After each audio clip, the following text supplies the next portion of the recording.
Everyone needs the perfect snack to munch on during a fun moment. Wow. Enjoy the tasty McBerry Twist cupcakes, deliciously baked and packaged for a sweet treat. Premium quality cakes baked with love for all, enriched in butter and milk. Yummy.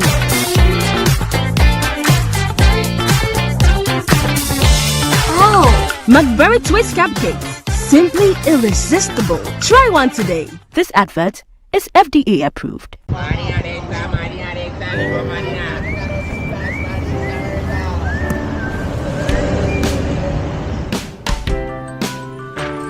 I want you so bad, alpha cracker. I want you. I wanna say yes, I can't resist. I want you. Ooh, I want you, alpha cracker. I want you so bad, alpha cracker. Don't me call one casa. Have a goodness rich in milk and butter in Alpha Cracker. Yummy and deliciously crunchy. But I can't resist you. Alpha Crackers, simply irresistible. This advert is FDA approved. Are you still searching for the right platform to share your voice, thoughts, and feelings?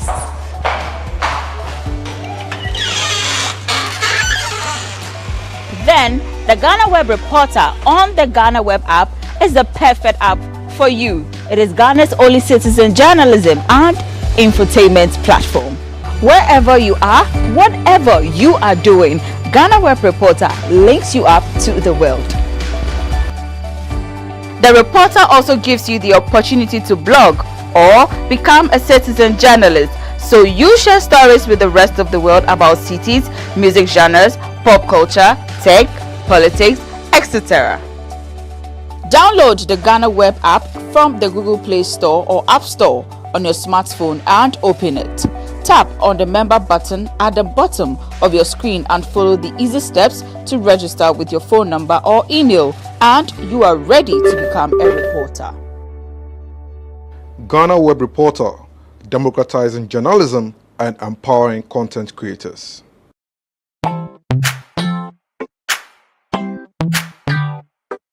Sweetheart, be mindful of your health. Dear products Nadia Makeup, I welcome you to Sigma Health and Beauty. You can call us the Beauty Embassy. Who pursue beauty more revealed with quality makeup products. There is only one place. The Sigma Health and Beauty 2022 Ghana Makeup Awards Beauty Retail Business of the Year. Of course, we are the defending champions.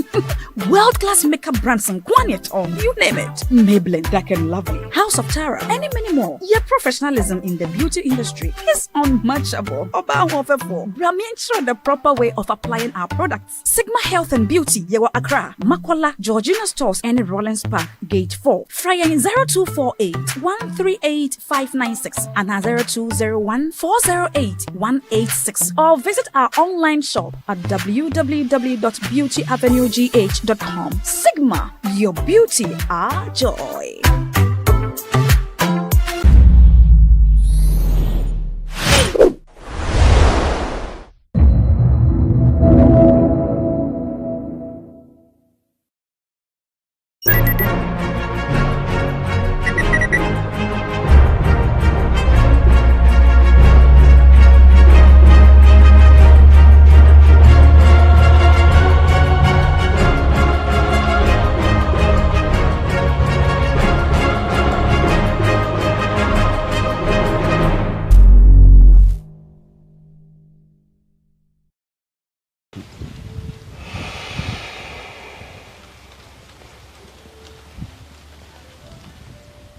This has become the plight of Israel Kikiebees, once a robust chief inspector of police. The 63-year-old now struggles just to draw breath. He's one of a growing number of Ghanaians who struggle with chronic obstructive pulmonary disease, a lung disease that kills 3 million people around the world each year. Kikiebees recalls the moment he first heard that diagnosis. They asked me, "Do I come there alone?" That's who I was with my wife. They said I should call him here. So I invited my wife. And he instructed the nurse to take me to the emergency. In fact, I was scared. Kikiebees can no longer leave the house. When I walk for a little distance, my breath, I'll be finding it difficult to breathe. I don't usually travel. And if I'm traveling in my own vehicle, for that one, I'll close the glass. But if I'm not traveling in passenger vehicle, you know the glass is always open. So when it happens like that, sometimes I use a hanky or tissue to cover my nose. But when I reach where there is no smoke again, then I remove it. Kikiebees is among a growing number of Ghanaians being sickened by a silent killer. The very air we breathe is becoming more and more toxic, according to lead pulmonologist Dr. Samuel Asumeni. Apart from asthma, there's something we call chronic obstructive pulmonary disease. It's also a form of airway disease. It's noted to also be other exacerbated and potentially also brought on by pollution. Because the pollution can be what is outside or what is even in the immediate environment of the person. It could be home or what is outdoors. And all these have been found to have effect on conditions like that, something like bronchitis, and then also certain pollutants, certain things in the air can also in the long run cause something like, cancer. And it's not just respiratory problems. Air pollution can cause a range of conditions, including heart disease. People who also have underlying heart diseases, and then they are also in that same environment, may get worsening of the underlying condition. And as I said, if they are exposed to this pollutant for a long time, may develop new onset cardiovascular conditions. So these conditions are not just trivial. They could worsen their condition. They can even result in death. It is particularly bad here in Accra, where pollution from vehicles accounts for about 40% of pollutants, according to the Clean Air Fund. Minibuses, known as trotros, like these, ferry about 70% of commuters across the city each day. Now, even though laws like the Road Traffic Act 2004, Act 683, make the provision for regulation of quality vehicles, these laws are barely enforced. Here at the Carnation Market in Accra, dirty emissions from aging vehicles are obvious. Drivers and hawkers who work all day in traffic are at the greatest risk. Sadly, they are often the most vulnerable. Richard Akwesiajeman sells belts here. He says he constantly struggles with poor health.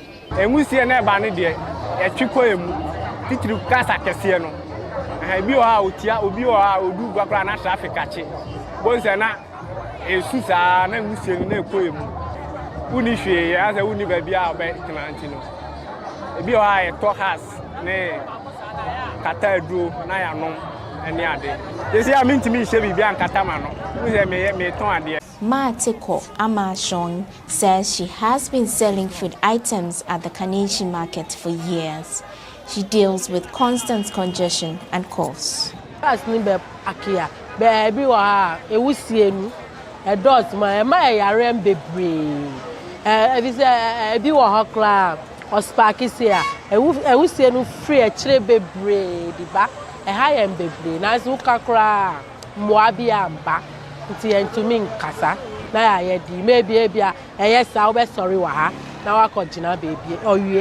The pollution's also obvious here at Tema Station, one of Accra's most busy transport hubs where cars park and marketeers sell all sorts of goods.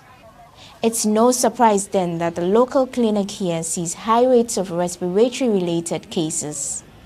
Linda Yeboaboche has been a nurse here for 6 years. Within a week, let me give you average, within the week, let's say we had a patient, maybe 50 patients, or then respiratory tries to take about 25 cases. So it's really affecting people here.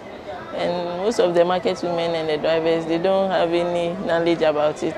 Even if you talk to them, they don't know that it's the smoke that is causing all those health issues. Tema Station hairdresser Naomi Amprofi says it is frustrating to have no control over the air they breathe.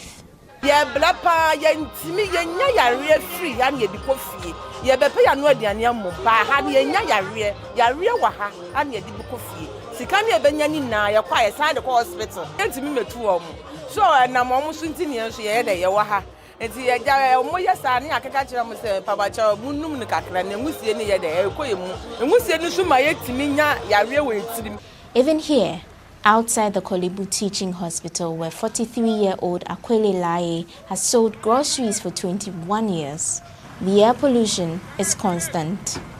Last week, board machine. Me can't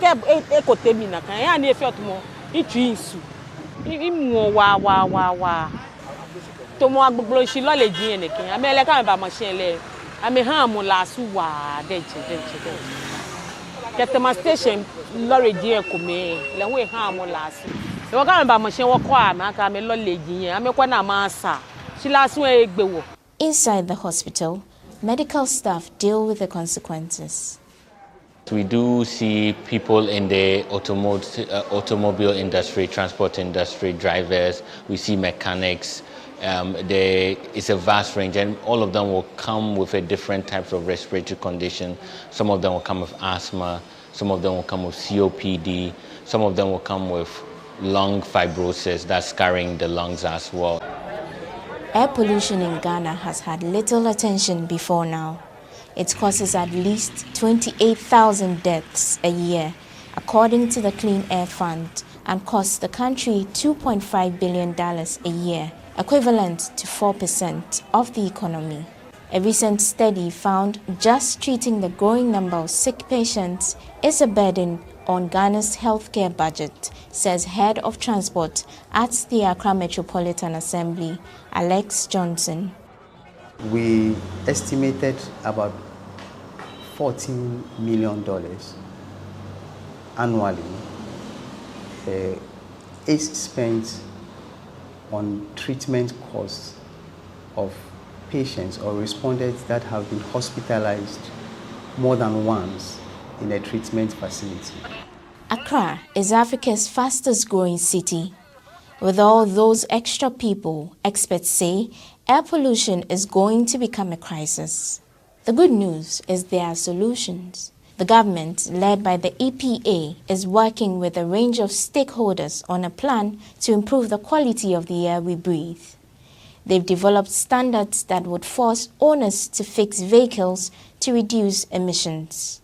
The next step is getting buy-in.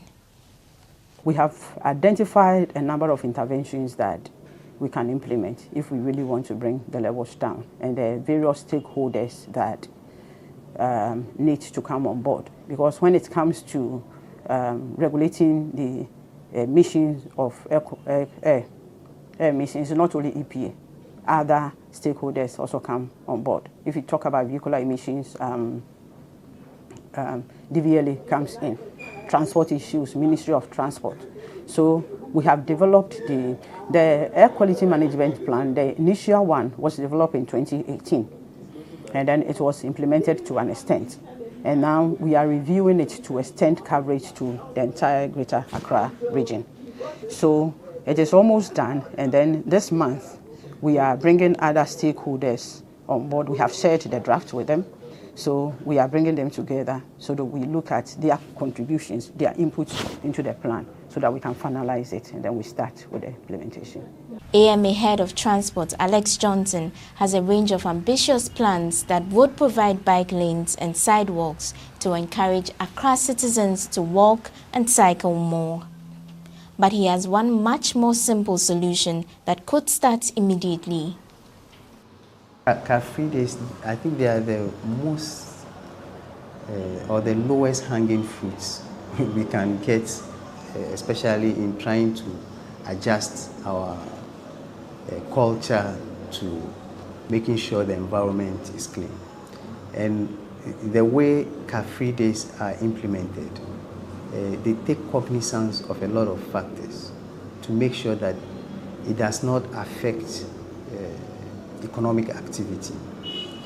Normally what you have is in other African cities that we know are implementing car-free days.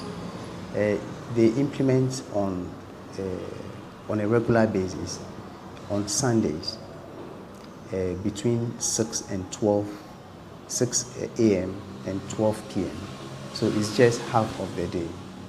But analyzing the kind of benefits they get even for just about 6 hours of opening up the environment for people instead of cars is quite enormous. It's a pollution reduction strategy if you keep at it for a very long time.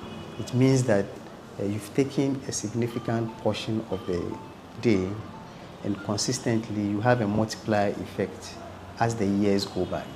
Director Amwa says the real wins will come when the government passes a set of regulations that will force transport operators, vehicle owners, and industrial polluters to clean up their act. The EPA expects to face resistance from polluters, some of whom have strong influence with lawmakers. If you really want to regulate the quality of air and the quality of air that is being emitted from different sources, we should have a standard that we can compare with. So we have developed a standard, which I mentioned is available. We have two of them, one for the vehicular emissions, and then the other one for ambient air quality, and then point source of stack emissions. So those are for industrial undertakings. So when they monitor, we check whether they are meeting or they are not meeting. But for us to be able to implement the standard, we need the regulations. So we are working on the regulations, and I'm sure very soon we'll complete with that, and then we'll go into full enforcement of the standards. In the short term, the EPA has been monitoring air quality at 17 locations around the city and has developed a color coding system to alert residents to the dangers they face day to day. EPA Ghana uses a social media platform X, formerly known as Twitter, to alert people to the quality of the air in their community based on a series of color codes. It starts at green and goes through orange and red when sick people are encouraged to stay at home. When it goes purple, when the index is between 201 and 300, then there is a health alert. So the risk is increased for everybody. Then the last one is when it is maroon. We say when it gets to that level, it's hazardous. That is when the index is above 300. Okay? And that is a health warning for everybody because everybody is at risk. Health experts say there are things people can do for themselves now. Wearing masks and covering mouths and noses with handkerchiefs will block the larger particles. People should avoid high traffic areas as much as they can, and they say people should start walking and riding bikes more. Not only will you be making the air healthier, you'll be making your body and mind healthier too. This story was a collaboration with New Narratives. Funding came from the Clean Air Fund, which had no say in the story's content. I'm Wanda Amihagan, reporting for GhanaWeb.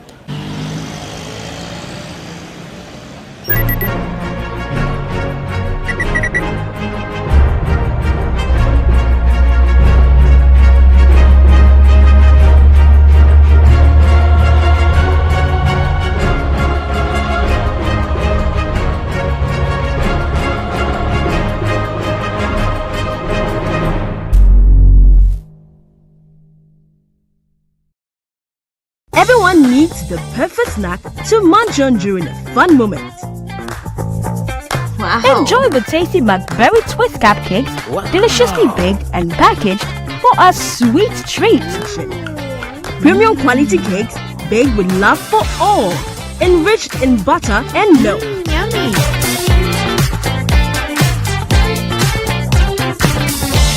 Oh. McBerry Twist cupcakes, simply irresistible. Try one today. This advert is FDA approved.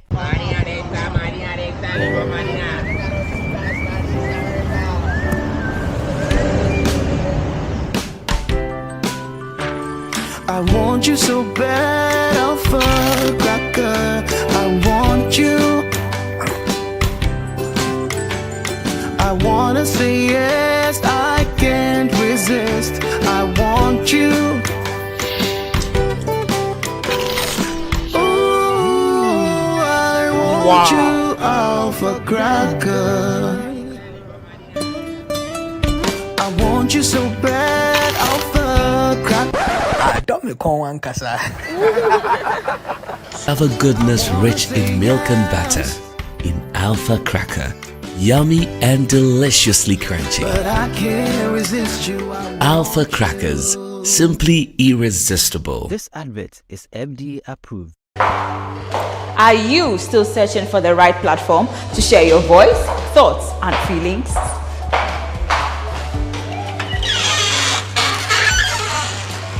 Then the GhanaWeb Reporter on the GhanaWeb app is the perfect app for you. It is Ghana's only citizen journalism and infotainment platform. Wherever you are, whatever you are doing, GhanaWeb Reporter links you up to the world. The Reporter also gives you the opportunity to blog or become a citizen journalist, so you share stories with the rest of the world about cities, music genres, pop culture, tech, politics, etc.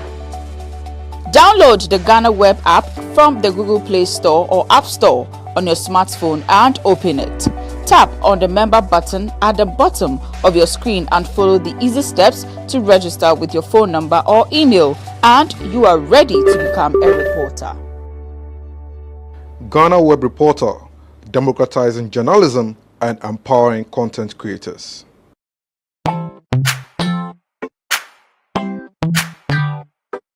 Sweetheart, be mindful of your health. Idea products na the makeup. I welcome you to Sigma Health and Beauty.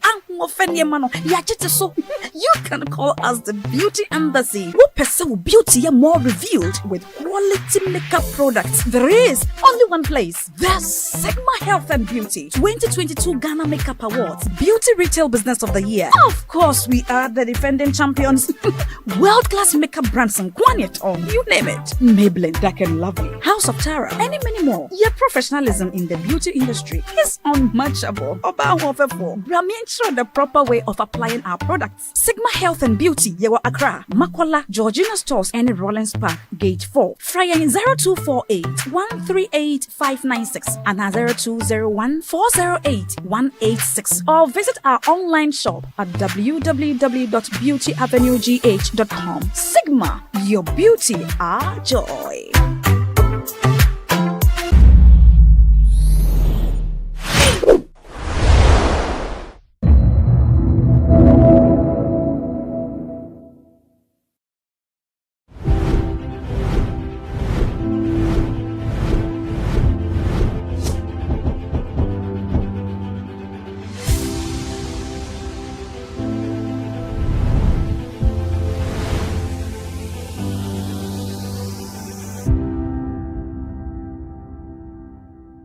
During the administration of President John Evans Atta Mills, some review of the country's 1992 constitution was understood to have been made. Judging from the recent calls for a review of the same 1992 constitution, concludes just one thing, that the efforts put in could not meet the expectation of society. Today on Legal Agenda, we will delve deep into the Constitution and some of the reviews that needs to be made to meet the expectation of this society that we all find ourselves in. So I have with me here Lawyer Martin Pegu to help us discuss this. Lawyer Martin, is there a reason why the 1992 Constitution should be reviewed? Oh, 1,001 reasons, I tell you. And I'm sure by now you are well aware that the whole of our political landscape is awash with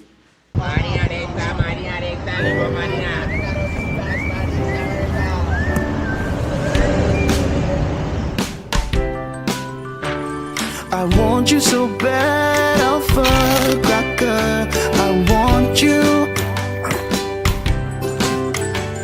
I wanna say yes, I can't resist. I want you. Ooh, I want you, Alpha Cracker. I want you so bad, Alpha Cracker. Have a goodness rich in milk and butter in Alpha Cracker. Yummy and deliciously crunchy. But I can't resist you. Alpha Crackers, simply irresistible. This advert is FDA approved. Are you still searching for the right platform to share your voice, thoughts, and feelings?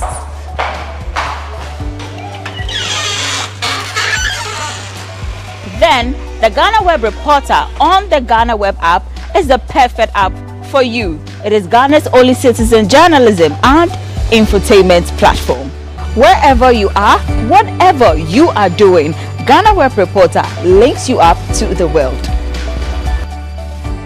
The Reporter also gives you the opportunity to blog or become a citizen journalist, so you share stories with the rest of the world about cities, music genres, pop culture, tech, politics, etc.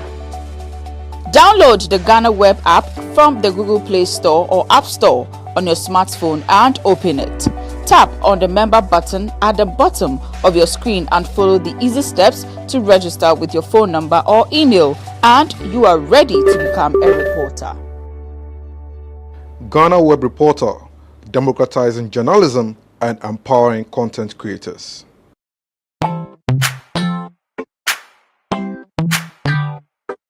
Sweetheart, be mindful of your health. Addict products na dey makeup. I welcome you to Sigma Health and Beauty. You can call us the Beauty Embassy. Who pursue beauty more revealed with quality makeup products. There is only one place. The Sigma Health and Beauty 2022 Ghana Makeup Awards Beauty Retail Business of the Year. Of course, we are the defending champions. World-class makeup brands and Kwanyet on. You name it. Maybelline, Dark and Lovely, House of Tara, and many more. Your professionalism in the beauty industry is unmatchable. The proper way of applying our products. Sigma Health and Beauty, Yewa Accra, Makola, Georgina Stores, and Rollins Park, Gate 4. Fryer in 0248 138 596 and 0201. Everyone needs the perfect snack to munch on during a fun moment. Wow. Enjoy the tasty McBerry Twist cupcakes, deliciously baked and packaged for a sweet treat. Premium quality cakes baked with love for all, enriched in butter and milk. Yummy.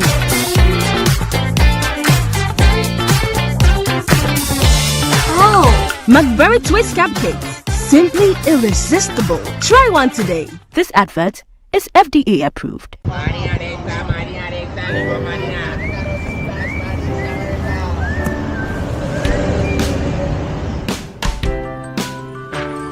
I want you so bad, Alpha Cracker.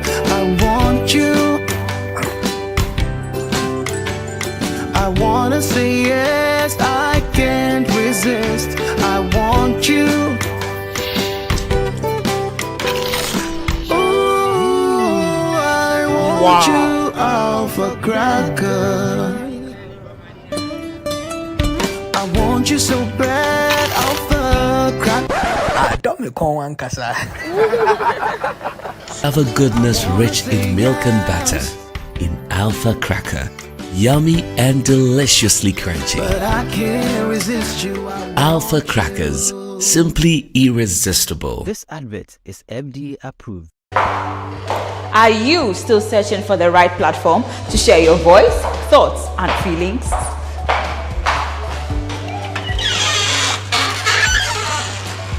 Then the GhanaWeb Reporter on the GhanaWeb app is the perfect app for you. It is Ghana's only citizen journalism and infotainment platform. Wherever you are, whatever you are doing, GhanaWeb Reporter links you up to the world. The Reporter also gives you the opportunity to blog or become a citizen journalist, so you share stories with the rest of the world about cities, music genres, pop culture, tech, politics, etc. Download the GhanaWeb app from the Google Play Store or App Store on your smartphone and open it. Tap on the member button at the bottom of your screen and follow the easy steps to register with your phone number or email, and you are ready to become a reporter. GhanaWeb Reporter, democratizing journalism and empowering content creators. Everyone needs the perfect snack to munch on during a fun moment. Wow. Enjoy the tasty McBerry Twist cupcakes, deliciously baked and packaged for a sweet treat. Premium quality cakes baked with love for all, enriched in butter and milk. Yummy.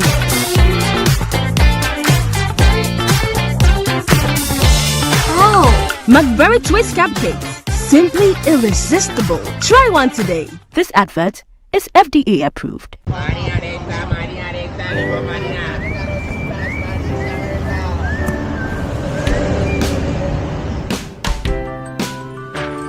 I want you so bad, Alpha Cracker. I want you. I wanna say yes, I can't resist. I want you. Ooh, I want you, Alpha Cracker. I want you so bad, Alpha Cracker. Have a goodness rich in milk and butter in Alpha Cracker. Yummy and deliciously crunchy. But I can't resist you. Alpha Crackers, simply irresistible. This advert is FDA approved. Are you still searching for the right platform to share your voice, thoughts, and feelings?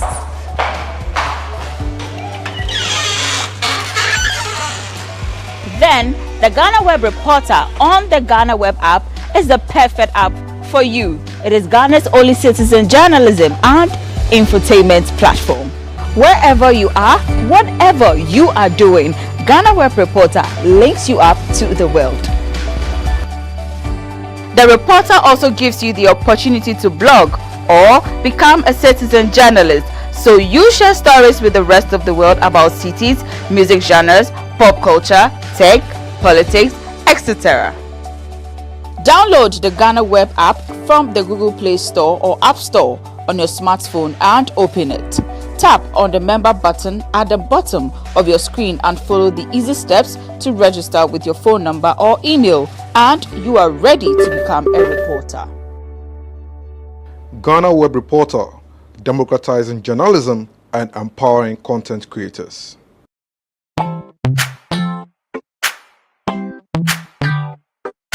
Sweetheart, be mindful of your health. Dear products Nadia Makeup, I welcome you to Sigma Health and Beauty. You can call us the Beauty Embassy. We pursue beauty more revealed with quality makeup products. There is only one place. The Sigma Health and Beauty 2022 Ghana Makeup Awards Beauty Retail Business of the Year. Of course, we are the defending champions. World-class makeup brands and Kwanyet, you name it. Maybelline, Dark and Lovely, House of Tara, and many more. Your professionalism in the beauty industry is unmatchable. Ensure the proper way of applying our products. Sigma Health and Beauty, Yewa Accra, Makwala, Georgina Stores, and Rollins Park, Gate 4. Fryer in 0248 138 596 and 0201 408 186. Or visit our online shop at www.beautyavenuegh.com. Sigma, your beauty, our joy.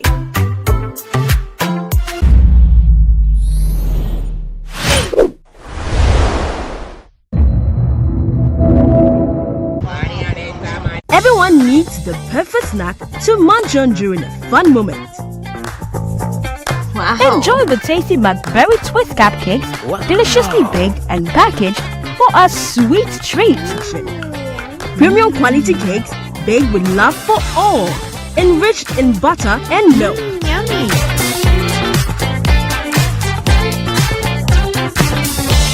Oh. McBerry Twist cupcakes, simply irresistible. Try one today. This advert is FDA approved.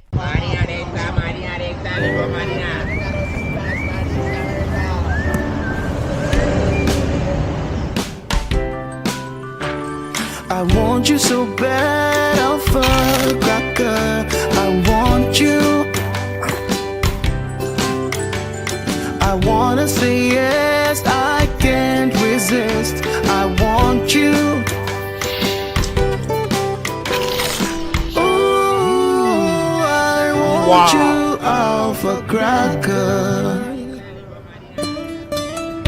I want you so bad, Alpha Cracker. Have a goodness rich in milk and butter in Alpha Cracker.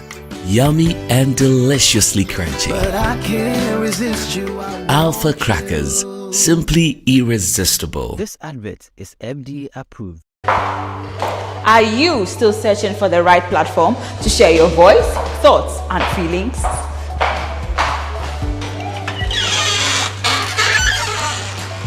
Then the GhanaWeb Reporter on the GhanaWeb app is the perfect app for you. It is Ghana's only citizen journalism and infotainment platform. Wherever you are, whatever you are doing, GhanaWeb Reporter links you up to the world. The Reporter also gives you the opportunity to blog or become a citizen journalist, so you share stories with the rest of the world about cities, music genres, pop culture, tech, politics, etc. Download the GhanaWeb app from the Google Play Store or App Store on your smartphone and open it. Tap on the member button at the bottom of your screen and follow the easy steps to register with your phone number or email, and you are ready to become a reporter. GhanaWeb Reporter, democratizing journalism and empowering content creators.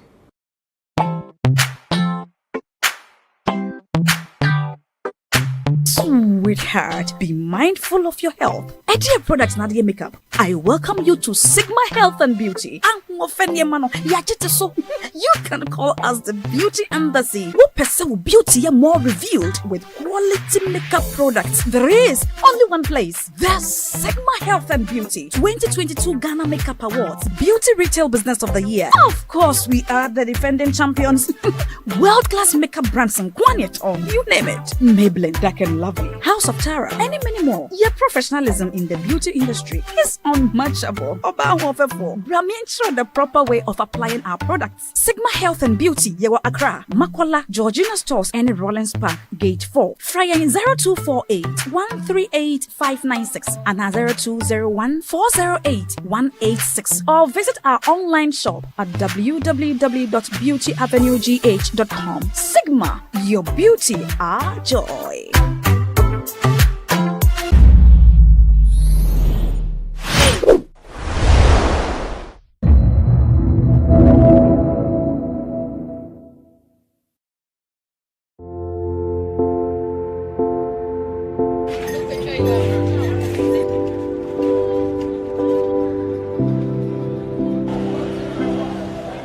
Every year, thousands of people around the world fall victim to online fraud. From investment fraud, romance scam, recruitment scam, to online shopping fraud, criminals have developed various ways of using the internet to dupe people of their monies all around the world. Investment fraud, okay, where people create various businesses on social media and ask people to deposit some amount of money with them, and within a short period of time they guarantee you very high returns. Okay, now people send their monies and they do not hear anything again, where people assume the profiles of other people, soldiers, military men working in, various countries, okay, and then they try to lure people, date them online, and then through that they are able to defraud them of several amounts of money. Recruitment scam also has to do with job seekers on social media. So someone creates, again, a page or a profile on social media, sometimes impersonating our various security agencies like the police, the military and all of that, and then they start making posts that we are recruiting and the processes involved and all of that. Now people also go on there and then they become victims. By when they go through the process, they are asked to pay certain amounts of monies and they do not hear anything again.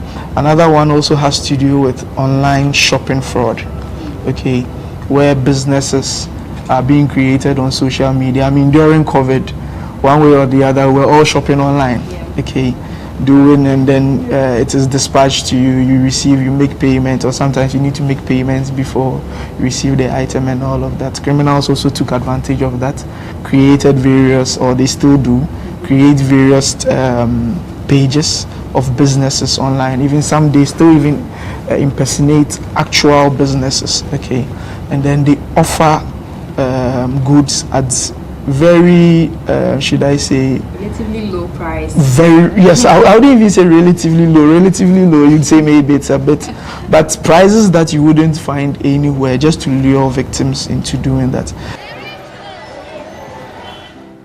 How do they operate? They gave me a PC and gave me directions and also give me websites. That was the thing that they gave to me for me to work. They taught me how to chat people online, tell them that this thing is like this, which is not, for me to collect money from them. Okay. So they taught you how to chat. Yes. They gave you a laptop, obviously. Yes. And what websites were those? Do you remember 2 or 3 websites? Just Korean websites? Yes. They will give you their website. You go in there. Sometimes you might even hack it. You go in there. You have hackers in? Yes, in our office. There are some websites? Yes. Like me. They taught me. Yes, they taught me. So you go in there. Depends on the years of the website. You can hack it. It be dating work, or you just before, because now you have to start dating work. Dating work. Now Ghana, for Nigeria, now Bitcoin I feel they do. Bitcoin fraud. Bitcoin fraud. How? I feel they do. Like if you have 1,000 Ghana cedis, I will use it to change to 1,000 naira. 10K. If you have 10,000 naira, 10,000. I will give you 20,000 naira. That's the way they do it. They do the Bitcoin. So what you go tell client? I will tell her, if I don't post back or I don't post giveaway, I do giveaway of 20,000 naira every Friday. Then I will see that giveaway. So that giveaway me I post for, and you'll be like your Instagram now. I call account. Or your post back or put. Maybe that giveaway. So I post on you. They your friends. They go to say now you. They will call the request. Say how they do it, and I get the money. You know, tell them see the way you can get it. 50 to get 100, 20 to get 40. Is the way we do it. Between 2019 and 2022, over 6,000 reports of online fraud were made to the Cyber Security Authority. Through investigations, the authority confirmed about 3,000 of these reports to be truly cases of online fraud. According to the authority, perpetrators thrive on the weakness of their victims, which is trust. The criminals are using what we call social engineering, okay? Ghanaians naturally we are gullible, okay, so we tend to trust easily. That is what they use. So social media is more of playing on our minds, okay, to do or to commit crime. So we are seeing cybersecurity as more of a technical problem, but it is equally a very social problem. So our trusting nature is what is being used. The next thing that is being used is greed. So when you look at the various investment scams that are happening, okay, give me 500, I'll give you 5,000 in a week time. These are some of the things. And also we are very trusting. So social engineering has been the main form of modus, okay, through which these criminals are using. For instance, there is a new observed type of cybercrime that we are seeing, okay, or fraud that we are seeing, in which the victims or the criminals, right, are calling in the names of financial institutions, okay, telling the victims that you need to link your Ghana card with your bank account. So I'm calling from this financial institution. We realized that you had not linked your Ghana card, right, with your bank account, and I would want to help you go through the process to do that. In that process, they inquire certain information from you.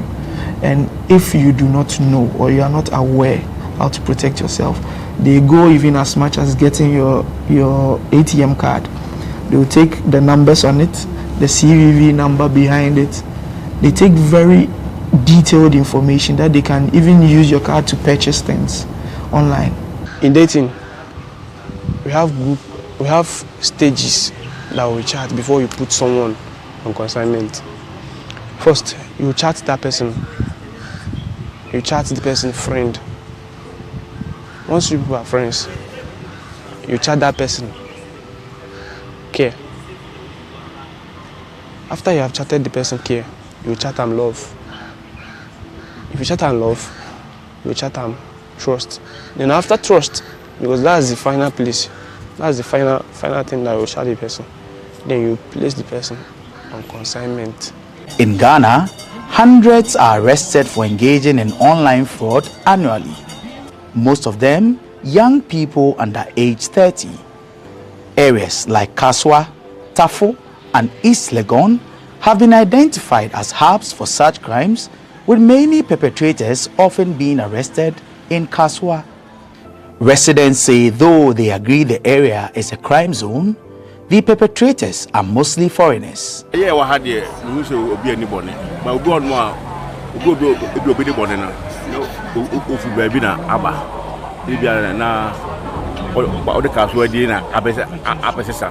But here we had here. Bonibia any year.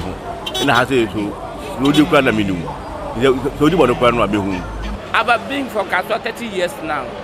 There's no any problem in Kaswa here. But those from outside, that Liberia peoples and Nigeria peoples who come enter now, they are giving problems and all that they call it. So if you are fighting, then you fight about that peoples. Utimusa who wants to okron mupa.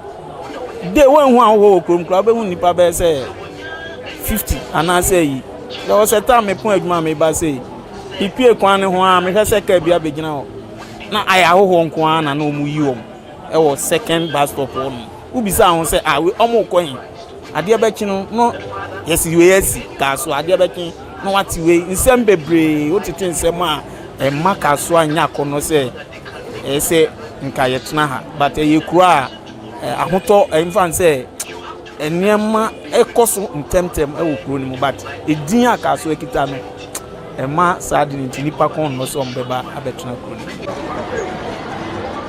Could this assertion be true? This is not anything new in the system. For some time now, this has been going on, and we have even, in times without number, we have came into contact with some of them who have escaped from their masters.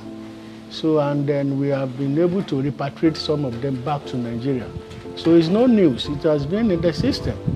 And we are trying our efforts to see what we can do about it. These people are in the hiding places. They will go and hire a place. We wouldn't know until maybe some of them are no longer comfortable with the treatment their masters meting on them. That is when you see some of them were escaped. When they escaped, and maybe they might, fortunately, to get contact of one of our executives or any Nigerians that they think they can talk to. So through those people, then they bring them to us. So then we do the needful.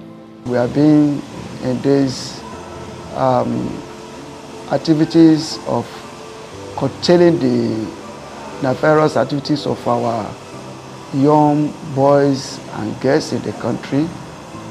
Actually, it's not an issue that is very healthy and interesting at all to hear that our young, our children, the new generation involve themselves in this kind of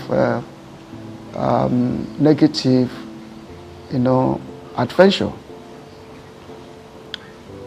A good father or parents will not be happy seeing young children, involving themselves in cyber crime or cyber crime and every other, bad activities.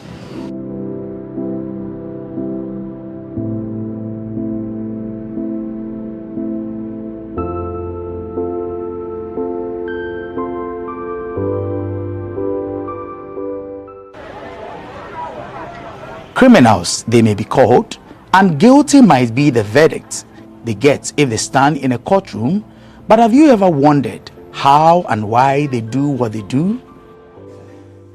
Imagine being locked in a room with phones or computers 24 hours in a day, but these gadgets are not to be used for your pleasure, instead for work. This is the story of many young Nigerians who come to Ghana to make money through any means possible. Victory, Austin, and Victor are three of these young men. I met a friend in the company where I work. So his brother is in this Ghana. He was the one, not my friend, that introduced me to that his brother. But before I come to this Ghana, I was not aware that it was fraud I'm coming here to do. He just told me that this kind of job that I'm doing in Nigeria, there is a place in Ghana where I will do it. If I do it, they will pay me higher than what I'm earning here. So I was very happy when I heard the news. He was asked to pay 50,000 naira for the job, which he did, and he was given a date to move to Ghana. Little did he know that the job he was coming for was different from what he had been told. I wasn't happy because at first it was not what they told me that I started saying. What did you say? At first, they told me that it was a company. It was a company that I'm going to be working under. Then when I came to this Ghana, they first took me inside the house, just in a building, in the house. It was fenced. I wasn't happy at first. I felt one kind. And I couldn't talk. I couldn't talk because there is no one there for me to talk to. I waited till night. I called that his brother, that my friend that gave me the job, that he claimed so. I called him. He told me that, bro, this is how it is so. And anything that I'm seeing there is my job. His story is quite different from Victory and Victor, who both knew what they were getting themselves into before they moved to Ghana. I work not call the go where. No, I call the see they give me work. Best me able say me I learn the work self. You know we call they give me work again. I don't call they see anything. Me and my friend me get I learn the work now. Me able see the way the out bless he call they tell me say me enter. Your friend enter your home? Yes. We see everywhere. May bless. May bless. May Yahoo bless. Because say me see try it if I feel see it. Now theater. After struggling to make it in Nigeria without any success, he decided to relocate to Ghana. I call they do the Bitcoin. The Bitcoins, he call they pay me very soon. We call cast. You know, call they pay again. You know, let me one call it when I call even rent herself. When that my friend all leave me say since I don't try for me to come out because he may only me one they do money not going again. That my friend, my sister friend, got tell my sister say in get person me dey Ghana yeah. They look for boy. What I be will go. I got and say okay I will go which work he dey work. Because say no but you go give me number make me with her. I got to give me that my chairman me dey Ghana here in number. You understand what I say? Or give me number, we call talk. Say see work me they do channel work. Now cause I never do channel work before. Now dating work. Now yeah, Bitcoin now they do for Nigeria before. Then cause say okay, man, no worry. Say this one soon I just new all date. Whether I know what to be QQ, WeChat. That's why I don't know that before. See if I come before 3 weeks to 2 months, 1 month if I don't collect money. See when I come. Now waiting tell me. He packed bag and baggage and moved, but what he was promised wasn't what he got. As a carry me when I go his house, he lock me go for his house. Yeah, he told me say see the way that they do now. Because our phone now we they use. That time I have to 12 months I break on this country. This Ghana so as God they tell me say see the way that they do now. I go say okay, I say I'll feed one. Me I don't the work and the work. Don't use 1 month, 2 months. Money no the come. I go tell me say you know the collect money. Boys may call me for there. They never see collect money. About 5 boys may call me for there. An entertainer who wanted the fast way up, Victory met some people when he went for a gig and asked them for help. He got their contact and tried several times to reach them, but they blocked him. He then resorted to text and finally got through to them. The next Monday I started calling, Tuesday I calling. So they say it's wrong number, they don't wanted to help me before. So as the 9 minutes of it, like on Saturday, they called me because I was texting them through SMS. They blocked me on WhatsApp because they are big boys. So I was texting them on WhatsApp, so they go through my texting, like they say, like this person will be intelligent and know how to chat with women. So let them just give me a try if they can carry me along. So at the 9 minute, they put me on call. Hello, is this Victor? I say, yes, I'll be waiting for your call. Okay, come and meet me so and so estate. So I'll be waiting for you there. So that is how I left. When he went to meet them, they asked if he was willing to move to Ghana with them the following day. But he refused due to his previous experience in the country in 2018. They, however, convinced him to come with them. They were like convincing me, like, no, don't worry, you are safe, and I'm not like that. I'll give you everything you want to work, this. So I'm not coming to stay for months or a year or so. But according to them, they say they want to rent apartments for like 2 months to look for money so that December time we'll be going home smiling. So when I saw the settings, I said, okay, let me go for the 2 months. I said, okay, well, as far as you have given me your words, let your words be your words. But according to my phone, it's not good. He said they will change it for me. So I concluded in going with them the next day. On getting to Ghana, he met 5 other boys and they were sent to another person while the men looked for an apartment for them to stay in. Get to Ghana 8. So we stopped at Accra Mall. So when we got to Accra Mall, they booked a taxi and took us to the first office. They have not found the apartment. So when we found the apartment, it was night. We can't go daytime so that we don't know that multiple of boys want to enter that place. So we go at night so that they will not know. So we'll get there at night, but the place was like a police station at the junction. They will enter a little bit before the place is East Legan. East Legan. It's an estate where big people stay. So when we'll get there, so we start running the office work. Many unsuspecting house owners give their homes out to these criminals without proper checks. The Department of Rent Control has this word of advice for all landlords in the country. Before a foreigner comes into our country, the person needs a working permit or a residential permit, and that has to be done by the immigration also. But what is interesting is that for now, we are trying to review the 1963 Act. And what we've input in there is that before you give your premises out as a landlord, you need to do a background check of the person you are giving the premises to. So even if the person used the bush to come into the country without passing through our legal entrance, and he evade the immigration, before you rent the premises out, you need to check all those things. If you don't check, and we come to realize that you've given your premises to somebody who is coming to do illegal, immoral services, just like fraud and all those things, then you will be liable to answer. So Parliament has given us the assurance. The bill is part of the bill that they promised to pass before they rise for this sitting. So the new law, just as I've mentioned, is going to make sure the landlord do due diligence, make sure he do a clear checks on the person, whether local person like Ghanaian or a foreigner. You need to know what the person is doing, the kind of business activities the person is doing, so that you know about somebody who is coming to do illegal things in our country. So let me rest assured everybody that when that bill is passed, we will make sure that it's implemented to the full.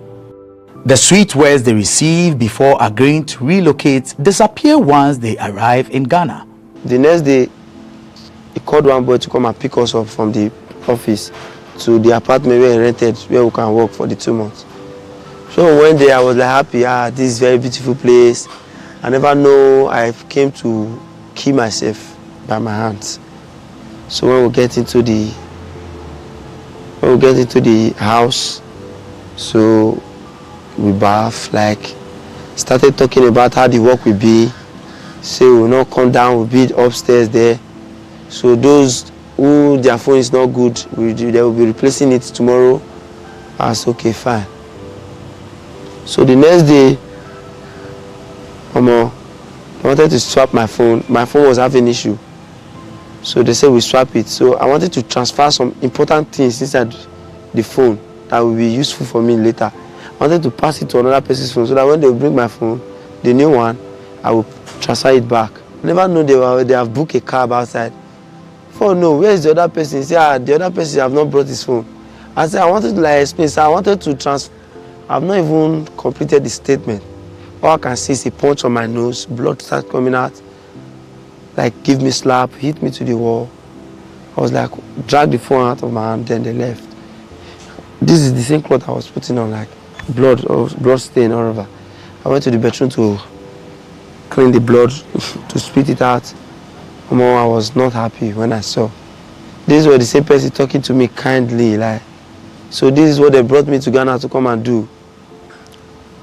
I get discouraged. The bosses of these online fraud rings have very strict rules to follow, and anyone who goes against them has to endure severe punishment. For those who are not fortunate, death could be their end. I don't know what happened. He ran into one boy, like he beat him mercilessly. Even injured the boy hands and the faces. I was like, God, what kind of place have I come now? I was like, it's not me beat another person, so it's not my concern. What I'm concerned is about the work. I got one client, local, Senegal, and also this Ghana. They paid me some money. Total as in what they paid me in Naira is 800,000 Naira, close to $1 million. Yeah. That's what they paid me. So my chairman, he was not aware that I got that kind of money. It was a friend of him that was aware, but we shared it 50-50. So due to some kind of things that are happening in office, the secret leak, and my chairman, he had to punish me because of that. They will lie you down, flog you very very well. They can use PC wire to flog you, and also they can use machete, because in that place you don't have anyone. Even if you cry from now till tomorrow, nobody will hear you. like I've said before, the rules there are many. Even if you are, there is no how you'll be perfect. You must fall for it. So the rules are many. Most guys that went to that place in any office that comes out without a mark on their body, that means you didn't stay there up to a week or 2 weeks. You don't stay there for 1 month, for 3 months. Money no dey come. If friend may get office like other one boys they collect money. All those one go they put on where body see. All those are boy, you know the before you know they touch us. So when that one cut it and say boys they collect money, whether you know they feed the talk to us, you know they give us a spirit, may we walk. From then on and then your things change. Sometimes all those boys we all park their car, we all be like three car, we also use all of them. We also say aspirin, we also finish us. Like be aspirin like finishing. You see finish us, they all finish us. Finish. Also maybe because they walk. How you cause me? The beating. Now the beating. Okay, so the term high spirit. Yeah. Now beating. You come, you give us all of us aspirin. You all beat to we all do. Isn't it take beating now? Also like wire. This all boy wire. That strong wire. This TV wire. So and they repeat us. Even chairman, I will have that small bottle, that one, but when we in Nigeria, we call it bottle ass. Bottle ass. That's small axe. You have to say. That's where I put.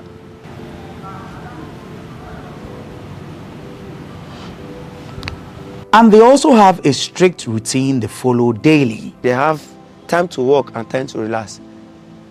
Like when you go inside, they share, according to all the boys, they share different works to them, what you'll be doing every morning. And office time, we start around 9. At this kind of time, then we end in the evening, 5. They will come outside from the office. Then we'll be cooking, we'll be washing, we'll be sleeping. Then we eat square meal just once a day. So we eat around 9 in the night. Before that, we will go on from 6 to prepare food.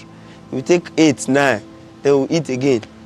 Then we'll not even have time to rest. Then we'll go up again to start coming online again to chat or to start looking for who to talk to. That is how they were running their personal entanglement in the office. And it was very stressful. Chairman brother, he's not good. He's not a good person. Okay. He's very, very God. He's very, very wicked to the extent that he doesn't give boys at the office food. Before you eat 2 days, 3 days, still yet you'll be doing your morning duty and also working. Why do they choose to relocate to Ghana to commit this crime, you may ask? Because me not call the girl money to the bear, so be give the girl this one. Because if I already also Ghana now, they know the city light, steady light, the steady soap, the network, they very good. I take on. They can't carry Ghanaians now, like they know it's just we in Nigeria. They carry us here to work based on the free electricity, everything is current here. So they tell us to come and work here so that the work will be faster here. Because everything we need is being provided here already in Ghana. So that is how they brought us from Nigeria to here to work. Unable to withstand the harsh conditions any longer, they each planned their escape, uncertain of what the outcome might be. They had a fight in the office and they bust his head and also used machete to butcher his face here. From this place to this place. It now looks like he has 2 mouths. So some people that the guy was nice to had to pick call, as in had to pick phone, snap the picture of the guy's face when he was lying on the floor and call chairman that he should come to WhatsApp, he should come online on WhatsApp. Let them show him something. When he came online, they forwarded the pictures to him. He saw it. He got very, very upset. Then he said that everybody at the office should leave the office, else he's going to put everyone in jail, as in give everybody that is inside our office to police. So some people, not some people, people like me, I had to look for my way on time. But I didn't look for my way that particular minute. I waited till next day. And that next day, was the day that police people came to the office. They arrested 28 boys in that office. They took 28 boys with them. So the rest of the boys had to fly fence and run for their lives. Not just that, they arrested them, they were beating them with stick. They broke some of them, their heads here. Yes, beating them. So that's it. Me, I escaped through fence. So I jumped fence. I had to run for my life. I don't have to wait till till the police will put handcuff on my hands before I will know that I had to look for my way. So that's how I escaped. Call lock the door, call go short. And we call say okay, I will cut it down. Call follow again one mile, made the day up of silly. That up of silly, so now we got to follow the mile. As we follow the man, we call go inside silly. We look everywhere. Now we call the break all those blocks. Made the set all those edge. Call the break and come on before coffee break and after we break and come on. That under so the PVC may say do one. Now we call cotton. Call his knife tear and call come outside. And we take come outside. We come outside. Now we look everywhere. Nobody because we want Ghana road. And that Ghana road, I can show a circle for you. So when I come to the parlor, they lock the front door. So I check the back door, it was open. I say, wow, thank God. So I climb upstairs so that they will see me for the last time, so that they will not notice my movement.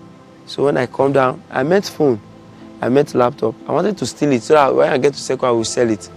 But anything stealing, I'm not in part of it. It's a bad name, I don't like it. So I don't want anything I will get involved with. I came to this place to steal phone because definitely I know one day we'll meet in Nigeria. So I just leave their properties and I left. Though when I get to the back door, there was protector everywhere and cameras everywhere. So I made up my mind. So I jumped to the other apartment. So when I get to the gate, then I notice the gate. You need to use a key to open it before you open. You don't have those drawers that you open it. I say, what? God, fuck, I'll get myself into another mess now. He couldn't go back and there was no way for him to escape. So the only thing he could think of doing was hiding behind the generator in the house. But the estate security caught him on camera and came asking questions. The people monitoring the house saw me on camera. They've come out, like, somebody came out from your apartment. Who is that? What is he doing now in the house premises? Like, that's okay. I don't know where my chairman went to. When they were coming like aggressively. They were coming in a very tough way that they can kill yourself. So they go inside the house, not spend like 2 minutes. They come outside again. They observe the gates. If I've run out, they try to observe. Then the security called again. This person is in the back. What is he doing? So they traced me to the back and they saw me. I was very scared because I know there was camera. I said, God, I don't come out. I never know this is how it will be. There was security everywhere outside the house. I said, God, help me. I don't want to go back to the house.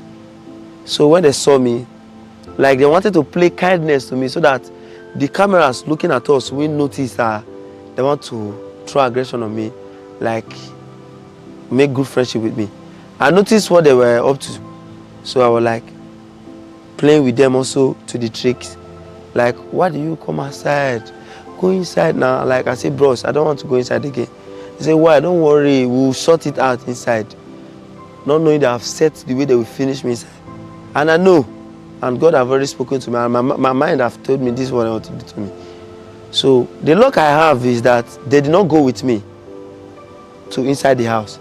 Like according to the first chairman, because they are two chairmen, they are two friends. So the first one said, oh yeah, now Muko go inside the house. Like the other one that is very arrogant and that can keep person, just say no, leave him, give him key so that he can go inside by himself so that the camera won't notice there's anything going on. That is where God answered my prayer. And in that case, in the process, the gate was still open. I say, thank God. So when I was going, they left me so that they just leave me so I will go first. They were like looking at me. So the luck I have is that when I get to the doorstep of our apartment, I drop the key and I turn back. I say, Chairman, I've gone. No, I don't want to get myself engaged in this your nonsense work and this is not how you tell me. This is not how I came to meet it. So he said, no, wait. So I walk out. So I noticed they wanted to chase me. Then I pick a race. Then some Ghanaians were outside like, Charlie, what's going on? I never even mind them just to run inside the bush. Life after the escape hasn't been any better for all three, whose only wish was to go back home. Because they think if we recycle now, they tell us say person will call our sister, our brother, they'll call us, make the same money come. All those ones, because they don't first send me money before. That's why they don't feel send me money again. I don't feel come my sister made the Nigeria. He made the Jamie before me send me money. Now I don't feel send me money. And my chairman I shop the money because they tell me say na lie, say not be my chairman shop, say na me. Me, go coffee contact my chairman, me we talk together. Say I take up the money. I tell him, green. Now I call use my guy phone. I come meet for circle here. See the shots and he call you block me. And this my guy tell locate. Yes, she all block me. And this my guy call tell locate me go this our church. This church. Right now you sleep for circle. I sleep for circle. How the for that experience take be since you escape? How the experience take be? You sleep. How the job? When I did that circle, so like but now I already complete 2 weeks now. Now those Ghana, sometimes I figure meet Ghana road say CIB, they pursue me for Ghanaians. I figure meet the sit out to the say CIB, they pursue me for which I don't know anybody for here. If you say okay, if you give me money to go Nigeria, see what I do it. If you give me 50 cedis, 20 cedis, 10 cedis, I go see give me. I see on the shop. That park man they sleep so. Now that park man go now and sleep. But now they don't say they know they give me the sleep inside again. Now inside we be the sleep before. They know they give me the sleep and outside we can't sleep now. Right now you want to go back to Nigeria? Yes, now I go back to Nigeria. Many believe that these online fraud rings, as well as other criminals, use black magic, or what you may refer to as juju. This assertion was confirmed by these young men who said their leaders use juju for different purposes. This things we are doing is not, sometimes there's something we call grace. You can just jam a helper, he will come just help you. And some that they are forming stubborn and you see they have money. You can't just let go of them like that. You can just go and tie them. That's where they are in juju part is being involved. Not the juju to rescue us. Anything juju, we are not doing it for our own self. We are using it to lock those people there to favor us. I don't know if you are getting what I'm saying. So that is where the juju aspect is being involved. Maybe chairmen are not protecting themselves like not juju, they are not doing the juju to protect themselves. To achieve the clients they are talking to themselves, so that they will not run, they will not block, they will not go. When I ask you money, you will give me. When I ask you only this, you will provide it for me. That is when I know you have the money, because you are not stupid. I will just be in with my ordinary eyes, just be asking for money, just be giving always. That is where grace speak. Maybe they will just be giving you, but it's get where you go reach, you know, go give you again. Your update will become complicated to him. Like, these people they don't fraud me. So before you get that idea, our chairman, if he's the one auto is juju, because some believe on grace. They work, depends. And what thing will make them work now based on your chairman. Your chairman, if you go that juju, then that baba will give them condition. And generally, as in the general condition they mostly give to all the chairman in this Ghana is that they should stay away from sex. So the chairman stay away from sex? Yes. Yes. So that's how It means that if your chairman have sex, they should do the thing will spoil. And they used to renew that juju. I think like I don't know, it's them that knows. But all I know is that they used to renew that juju. So once they tell them to stay away from sex, it's them that knows whether if they can do it or not. But most of them, most of the chairmen, they won't. And that is the reason why boys are not collecting money from the office. Like my chairman, he trains women like boxer. I never ever use juju. And only my chairman they bring something they commando juju things. Now we all be like soap, so now see water, soap. We bring and come out to the bath. I don't know whether you know this thing. Baby, you're black. That charcoal me that they cook. All those abokite they warm. Yes. Yeah, this thing. All those small they go pack up inside. Go put fire, smoke. They come out cover all of us for inside. No cover all of them. Yes, same old. They tell us what we need. Tell the this see what we need. Say we need money. Make clients as we they born. Make clients they accept us. As we they use it, you know they work. Leadership of the Nigerian community in Ghana are hopeful this menace will soon become a thing of the past. We are planning to set up a tripartite task force to climb on those their masters, because it is these their masters that we think by the time we can be able to get some of them and we let the Lord deal with them, I think maybe that will reduce. Nigerians are doing more good than harm in Ghana. But one thing about life is that the negative news travel far, travel more than whatever good you are doing. If you see Ghana today, Nigeria has contributed to the GDP of Ghana. You cannot be overemphasized that in Ghana today, if you want to talk about foreigners who are doing great to the economy of Ghana, Nigeria will be number one. Count the industries, the corporate institutions, the banking sector, all of this, Nigerians are taking lead in those areas. But there is a saying in Ghana that in every house there will be a Mensa. So the issue is that the only news that is traveling far is the mention they are mentioning more than the good ones. If you want to see the quota of Nigeria, these people are just about 5% of Nigeria who are living in Ghana. But as you know, and they say the good one, the evil men did. It's on brass, but the good ones will be on water. The new administration is trying every effort to make sure that we curtail this situation and make sure that we probably put an end to it. We will discontinue these nefarious activities of our young ones, and with task force we are going to put in place, I'm very sure we will go a long way to make sure that we control, not only control, finally, resolve the matter. I think if there's a unity between all the communities of Nigeria in Ghana, Hausa, Yoruba, Arewa, and Igbo community, if you all come together as like we are having all Nigerian community ANC to see to this thing in one voice and to fight it together, it will go a long way to curb all these things. Because as we are all in Ghana, that is not our home. If any one of them, or one of those boys is caught, you said Nigeria.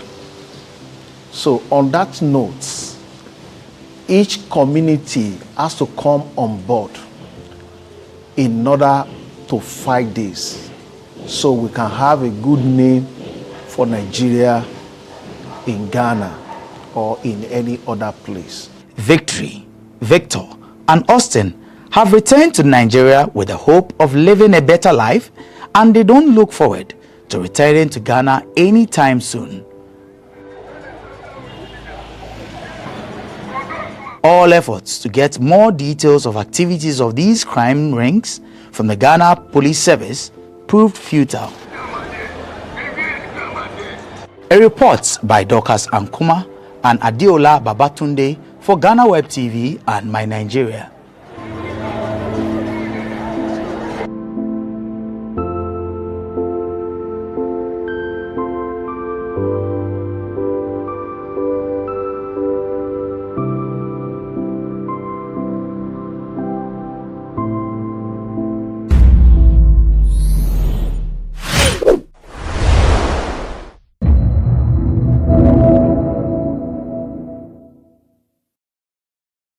Everyone needs the perfect snack to munch on during a fun moment. Wow. Enjoy the tasty McBerry Twist cupcakes, deliciously baked and packaged for a sweet treat. Premium quality cakes baked with love for all, enriched in butter and milk. Yummy.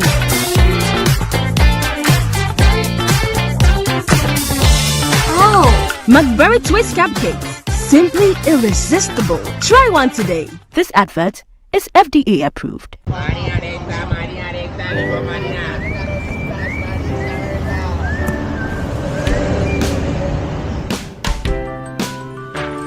I want you so bad, Alpha Cracker. I want you. I wanna say yes, I can't resist. I want you. Ooh, I want you, Alpha Cracker.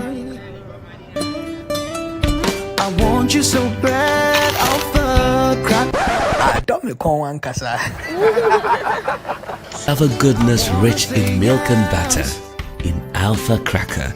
Yummy and deliciously crunchy. But I can't resist you. Alpha Crackers, simply irresistible. This advert is FDA approved. Are you still searching for the right platform to share your voice, thoughts, and feelings?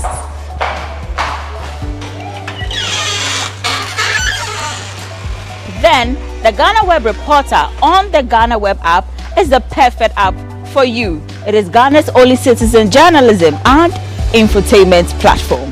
Wherever you are, whatever you are doing, GhanaWeb Reporter links you up to the world.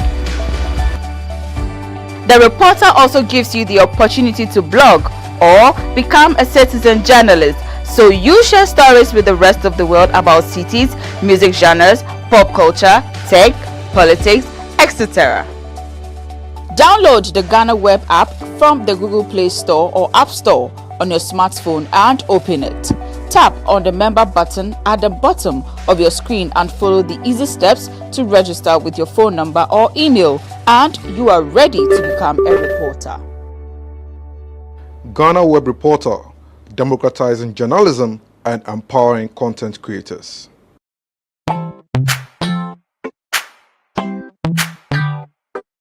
Sweetheart, be mindful of your health. Dear products Nadia Makeup, I welcome you to Sigma Health and Beauty. You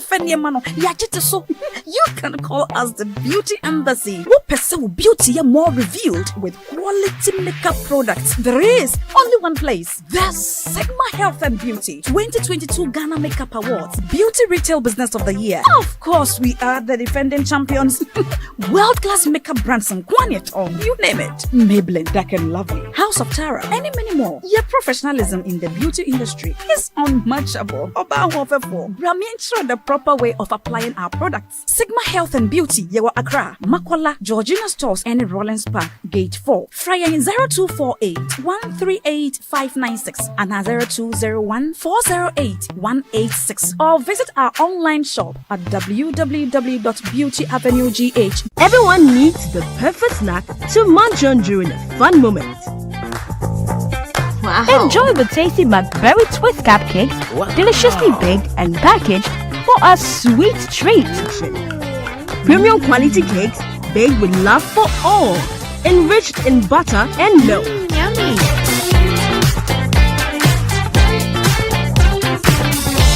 Oh. McBerry Twist cupcakes, simply irresistible. Try one today. This advert is FDA approved.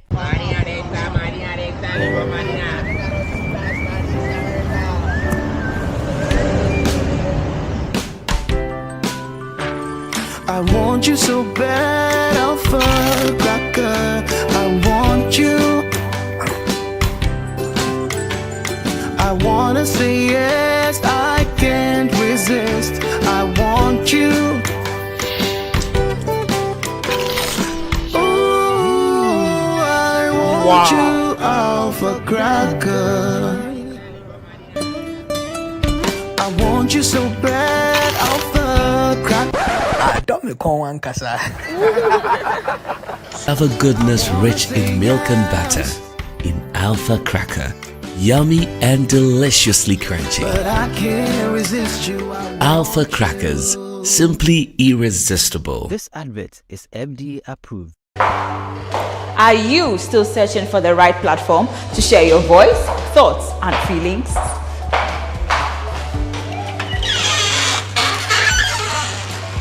Then the GhanaWeb Reporter on the GhanaWeb app is the perfect app for you. It is Ghana's only citizen journalism and infotainment platform. Wherever you are, whatever you are doing, GhanaWeb Reporter links you up to the world. The Reporter also gives you the opportunity to blog or become a citizen journalist, so you share stories with the rest of the world about cities, music genres, pop culture, tech, politics, etc. Download the GhanaWeb app from the Google Play Store or App Store on your smartphone and open it. Tap on the member button at the bottom of your screen and follow the easy steps to register with your phone number or email, and you are ready to become a reporter. GhanaWeb Reporter, democratizing journalism and empowering content creators.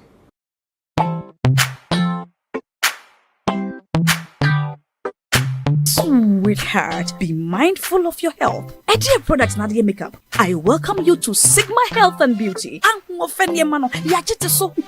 can call us the Beauty Embassy. Who pursue beauty more revealed with quality makeup products. There is only one place. The Sigma Health and Beauty 2022 Ghana Makeup Awards Beauty Retail Business of the Year. Of course, we are the defending champions.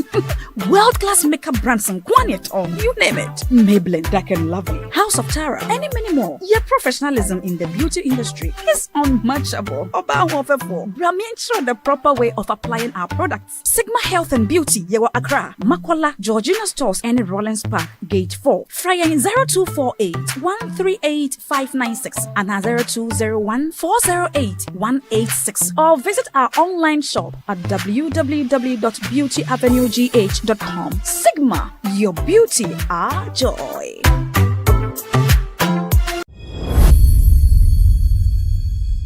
Mami be a friend say Madam Caroline Gifty Chikata ono 39 years na sisi ade police for atimi ache no e de na kwotwere aban kukum ni nya ne se mami waye nkofo bukata nes wa fraud nkofo pa enso voter region na ode wani chiremu voter region a ekuo bi a friend say United Cadres Front eno ekuo keto a eno ehye NDC ase na mami esori a na se obo osan homra ne se regional coordinator edema ekuo no ana no nso ekuo foforo esa ahye ono nso ase a friend say Young Cadres Front intimami ose Young Cadres Front no omo regional coordinator ena osori a na oton forms ema nkrofo na omo efele say omo jijiska enso akakoma wona omo yare ni adeade ama eno nam so mu obu nkofo bebre enso atimi afaso eno ena na say United Cadres Front foi enso report no edema police for enso akakoso ni mu.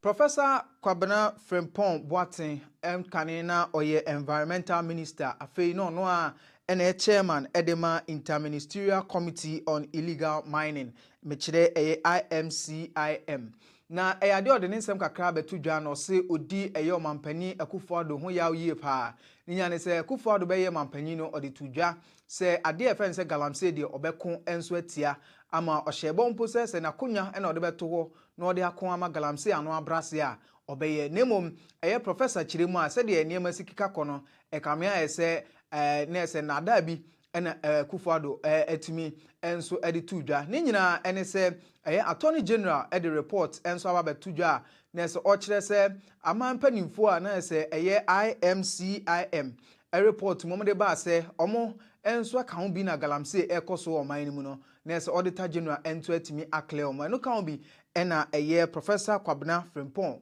Boatin ono so echirima wadi Kufuado ho ya.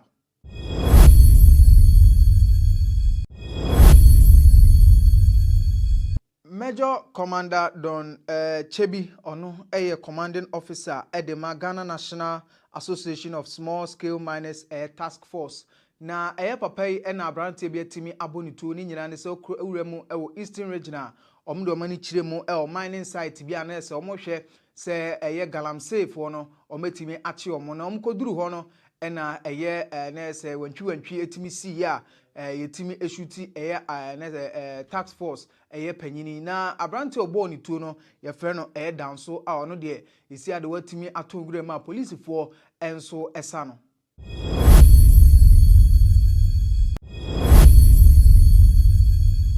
Member of Parliament Edema Bibiani Ahwiaso constituency papa e friend say Alfred Obin Boatin ene de atodwa say enche NPP prime minister ba betodwa no wono my imagine say omne ne bepre Bibiani akonya no o ka kire omo so omunye ready cause ono de wasie dollars enso agudem a obetua de ama delegates no no mato no so aba no no so atimi akogina party nanim say ento no so aba no be NP emfama Bibiani Ahwiaso constituency na ochiremu a 2020 abato no na se anase 2021 omo primaries no ade delegates no oma obia sika no be se 3000 Ghana cedis emomo to abama no nti isi ade se delegates no anase wona one ne bepra kunya no oma dwense ombema delegates no 2000 Ghana cedis a ono obema omo double nti se utua 2000 Ghana cedis ama delegates na ono Alfred Obin Boatin ready so betua be se 4000 Ghana cedis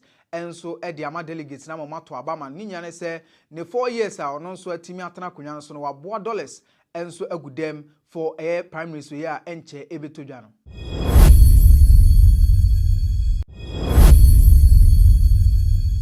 Honorable Canadian Japan ejina se entono so aba number NPP na se omo Frank Atufo na only party na nim 2024 general election nimu na ade ono nso so to a oni NPP delegates no enso guso a kasa na ni showdown to no akopiem Tamale na okoye no eno ne Tamale FM edi nkomo eno di tudwa se NPP amanyoku na ankasa no amanyoku bi a na se omu yusu wie na omu di nya de omu pa no mapia o enso asinche no Canada Japan de empare no tofia kwa so no bema NPP waku ne ho a besi ne no masa sumne de na sinchen o so no Canada Japan so nimu a enya de NPP enso betimi win elections amana yeyi.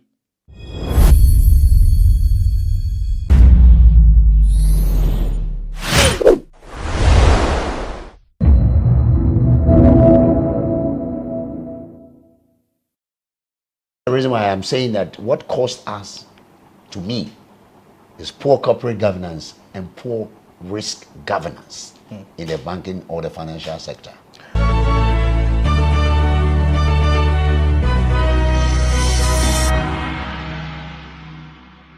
Hello and welcome to yet another exciting edition of BizTech on GhanaWeb TV with me, Mauli Aholimega. Today I have a very special guest with me and we'll be talking about development in the banking sector, especially within the last 2 years of the Ghanaian economy. I have with me Dr. Richmond Etuahene, and he's a banking consultant. Doc, welcome to the show. Can I give you a fist bump? Thank you very much.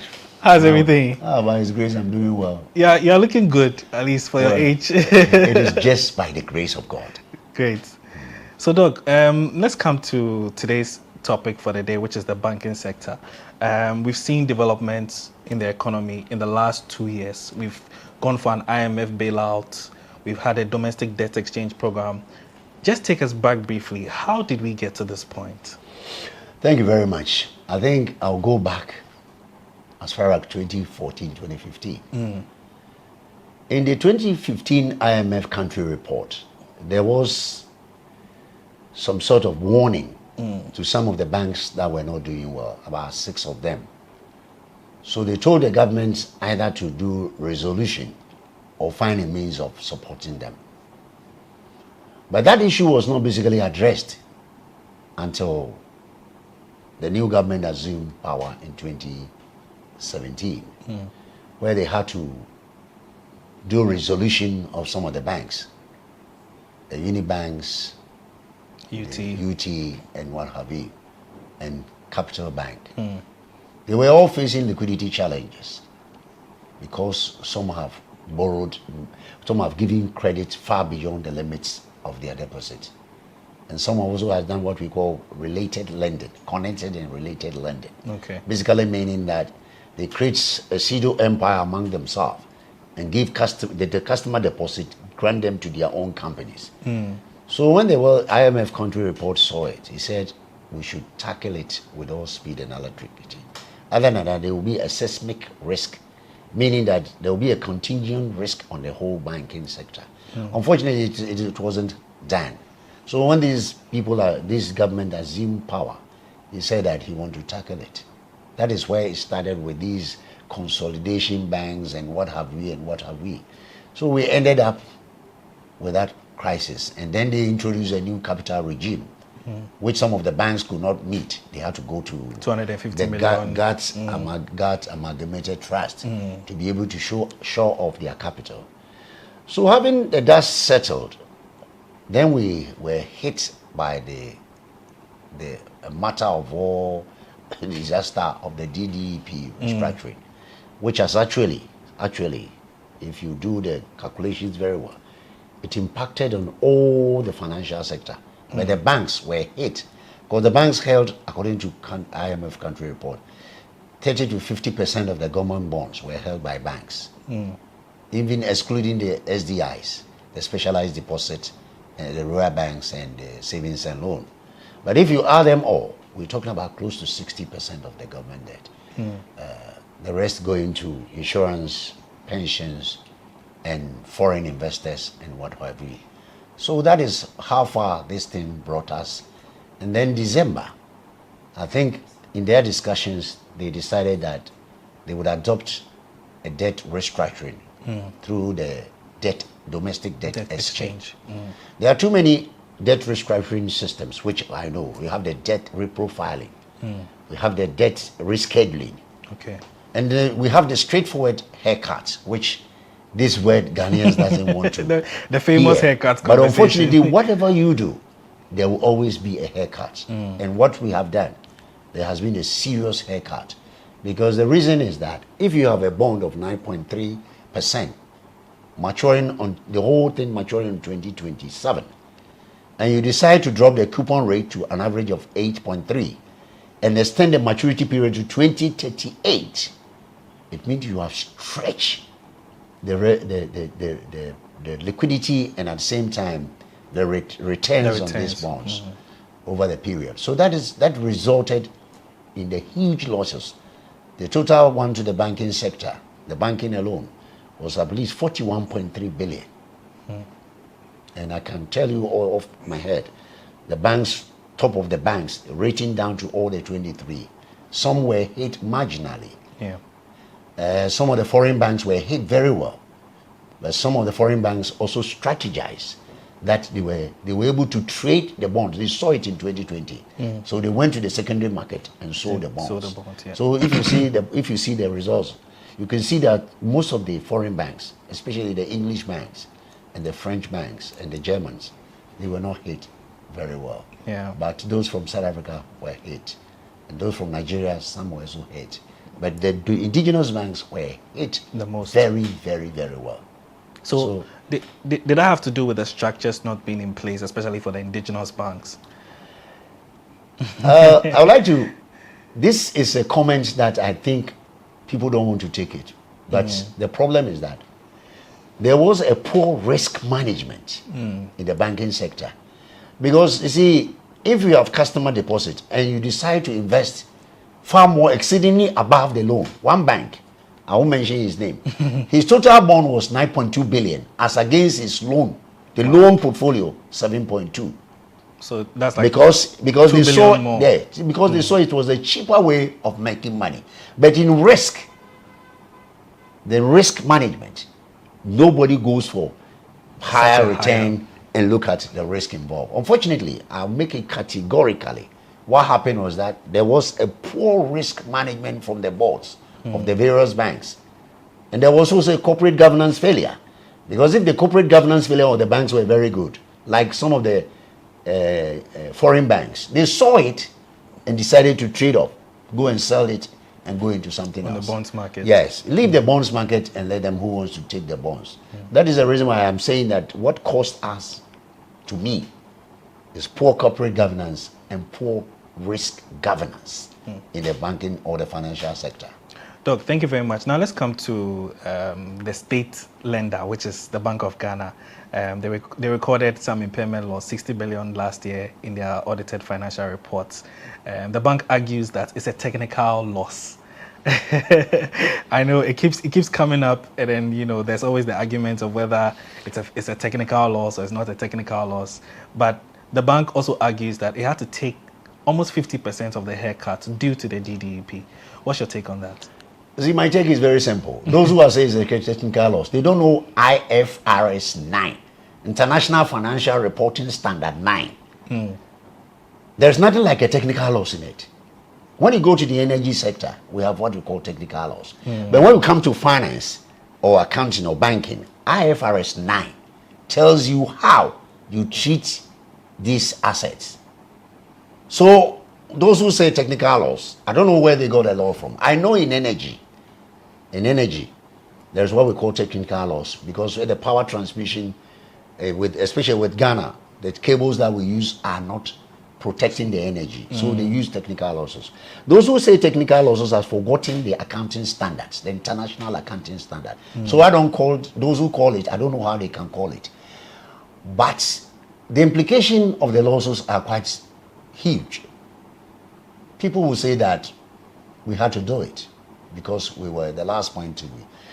Unfortunately for us, the Bank of Ghana Act 612, Act 2002, as amended 2016-918, it states categorically, Section 30 says that, Section 37, it says that whenever there is an emergency, the Minister of Finance, the Governor, and the Accountant General should meet and decide how they will go about it and report within 7 sitting days to the Parliament to get approval of the Parliament before all these things happen. So when people say that there was a need, yes, the need was there, but the law was there.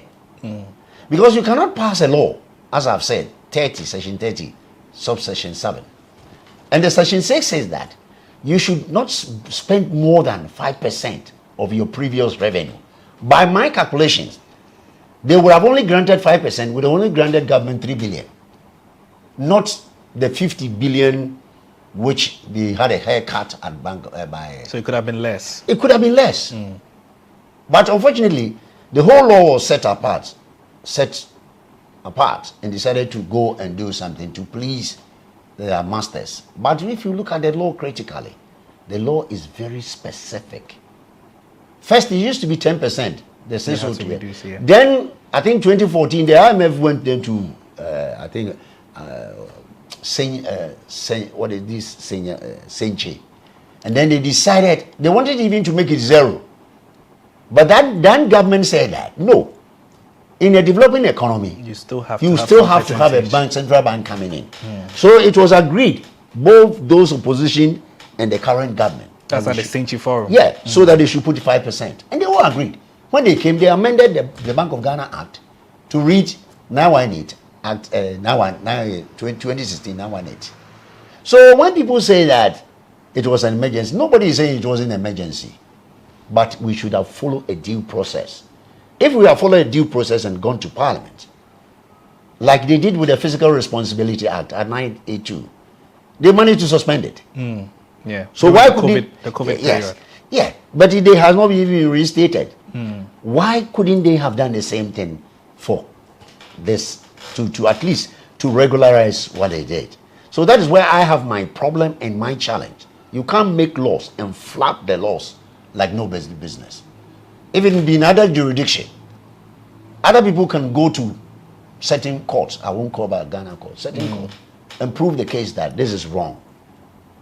So for me, technical, I don't understand.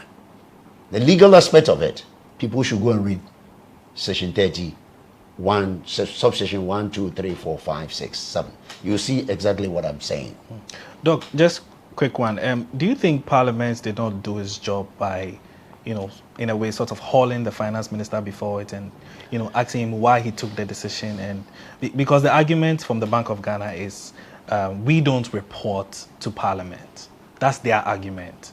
It's the finance minister's responsibility to report to Parliament. So don't you think the Parliament should have, in a way, instituted certain measures to bring the finance minister before it and ask the finance minister, why did you do this? Thank you very much, Mauli. I think there's one thing bringing the person and asking relevant questions.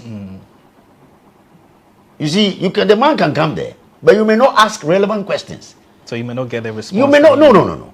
And if the man is crafty and cunning, he will be able to get out of it. But if you should ask him, you sample him and tell him that we are almost 5%, more than 5%. What is your strategy? How are you going to do it? Give us a breakdown of it. Tell us how we're going to address it and how long are we going to do this? And tell us the limit you're going to do. At least the finance minister would have gone down and do his calculations very well. But when he comes in, it looks like you're looking at the personality. You're not looking at the issues. You'll be asking irrelevant questions. And the problem we have in this country now is that we are not asking the relevant questions that would address the issues. So you can call him, call him to there, but nobody would even ask the law. So the Parliament is there. I've always said that. I've said it on one of my programs that the biggest problem I have is the parliamentary rule. We have the executive, oversight. And the judiciary and the oversight. I'm beginning to get worried. That is why in one of my recent deliberation, I said that the constitution has to be amended so that a debt cap is in the constitution, so that you don't just get up and borrow. Because the way it is, when it is good for these people, they will say, yeah. When it's good for these people, nay. But if it's entrenched in the constitution, Bank of Ghana cannot sit down and say that I'm giving far more exceedingly above. That one, somebody can impeach you. But unfortunately, the relevant questions are not asked. Let me give you a lead. Has anybody asked, has this minister come to Parliament to tell us the cost of what he did? When I mean the cost and the implication. Did everybody know that the banks were going to look 41 billion and Bank of Ghana was going to look 60 billion? These things should be, if they said they did a stress test, this thing should have been known. So there should have been a prior knowledge. Yeah, prior knowledge. And so that we can divine a strategic mitigation so that we don't find ourselves where we are. Now, as we're doing now, just like fire and water. You put the water, fire there, you put water in. It's not a good strategy. So the Parliament has to come back and do it work like other jurisdiction. Let me give you example. In my recent delivery, I was talking about country like UK. Conservative may be in control, but there are certain issues when they come. The party's allegiance is thrown away. But in this particular country, I don't think it will happen. When it is this party, everybody wants to say it's good. There is no objectivity. Objectivity is based on science and data. But if you don't have the science and data, you cannot be objective. If you're speaking of debt exchange, you should be able to tell the sectors how is it going to hit it so that you can ask relevant questions. That is why I find it very difficult to say, send him to Parliament. It's just about relevant questions. If you ask relevant questions, he's not able to answer, then you have a way out. But if you haul him there and you begin to look at issues, generalistic issues, not finance and economic issues, then that is where we face the challenge. Just very briefly, is the Bank of Ghana insolvent? The bank says they are not, and they are not supposed to be making profits, although they've recorded some negative equities. Do you think the position of the Bank of Ghana, are they in trouble? Oh, you see, for policy issue, they are not insolvent. Okay. But the question is that they have extra roles to play, i.e., lender of last resort. If any of the banks should have a liquidity challenge, would Bank of Ghana be able to give him the emergency liquidity support as during Capital Bank they give him? Can they do that? Because now they've been squeezed the liquidity. All those money has gone. And I'm wondering how they'll be able to function as a central bank, playing at least one role like the lender of last resort to the banking sector. That is why I'm saying that when people say insolvent, fine, you can call it insolvent or insolvent, but it's not that matters. The role that Bank of Ghana should play, would they be able to play it actively? Which is to provide lending support. Let's assume, say, 10 of the banks today get up in the morning and they have a liquidity challenges. Would Bank of Ghana be able to aggregate to give money to them? That is the question we should ask ourselves. And again, people say that it matters not. Fine. Literature has said that. Some literature say it matters, some say it doesn't matter. One that I read was that, how do people perceive you? You are not operating in an island. Ghana, Bank of Ghana has a gun account with Fed Reserve, UK, America, and the Bank of England, and the Euro. You have accounts there. Because you don't do transaction from Accra. You do transaction across correspondent bank. How would what is the perception from those people who have money? Do you think even if you need some small credit, they will be able to give you? Because they know you're not good, you're good for nothing. And the sad thing about this country, some people compare oranges and apples. Recently, I heard that people were talking about England had a challenge. I heard that they said, I think Australia. But you see, when you're talking about central banking in England, we are nowhere near England. Yeah. We are nowhere, and we can never be near because systems are there. When they did the quantitative easing, when the economy was in trouble, now they are recouping it. Yeah. When the Americans did TRAB, the TAP, when the financial crisis, do you know they have recouped all the money they give to the banks, and they even made profits. Yeah. Can that be said about Ghana Bank? Can that be said about any central bank in Africa? Absolutely no. Doc, so speaking about responses, we had the famous Occupy BOG protest, which was widely attended. And at the end of the protest, we got some reaction from the Bank of Ghana governor, which a lot of people found very surprising. I myself, when I saw the quote, I was surprised that a man of his caliber would make such a quote. What's your take on that? Do you think he was frustrated? I think in this country, even the current president, Kumi Preko, at that time I was in NIB. We had to run under our desk. The soldiers came in and beating everybody because they came into our office at Kingsway. Kingsway. And it has been part of our democratic development. So protesting is it tests how resilient your democracy is. So if people demonstrate genuinely, I don't think that respond is the best. It's not the best.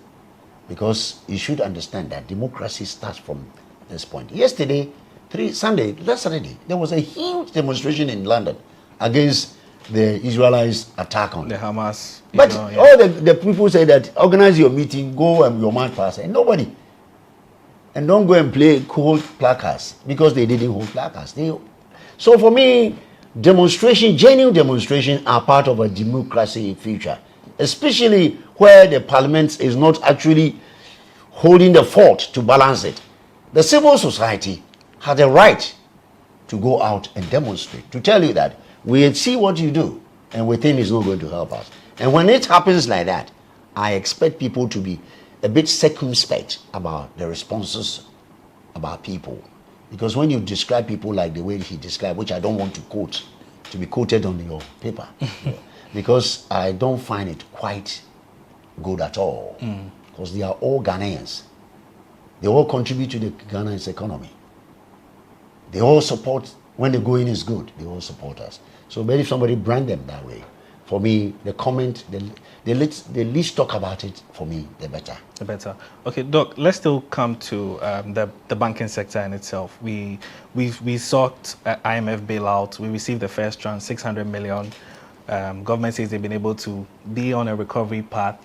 We've concluded a first review. Now we are hoping for a second one, but this is based on financing assurances and all of that. What's your take on that? Well, I like to quote Dr. Ishmael Yamson. Recently, he made a statement, and I want to quote him verbally. He said, one of our problems are coming from the Bretton Woods institutions. Which is the IMF and the World Bank. Yes, especially the IMF. What Dr. Ishmael Yamson said that whenever we are going wayward, they're supposed to raise the flag and tell us to do the right thing. But they wait for us to go in a mess, and they come and put hardship on everybody. And for that matter, I agree. That is why you find them easy to say the economy is turning around. I'm sorry to say that. Inflation at 38.1. Treasury rate at 33.1. Monetary policy at Monetary at 30%. I mean, how can the economy turn around? You see, the IMF statement of the economy turning around, to me, I think it's too sweeping. They should look at the realities on the ground. The level of poverty, the level of hardship. You hear them at their lip. I mean, they never talk about pensioners. Yeah. The most vulnerable people in this country are the retired teachers, the retired nurses, the retired doctors. Because already their salary were no good. All that they talk about their lip. In other jurisdiction, they will always, that is why in the early 90s, we created what we call PAMS card, program to mitigate the social cost of the adjustment. They look at the vulnerable people and try to resolve it. But if you come and tell us that the economy, inflation is 8.1, when my next neighbor is 7%, Nigeria of all countries is 24%, Uganda is 33.6%. I don't know. I don't know what measure. I don't know what criteria. I find it quite disturbing. Instead of you speaking the truth, the non-performing of the banks has risen from 15 to 20%. Yeah. So on what measure are you saying the economy is turning around? The economy is not going to turn around today or tomorrow. It will take quite a reasonable time. And if I'm a prophet, I'll tell you it's going to take 5 to 7 years. 5 to 7 years to before we recover. can be where we were. That's to me to reach single-digit inflation. It will take long time. You know, even because the single-digit inflation they talk about, how many times did we achieve it? Even when there was no COVID. Yeah. I think it's once. 8 plus or minus 2. 8 plus minus, yeah. I mean, we achieve only once. And then if you want to achieve the 8 plus minus 2, when you are importing everything, poultry feed, rice, sugar, I don't know, even dead bodies. How can you control it? Because most of our cost push inflation, the policy rate they are using, they are looking at demand push. But the cost push is something that is coming from external.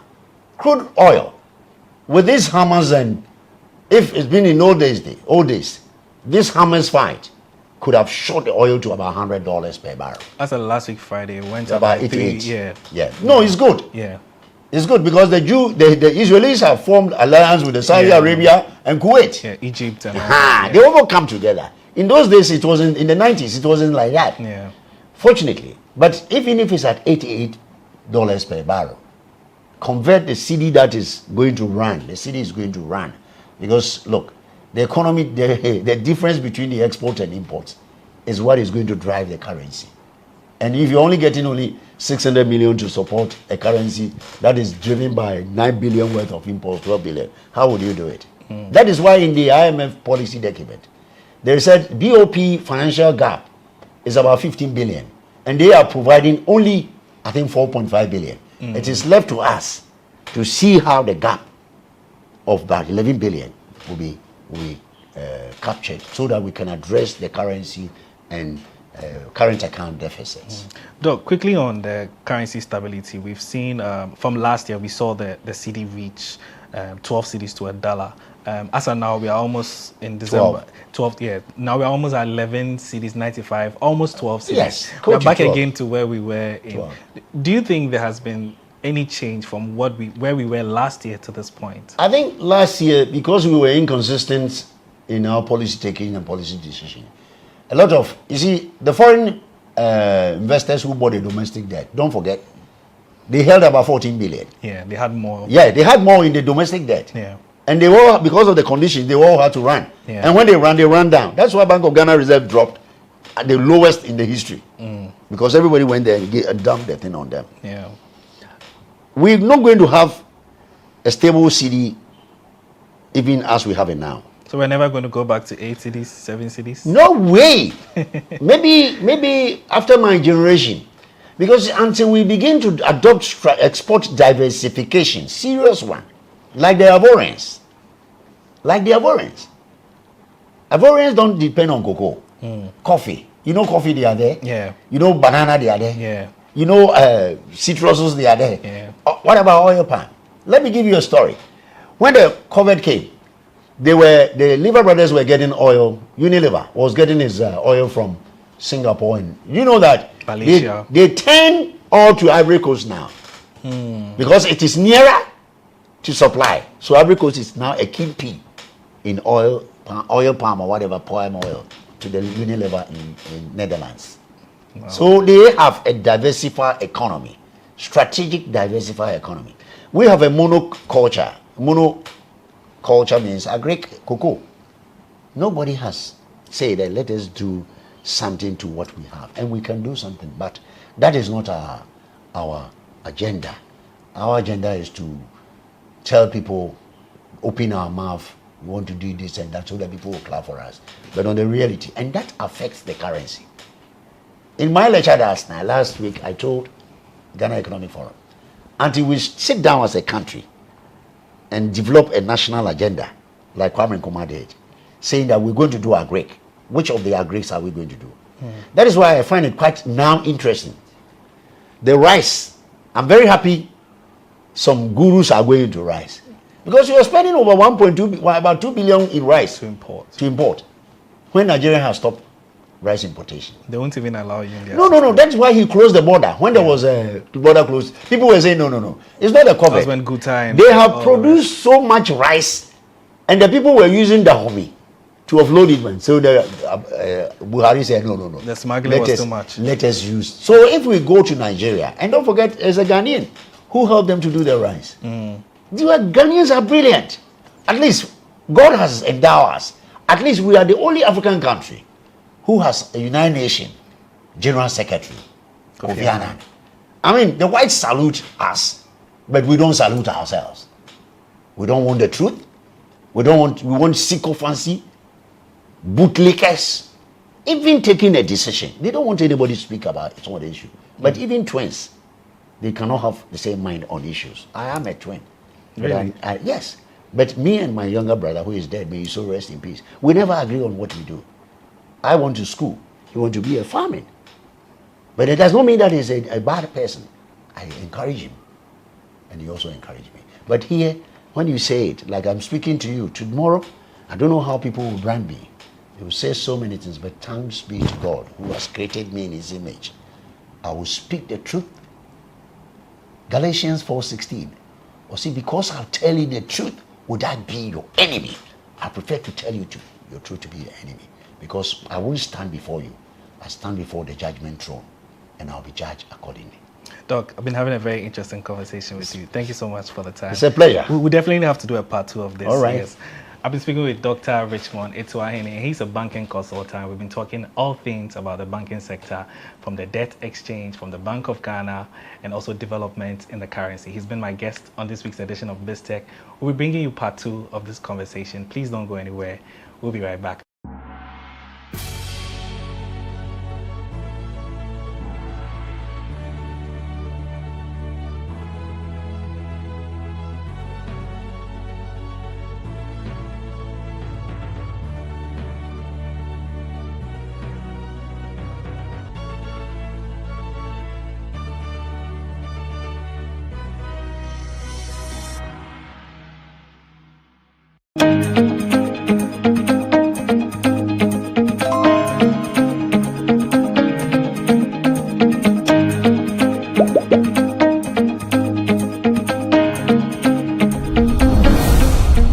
Everyone needs the perfect snack to munch on during a fun moment. Wow. Enjoy the tasty McBerry Twist cupcakes, deliciously baked and packaged for a sweet treat. Premium quality cakes baked with love for all, enriched in butter and milk. Yummy.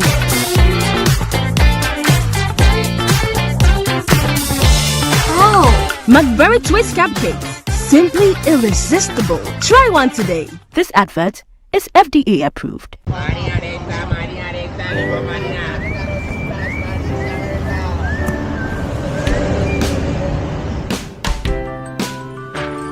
I want you so bad, Alpha Cracker. I want you. I wanna say yes, I can't resist. I want you. Ooh, I want you, Alpha Cracker. I want you so bad, Alpha Cracker. Don't me call one casa.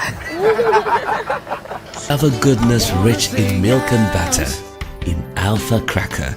Yummy and deliciously crunchy. But I can't resist you. Alpha Crackers, simply irresistible. This advert is FDA approved. Are you still searching for the right platform to share your voice, thoughts, and feelings?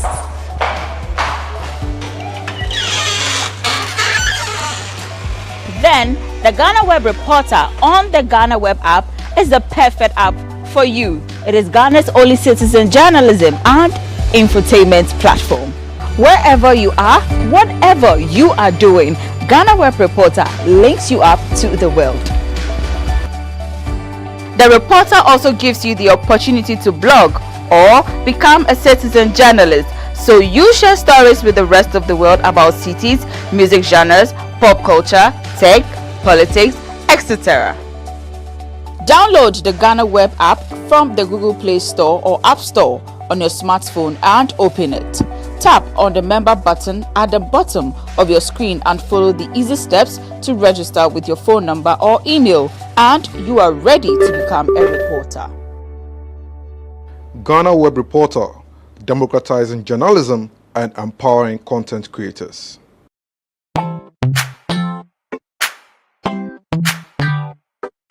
Sweetheart, be mindful of your health. Idea Products Nadia Makeup. I welcome you to Sigma Health and Beauty.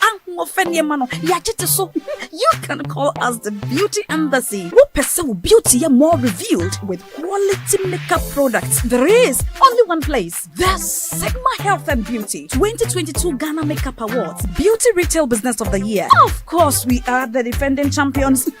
World-class makeup brands and Kwanyet on. You name it. Maybelline, Dark and Lovely, House of Tara, and many more. Your professionalism in the beauty industry is unmatchable. The proper way of applying our products. Sigma Health and Beauty, Yewa Accra, Makola, Georgina Stores, and Rollins Park, Gate 4. Fryer 0248 138 596 and 0201 408 186. Or visit our online shop at www.beautyavenuegh.com. Sigma, your beauty, our joy.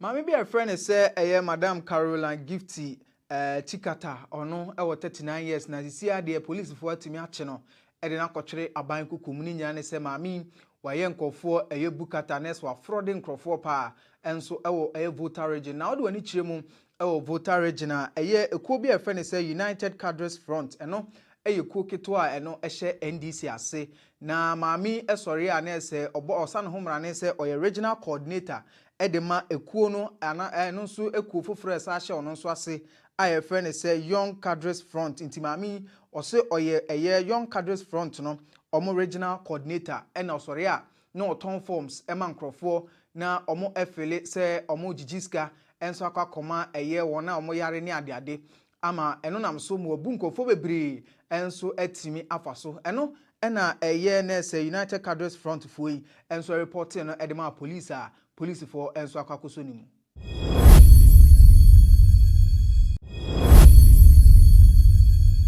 Professor Kwabena Frimpong Boateng Kanina oye environmental minister afei no a ene chairman edema interministerial committee on illegal mining mechire IMCIM na ade ode ne nsem kakra betu dwa no se odi mampani Akufo-Addo ho yaw yie pa ninya ne se Akufo-Addo be mampani no ode tudwa se ade efen se galamsey de obeko enso atia ama ohyebo mpo se na konya na ode beto ho na ode akon ama galamsey ano abrase a obeye nemom professor Chiremu a se de niam sikika kono ekamea ese na ese nada bi ena Akufo-Addo etimi enso ede tudwa ni nyina ene se attorney general ede report enso aba betudwa na ese okire se amampanimfo a na ese IMCIM a report momde ba se omo enso aka ho bi na galamsey ekoso oman ni mu no na ese auditor general ento atimi acclaim omo no ka bi ena Professor Kwabena Frimpong Boateng ono so echiremu a wadi Akufo-Addo ho ya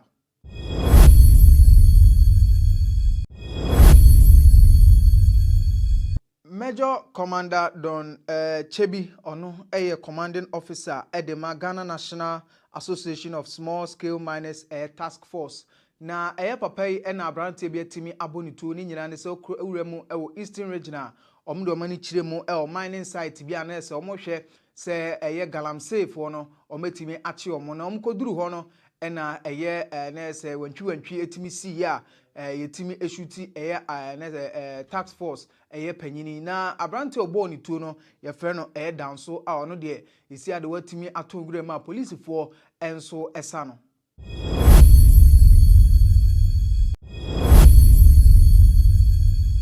Member of Parliament Edema Bibiani Ahwiaso constituency Papa ye friend say Alfred Obeng Boateng ene de atodwa say enche NPP primaries a ba betodwa no ono ma amadwen say omne ne bepre Bibiani akonya no o ka kire omo so omunya ready cause ono de wasie dollars enso agudem a obetua de ama delegates no no mato no so aba no no so atimi akogina party nanim say ento no so aba no be NP emfama Bibiani Ahwiaso constituency na ochiremu a 2020 abato no na ese anase 2021 omo primaries no ade delegates no oma obia sika no be se 3000 Ghana cedis emomo to abama no nti isi ade se delegates no anase wona one ne bepra kunya no oma dwen se ombema delegates no 2000 Ghana cedis a ono obema omo double nti se utua 2000 Ghana cedis ama delegates na ono Alfred Obeng Boateng ready so betua be se 4000 Ghana cedis enso de ama delegates na mama to abama ni nya ne se ne 4 years a ono so atimi atena kunya no so no waboa dollars enso agudem for primary so ya enche ebetodwa no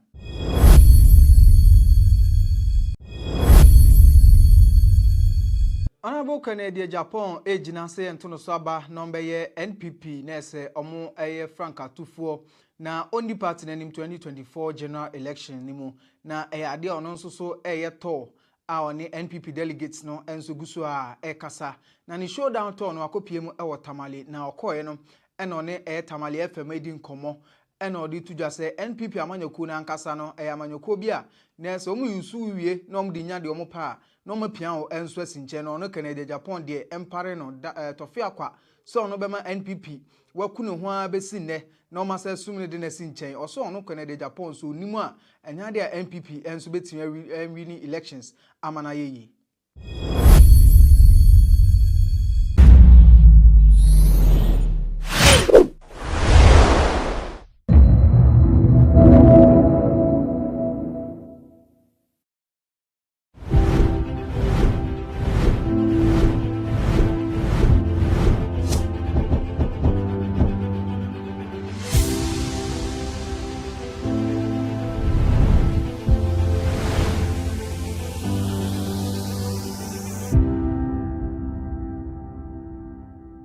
During the administration of President John Evans Atta Mills, some review of the country's 1992 constitution was understood to have been made.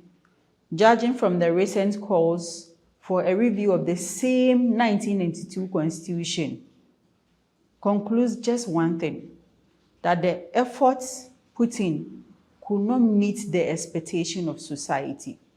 Today on Legal Agenda, we will delve deep into the Constitution and some of the reviews that needs to be made to meet the expectation of this society that we all find ourselves in. So I have with me here Lawyer Martin Pegu to help us discuss this.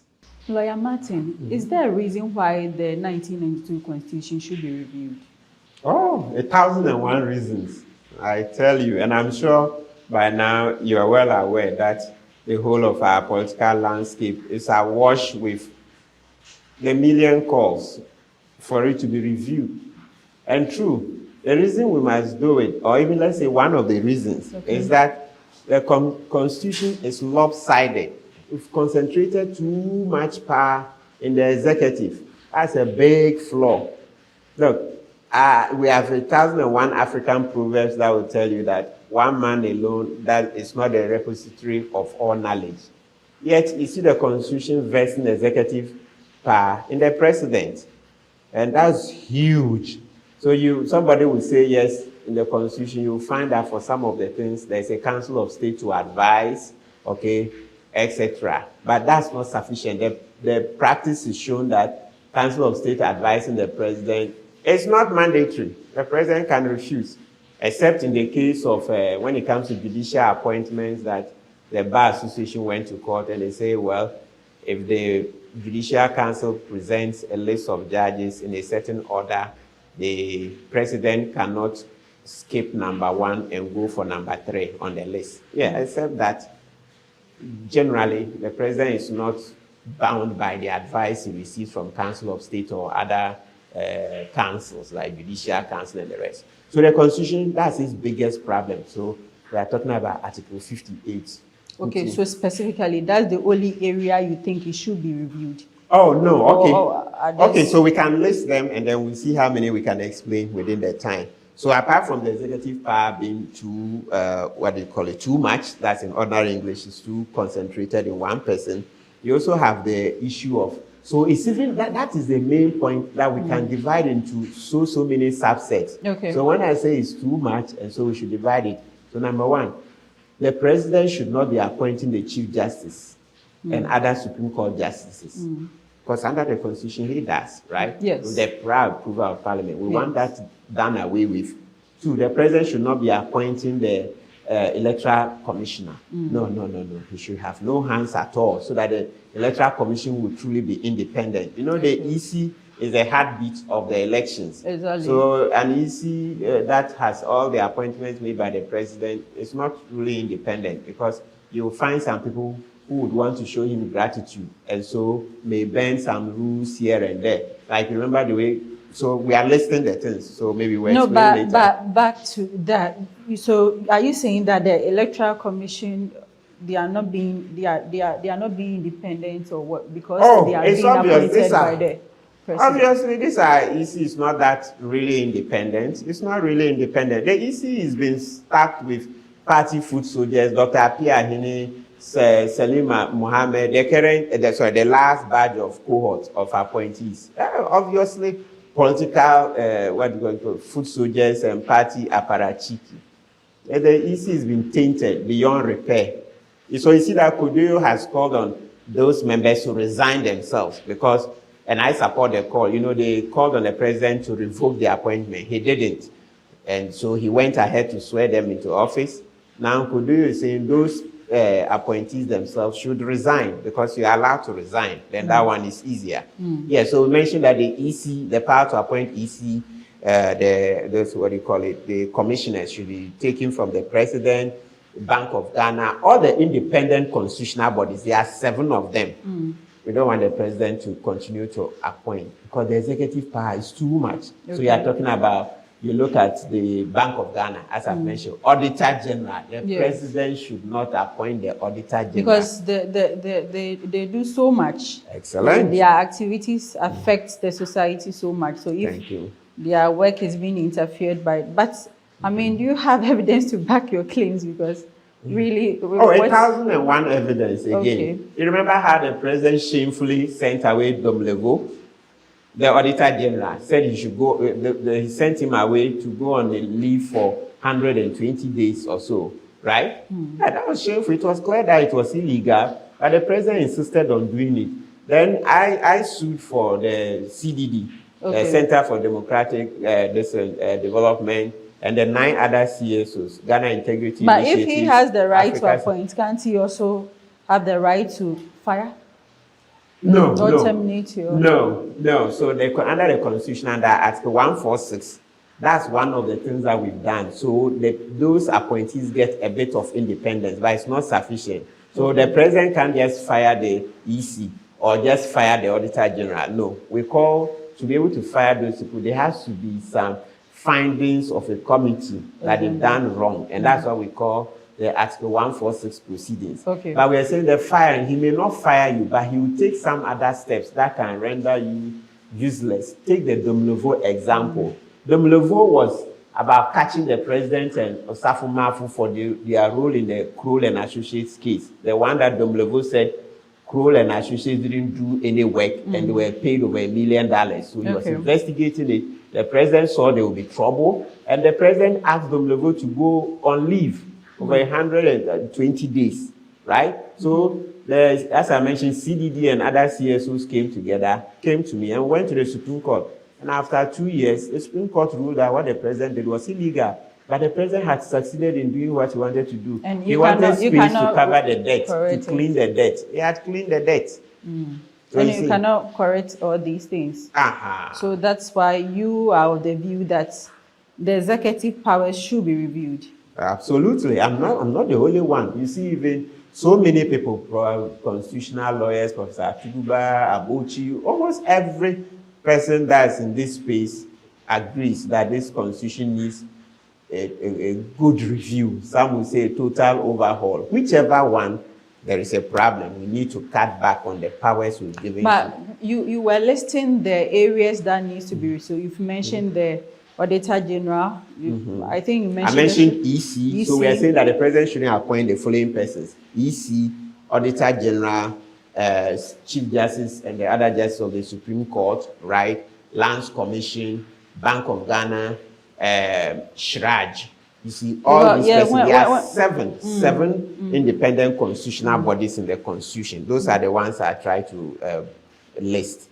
Let's take that power away. Let the president concentrate on development. That's he's building schools, he's building roads, yes. But these 7 institutional, independent constitutional... should not be done by them. So that they will be stronger. They should be elected. Yes, so we have the election, yes, and citizens participate. Yeah. We should do that.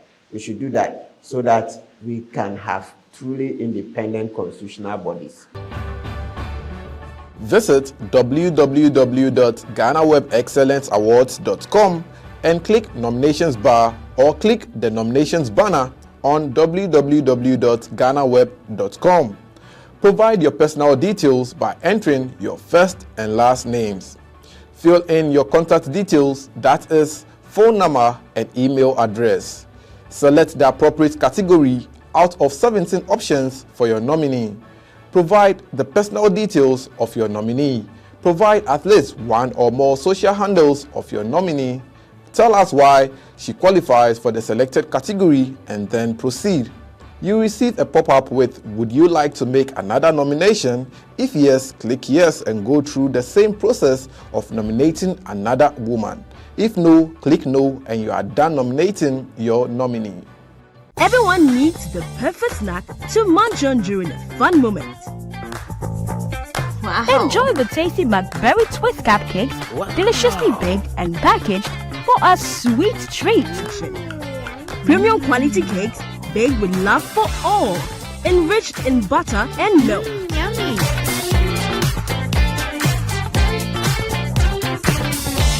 Oh, McBerry Twist cupcakes, simply irresistible. Try one today. This advert is FDA approved. But looking at the immunity the president and the other parliamentarians enjoy, do you think we also have to review that, or that should just fly? I agree. So that will come back to how I was trying to list all the things we want. So the immunity is one of those things. I mentioned the last time. I'm interested in that. We'll review Article 57 to reduce the immunities of the president. Then let me list a few of them, then we'll come and develop. Then also we want the election of the MMDCs, right? Yeah. So that they will be, the MMDCs will be truly accountable to the citizenry at the local level to strengthen local governance. Right now, it's the president who appoints, so there's no true accountability, right? Yes, we want those things done.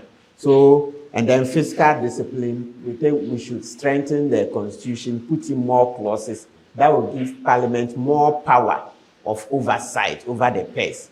Right now, as it stands, you see that sometimes they pass a budget, but the executive go and they overspend and come back, and then Parliament is forced to just ratify. We put provisions that will make it in such a way that it will be difficult for the executive to overspend.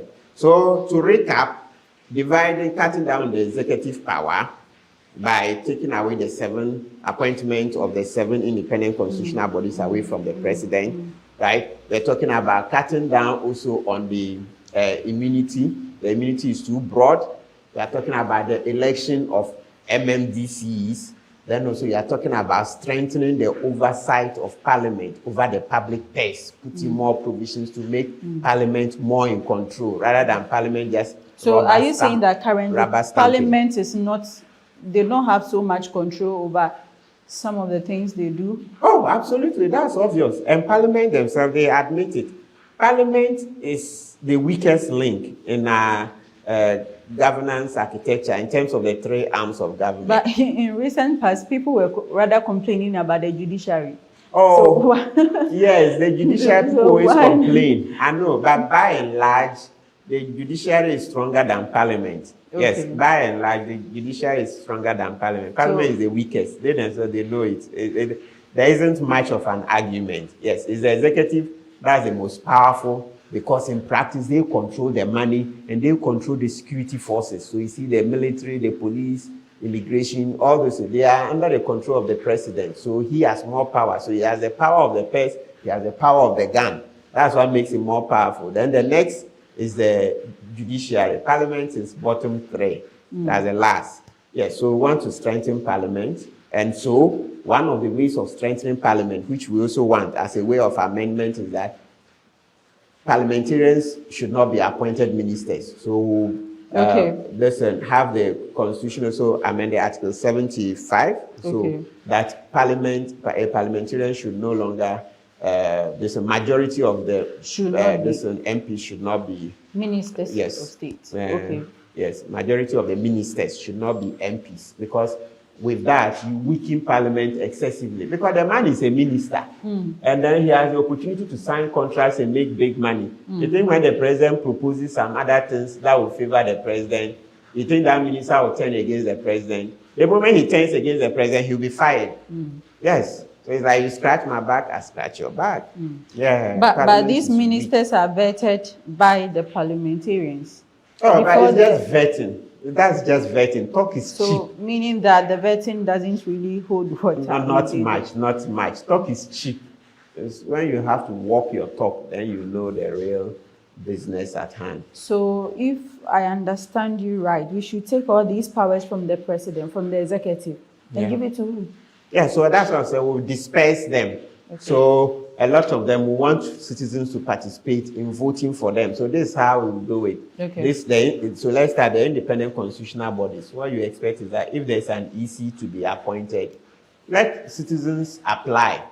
So when they apply, then of course there'll be set criteria. So the Public Services Commission, they are also part of the independent constitutional bodies. Yes. So the Public Services Commission, and this time we want the composition be reconstituted in a way to allow many civil society organizations to be part of the Public Services Commission. So that commission will receive the applicants. Then the number that are deemed to be qualified, there will be a public interview. So they'll be interviewed in public. So radio, like you're doing now, TV, let all of them speak. They will ask, so they bring experts to help interview them. So when we are done with the interview, then the first 3 will be selected. Then now we subject those people to a vote. Yes, citizens be allowed to vote online or other forms of voting, so that we can reduce the cost. But the main thing is that citizens have a lot of the power has to be returned to citizens. Our politicians are the worst citizens now. They are the weakest link in our democracy because they've turned out to be bad boys and girls. That's why we are retrogressing. Yes. So we need to find a way. Bad boys and girls. Yeah. The politicians, they are bad boys and girls. They have messed us up. So we need to review this. So we have to take the power back to the people. Perfect. That's the whole team. Yes. But talking about immunity the president enjoys, I know the president cannot be sued directly. Do you think we have to review that too? Because in recent past, he made some comments about the Chikwueze case and all that. Perfect. So that he'll be hauled before the court, where the court before which the case is. That's if it's a superior court, high court, court of appeal, supreme court. The president should be hauled before it for making comments that are prejudicial or are contemptuous. That is good. So it means that the immunity should be limited to the president's functions alone, not the whole, all of his activities, whether personal or official. No. Currently, the way it's been couched in Article 57 is for everything he does, whether personal or functional, relating to his office. So we need to cut it down and reduce it to only his office. And there are 3 or 4 Supreme Court decisions where you see them making, the judges articulating that view. That look, the immunities are not there to be used for personal aggrandizement. No, it's for enhancing the work. So when you find a president going to climb a political platform and spew contemptuous statements here and there, he should be hauled before the court. Yes, if we don't do that, we can't develop much. We should stop deferring to people in authority too much. Okay. But in your submissions, finally, in your submissions, I know you mentioned that the positions, the 7 roles are done by the president and the Council of State. But is and you also mentioned that the president is really not mandated in some of the decisions to listen or take the advice of the Council of State. So if that is the case, then what is their role? Are we not just wasting taxpayers' money? Say that again. So that is the point. So we've said it ad nauseum that the Council of State is not strong enough because, you see, and not being strong enough, the first thing is that the advice is not binding on the president. So that in itself, if it's not binding, so then what is their role? It's persuasive, and that's not good. So we shouldn't be spending so much time and other resources on people to give persuasive advice. It must be mandatory advice, you see. So this Council of State, we've had a debate several times on various platforms. You see that no, the Council of State is virtually outlived its usefulness. Yeah, it was done in a way, let's not forget that, even though people are denying it, but you can't walk away from the fact that this constitution was structured in a way to please this ex-president Rawlings, so that he will make our return to democracy easier. That was the whole thing. So that ex-president Rawlings will make our return to democracy easier. But now that he's exited, more than 20 years after his exit, we have no business continuing to continue. Okay, so that was the reason why. Yes, but don't take. Some people are denying it, but largely we all believe the constitution is the way it is because they were trying to please ex-president Rawlings to make it easier for us to come to return to democratic rule. Okay. So far we've been concentrating on the executive powers, but I know also that parliamentarians enjoy some form of immunities by not serving them letters, court letters, powers from court and powers from parliament or going to parliament. Do we have to review that too? Yes, because sometimes they do some of these things, and so that you could clearly see that, I mean, they have to receive these letters, these court letters, and because of this immunity, the other party is frustrated. They cannot serve them. Yes, good. You are right. That one too will need review. Except that reviewing it to make it easier for them to be served. One of the things we should guard jealously is that as for arresting them, we should be slow to make it easier for arrest. Otherwise, the way we are still very crude in this part of the world, an executive president can use the police to cause arrests of parliamentarians unnecessarily. So please, as for arrest, let's guard it jealously. In actual fact, when it's time for review, I will support a call for it to be made more difficult to arrest a parliamentarian. Okay. Because, yeah, you look at it, in 2023, see some of the very, what do you call it, openly crude political games both parties are playing. It's not good. So it tells you that it could get worse. It will get worse. So let's tighten the rules. With the kind of political system we have here in the country. Excellent. Yeah, it's terrible. It's terrible. I hope you've learned so much today on Legal Agenda. Thank you, Lawyer Martin Pibu. You're welcome, Matilda. The conversation on review of the 1992 Constitution will definitely continue. Stick and stay with me. This has been Legal Agenda, and my name is Matilda Boatinati.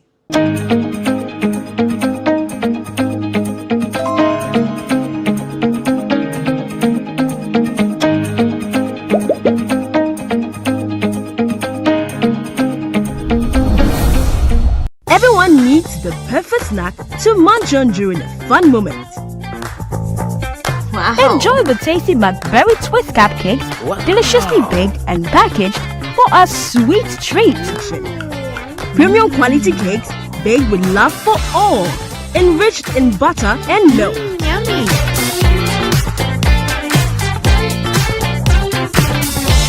Oh. McBerry Twist cupcakes, simply irresistible. Try one today. This advert is FDA approved.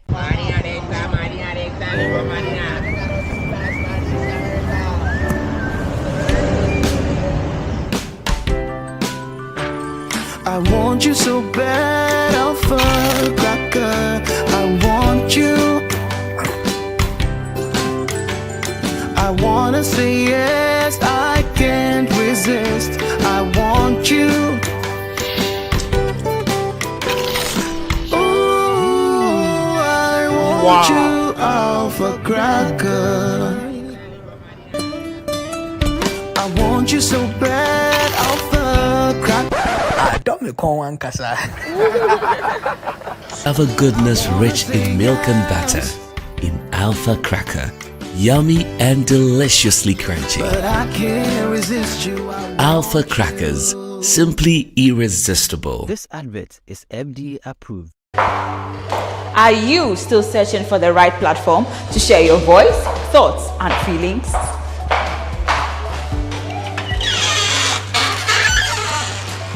Then the GhanaWeb Reporter on the GhanaWeb app is the perfect app for you. It is Ghana's only citizen journalism and infotainment platform. Wherever you are, whatever you are doing, GhanaWeb Reporter links you up to the world. The Reporter also gives you the opportunity to blog or become a citizen journalist, so you share stories with the rest of the world about cities, music genres, pop culture, tech, politics, etc. Download the GhanaWeb app from the Google Play Store or App Store on your smartphone and open it. Tap on the member button at the bottom of your screen and follow the easy steps to register with your phone number or email, and you are ready to become a reporter. GhanaWeb Reporter, democratizing journalism and empowering content creators.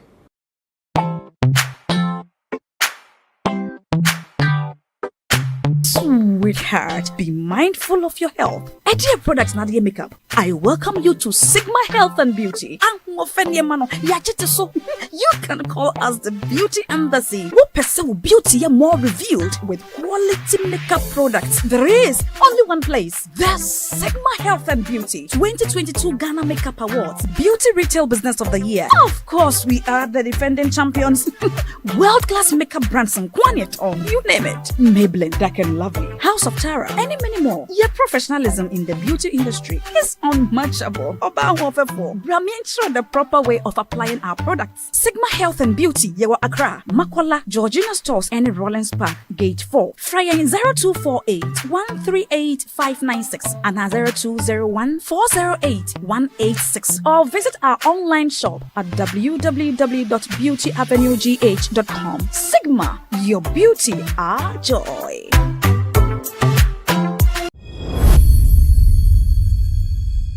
Mami be a friend say Madam Caroline Gifty Chikata ono 39 years na sisi ade police for atimi ache no ɛde na kɔtwere aban kukum ni nyina ne sɛ maami waye nkɔfoɔ ɛyɛ bukata nes wa fraud nkɔfoɔ pa enso ɛwɔ ɛyɛ voter region na ɔde wani kyerɛ mu ɛwɔ voter region a ɛyɛ ekuo bi a ɛfɛ ne sɛ United Cadres Front ɛno ɛyɛ kuo ketewa a ɛno ɛhyɛ NDC ase na maami ɛsɔre a na ɛsɛ ɔbɔ ɔsa ne ho mmara ne sɛ ɔyɛ regional coordinator ɛde ma ekuo no ana ɛno nso ekuo foforɔ ɛsa ahyɛ ɔno nso ase a yɛfrɛ ne sɛ Young Cadres Front nti maami ɔsɛ ɔyɛ ɛyɛ Young Cadres Front no ɔmo regional coordinator ɛna ɔsɔre a na ɔtɔn forms ɛma nkrɔfoɔ na ɔmo ɛfele sɛ ɔmo gigiska ɛnso akɔkɔma ɛyɛ wɔn a ɔmo yare ne adeade ama ɛno nam so mu obu nkrɔfoɔ bebree ɛnso ɛtimi afa so ɛno ɛna ɛyɛ na sɛ United Cadres Front foɔ yi ɛnso report no ɛde ma police a police for ɛnso akɔkɔso ne mu.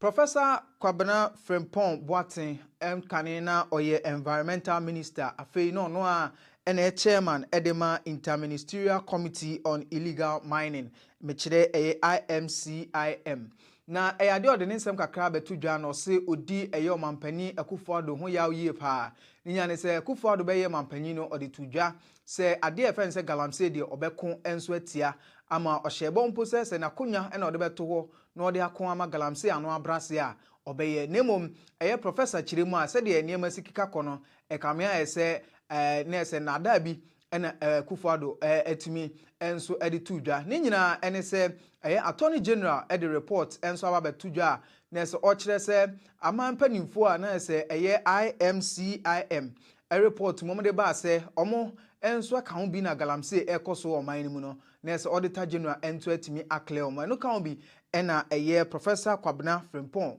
Boateng ono so echirem a wadi Akufo-Addo ho ya.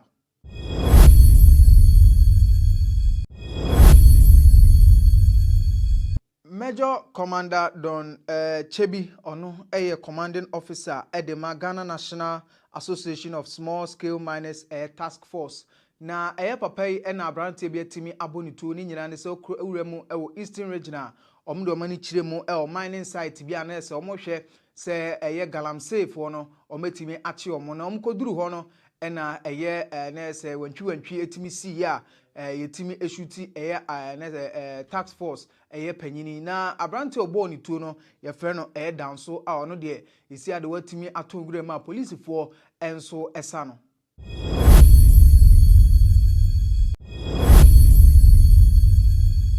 Member of Parliament Edema Bibiani Ahwiaso constituency papa ye friend say Alfred Obeng Boateng ene de atodwa say enche NPP primaries a ba betodwa no ono mai madwen say omne ne bepre Bibiani akonya no o ka kire omo so omunya ready cause ono de wasie dollars enso agudem a obetua de ama delegates no no mato no so aba no no so atimi akogina party nanim say ento no so aba no be NP emfama Bibiani Ahwiaso constituency na ochiremu a 2020 abato no na se anase 2021 omo primaries no ade delegates no oma obia sika no be se 3000 Ghana cedis emomo to abama no nti isi ade se delegates no anase wona one ne bepra kunya no omadwen se ombema delegates no 2000 Ghana cedis a ono obema omo double nti se utua 2000 Ghana cedis ama delegates na ono Alfred Obeng Boateng ready so betua be se 4000 Ghana cedis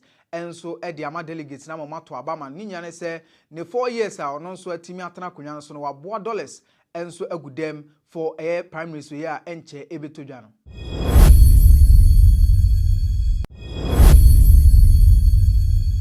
Honorable Canadian Japan ejina se entono so aba number NPP na se omo Frank Atufo na only party nanim 2024 general election nimu na ade ono nso so to a oni NPP delegates no enso guso a kasa na ni showdown to no akopiem Tamale na okoye no eno ne Tamale FM edi nkomo eno odi tudwa se NPP amanyoku na nkasa no amanyoko bi a na se omu yusu wie na omu di nya de omu pa no mapia o enso asinche no no Canadian Japan de empare no tofia kwa so no bema NPP wakunu ho a besi ne na o masa sumne de na sinchen o so no Canadian Japan so nimu a enya de NPP enso betimi win elections amana yeyi.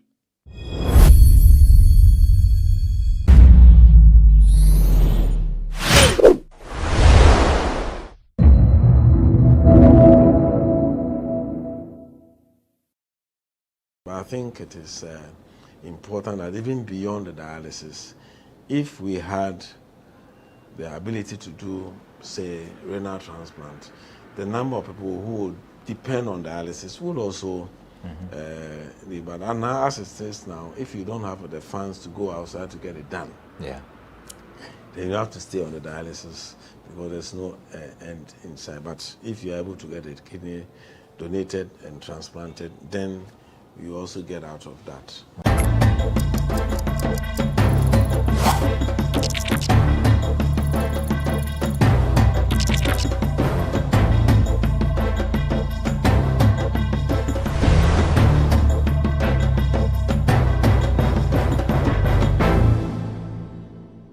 Hi, good day and welcome to another edition of The Lowdown on GhanaWeb TV. My name is Daniel Odro. We continue our series of conversations to bring enlightenment on organ donation and organ transplantation in Ghana. We've come to understand that it is very critical to Ghana's healthcare delivery system and that it can give life and improve the quality of lives of those who are in need of organ transplantation.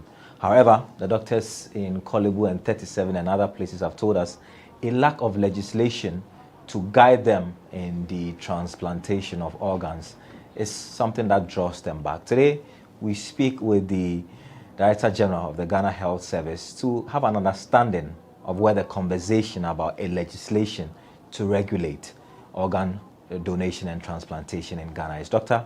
Patrick Kumar-Boaji is my guest on today's edition of The Lowdown. It promises to be an exciting one and very educative. Doc, thank you very much for your time.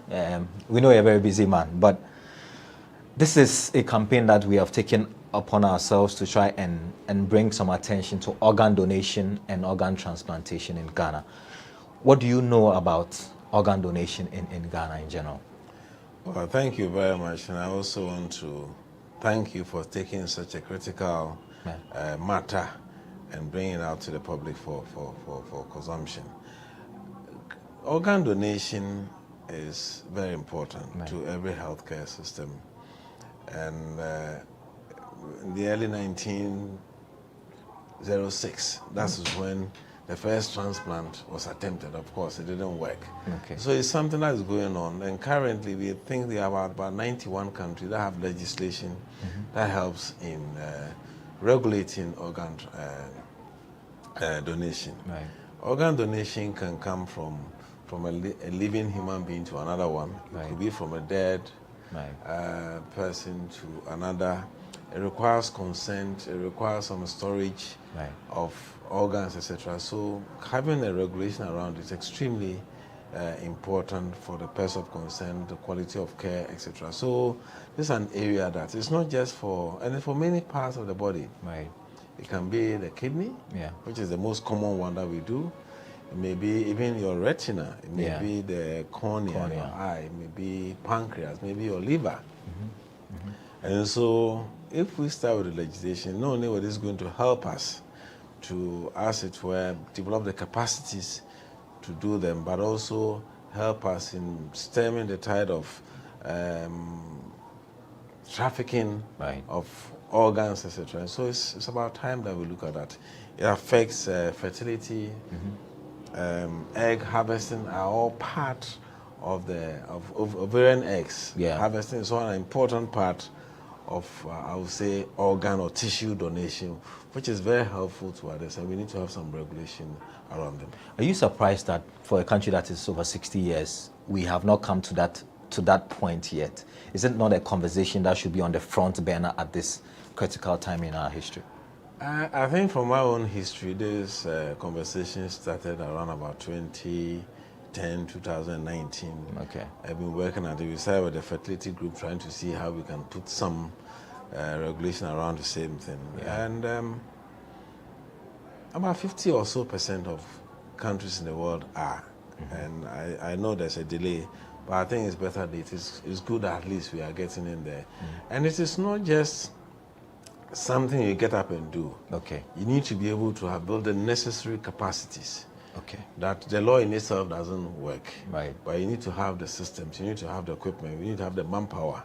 You need to have, and then finally the law to be able to do such. And I think the right time is now. We have teaching hospitals, we have consultants, we have urologists, we have specialists who can do this. And so this is, I think it's the best time to do that. Also, we seem to be a country where our neighbors seek care from here. So in our quest to do health tourism, this will be a very important aspect that we can do, not only to save our people, but also become more of a commercial entity for the country to be able to attract people who otherwise would have had to fly all the way to India and other parts of the world. Okay. But they could come to Ghana and have it done. And I think so the timing, I think, is appropriate now. Your colleagues at Kolebu and other places who we have spoken to say, like you mentioned, they started the conversation somewhere in 2009, 2010. Yeah. It goes, and then, I mean, it's a bit of, it's cold a bit, and then we resurrect the conversation. What do you know about the stage at which it is, and what can we do to fast track it? Well, I think we started with individual groups. Okay. Let's say the fertility group will bring their own. Okay. And then the ophthalmic, the eye ophthalmologists will bring their own, because they're looking at what is in there. But what we have now, we have just submitted a draft bill. Okay. To the minister. Okay. Just about a week ago, so that we start the conversation. But this one is not just limited to one particular section, but this is covering the entire spectrum of anything that can be donated, or tissue or organ. Okay. And I think this is probably the farthest we ever come to. Otherwise, we've just been having the fertility specialists who come with the ovaries and surrogacy and all that. Everybody are working in silos. But now I think we have a more comprehensive bill that we can start for. So your activities also are also in the right time. Okay. The right time to be able to push things. Okay. Through. Recently, we spoke to the President's advisor on health, Dr. Nsiasare, and he mentioned that the President is aware of this. He's interested in ensuring that this thing is passed, maybe and hopefully before the termination of his term as President. Do you feel that in the next year or two, this can be fast-tracked, or you think that we should be a bit more carefully optimistic and say maybe it take 3 or 4 years for this thing to actually go to Parliament and it be debated on? Well, I think the law can serve as a catalyst for development of the various sectors. So just it's not just about the transplant, the technique of the transplant, also how to prevent rejection, how to be able to store the capacity to store the bank to store organs and tissues, etc. These are all very important, and so I believe with the law that will also create as a factor that all these systems will start working. So I believe that the law can go ahead. But it needs to go to Parliament and all of that. Yes, it needs to go to Parliament, and that I can't predict what Parliament will say. So I hope that the Parliament, I think this being a human interest thing, will not be anything that will create confusion, and it should be able to let it go. But we at the health sector, both public and private, need to take advantage of it and also do the necessary capacities to be able to take advantage of the law when it's passed. Do you think we should lobby some of the MPs to fast track it? Because we've spoken to some of the MPs, they don't even seem to understand. Of course, you're a doctor, so it's easy for you to appreciate. But some of them, it's a very humongous thing to even think about, because everybody's careful about what if people are being killed to harvest their organs? What of those who have cultural beliefs that when you die, you need to go with your entire body that God gave you and all of that? Well, it will not be. I mean, to donate is by consent. Yes. Even for the dead, if they're not giving consent before the organ is taken, you cannot take it. So, but that's the more reason why the law is important. I will not think that, I cannot guess what MPs will say, because we actually not presented anything to them before. Right. And I think you present something that is clear, that is comprehensive. They will look at it and also demonstrate that we have the capabilities to do that, or also provide the incentive for us to build the necessary capacities to do those services. I think that will also be very helpful.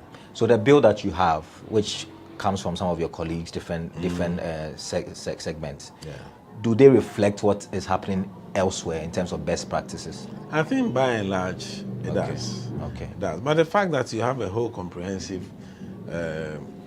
law or act or bill doesn't mean that you should do it unless you build the necessary capacities. But like I said, the law is an important catalyst that even if I'm preparing, these are the things I'm expected to do. This is the way I'm supposed to go about it. And so to help. So I don't think it will be a bad thing to have the law passed whilst we have the disability law passed. Yeah. We are not able to implement everything, but Right. this is the start. Yeah. So Doc, the gentlemen who donate their sperms, people who their family member is in need of a kidney that they donate, what is regulating that, since there is no comprehensive legislation on organ donation in its entirety? Well, I mean, there are practice rules that goes around it, but it also becomes more important, more avoid conflicts when there's a law governing what you can do, who can do what. There are countries, even the number of eggs you can donate, the number of eggs you can put for in vitro is regulated. Okay. In some countries, you can put more than 3. Oh, okay. I mean, so I think those are the things that we need to also regulate the practice. Okay. Okay. So I think it's just another way of completing the cycle to make sure that we as health professionals also don't abuse the skills we have. And so we need those laws. So your colleagues in Kolebu told us that the last month it was in July, I think, or June, that they did a kidney transplant, and that they were supposed to do 3 transplants. However, they have an ethics board that will speak with the donors and have a sense of why they want to do it. In the end, they ended up with only 2 transplants because they figured and found out that the other one was being coerced to do it.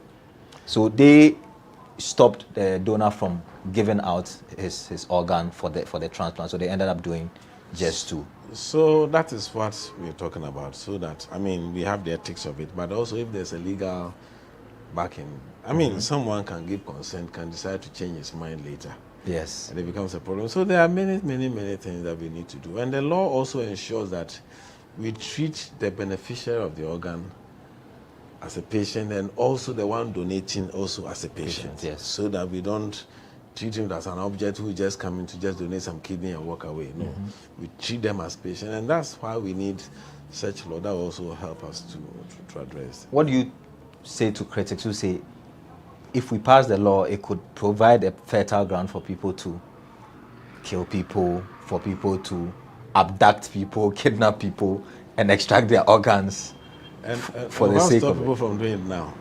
Okay. What stop people from doing it now? Because there's no awareness about it.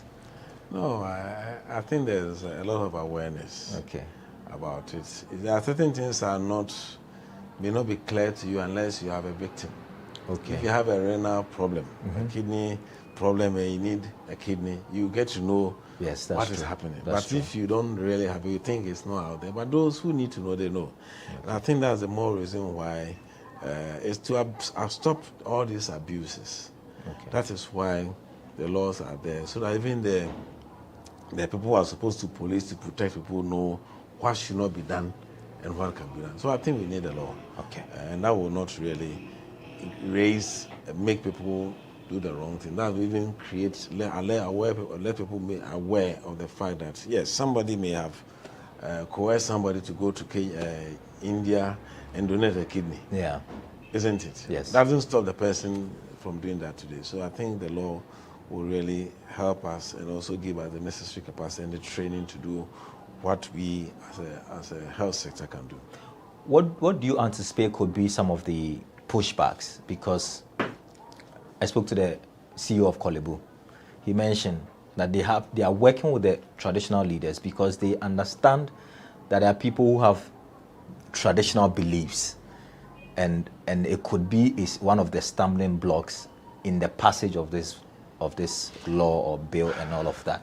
Do you anticipate that these things could happen? There are people who believe in the afterlife. There are people who believe in all sorts of things. I believe that we're going to have those concerns. We are a very spiritual society.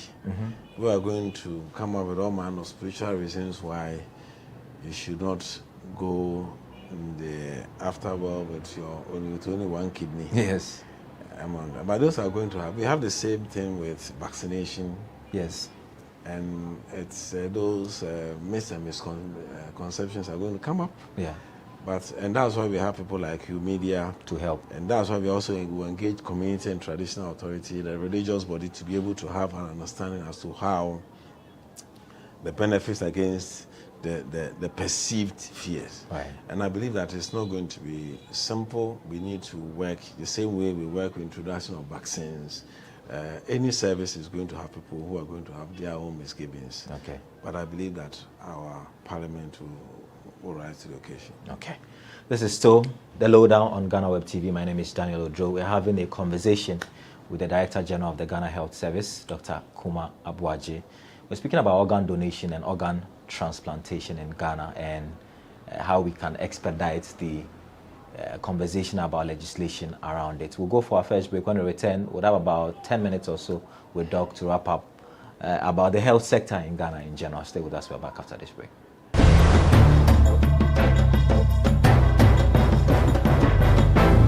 Everyone needs the perfect snack to munch on during a fun moment. Wow. Enjoy the tasty McBerry Twist cupcakes, deliciously big and packaged for a sweet treat. Premium quality cakes baked with love for all, enriched in butter and milk. Yummy.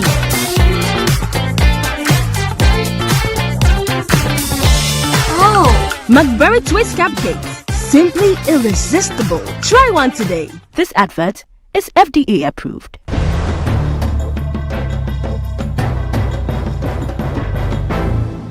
Welcome back from the break. This is still the lowdown on GhanaWeb TV. My guest is Dr. Patrick Kuma Abuaji. I don't know if he still practices, but he's been a doctor for the best part of 3 decades now. Doc, do you still practice? It depends on how you define as practice. I think what, go to the theater. What I'm doing is also practice. But so. you go to the... No. You don't? No. Don't you miss it? Well, I think I had enough of that. Oh, really? I'm moving to a different stage. And this is also practice. Okay. Public health is practice, management is practice, health management practice. So it's still part of the practice. And is it when there are strikes and things, all the retired doctors and everybody seem to be called upon to come to the hospital to help, to chip in? Have you had a case like that? Oh, no, not really. I mean, I've not retired yet, so okay. I've not had to be called, but I've been to monitoring in a region for some work, and because of emergency, I'm called from my hotel to come and assist. And I go and operate and come back and sleep. So okay. So, Doc, the next leg of our conversation has to deal with people who who are in accidents, that we can harvest some of their organs and all of that. If they have consented, if there's law, they've consented. How do we know this person has consented? Is there going to be a database? How do you know that this person has consented? Well, because you haven't done it yet, but the other practices is that there's a database. Okay. And in countries where they know a bit about everybody, maybe Ghana now, if they pick your Ghana card, they may know that you are somebody who has consented before, and then they can see what they can do about it. So I think the database is important. Now that we are having this national ID card, which puts all our in one particular place, you should be able to use that to see whether this is somebody who has consented to donate. And they usually have a little slip that either goes with them or in their wallet or something. So I believe that that could still be made available. So organ transplant or transplantation is not only limited to kidney. We have the cornea, like you mentioned, pancreas, liver and all, but it would appear in Ghana we know of a lot more people who have organ kidney failure and how they have to go through dialysis, how expensive it is. There have been calls that we should meet these people halfway, that maybe the health insurance should absorb even half or even a quarter of the fees that they pay. For 500 cedis or so per session, and these people have to do 2 or 3 per week, that's an expensive adventure. What's your take on that suggestion? I think it's a major problem that sometimes because of the lack of maybe ability to transplant. Yeah. By the time such people even give up, they eventually lost all their property. They have to spend so much. The whole family spends so much. And it's so because also I think availability of dialysis is also a problem. And I think as the numbers increase, if you have more sites, the prices may start going down. Okay.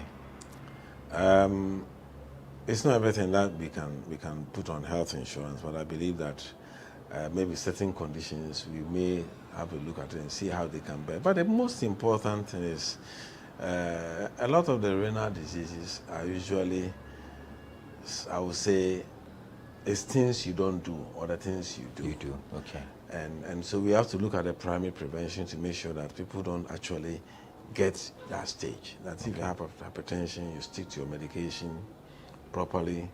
You don't take all manner of herbs and stuff that has not been tested properly. And then they look at it, all kinds of people who are dealing with mercury and all those things in mines and not taking proper care of themselves. They are all part. So we can look at the preventive to ensure that fewer people end up with this stage. Okay. And then we can look at it. And so I think we have to look at it from the primary prevention portion and ensure that we create proper access. Even when you have diseases that can lead you into that, how do you take care of yourself to avoid getting there or even getting there a bit later than you do? So those are the things with conversation we need to look at. But I think it is important that even beyond the dialysis, if we had the ability to do, say, renal transplant, the number of people who would depend on dialysis would also be bad. And now, as it is now, if you don't have the funds to go outside to get it done, then you have to stay on the dialysis because there's no end inside. But if you're able to get a kidney donated and transplanted, then you also get out of that challenge. So those are the things that we need to really look at. Okay. I was listening to a lawyer this morning. He says when their colleagues enter into places that they are supposed to help, they don't help, and it is only lawyers that face the same situation. You're a doctor, and you occupy a very sensitive position. Would you say that you have pushed for the betterment of your colleagues? A lot of stories about the exodus of Ghanaian doctors to developed countries, etc., etc. Do you think you are doing your best for your colleagues? I think we, as a country, we are doing, I believe, what can be done. A lot of the drive, initially the drive was ability to get a postgraduate training, to specialize, and secondly, the funding. Yeah. Now, the second bit of it is the fact that now that the postgraduate colleges are here, people are able to do their specialization. That has actually reduced the number of exodus. That's one. Okay. But then the main issue of the financial incentive, that is pulling people out, is also there. And that there's a limit as to what a nation can do. Based on your resources. I mean, if somebody's paying somebody, let's say 3,000, 4,000, 5,000 pounds a month, and what is this country going to do to prevent that person from dying? Are you going to give the person 5,000 pounds to? I think those are the things that we need to do. But I think the general population will also have to come in to see how do we also make people appreciative of the work that they do.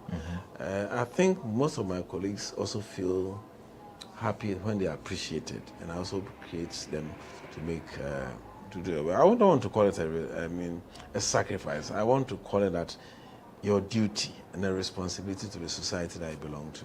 Okay, so you tell them that are we working with government to ensure that look, they are going and they need their incentive elsewhere is far better. We may not be able to pay, but let's at least improve their conditions of service, because indeed they risk everything to save lives. I think as a service we continue to push for better working environment, better conditions of service. And we continue engaging with finance, labor and social welfare, with the Ministry of Health to see how best we can make people happy, just like all agencies will do. Okay. And but I believe that probably it can only be within what the common basket can really take care of. Okay. And I believe that let's also appreciate the people who are here. Okay. And also encourage them to stay, because in all this there are many people who are never ever crossed my mind to leave this country. Even though you knew you could get more elsewhere. Yes, and there are many people too who are also doing that. I think so it's both ways. It's not just looking at I would say the prodigal son. Okay. But also the people who are staying back. Okay. Let's make them, because not everybody wants to leave. Okay. Let's have to encourage them to stay. All right. Doc, thank you very much for your time. I appreciate your time and the enlightenment that we've had on this conversation. Thank you very much, and we wish you all the very best. This has been another edition of The Lowdown here on GhanaWeb TV. My name is Daniel Joe. I've been speaking with Dr. Patrick Kumabwaji, the Director General of the Ghana Health Service, as we continue our advocacy on organ donation and transplantation in Ghana, and the need to have a comprehensive legislation around it, which we believe will save a lot of lives in Ghana. We're back another time with another edition of the show. Until then, it's bye for now. Everyone needs the perfect snack to munch on during a fun moment. Wow. Enjoy the tasty McBerry Twist cupcakes, deliciously big and packaged for a sweet treat. Premium quality cakes baked with love for all, enriched in butter and milk. Yummy.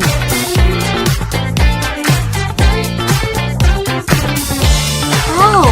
McBerry Twist cupcakes. Simply irresistible. Try one today. This advert is FDA approved.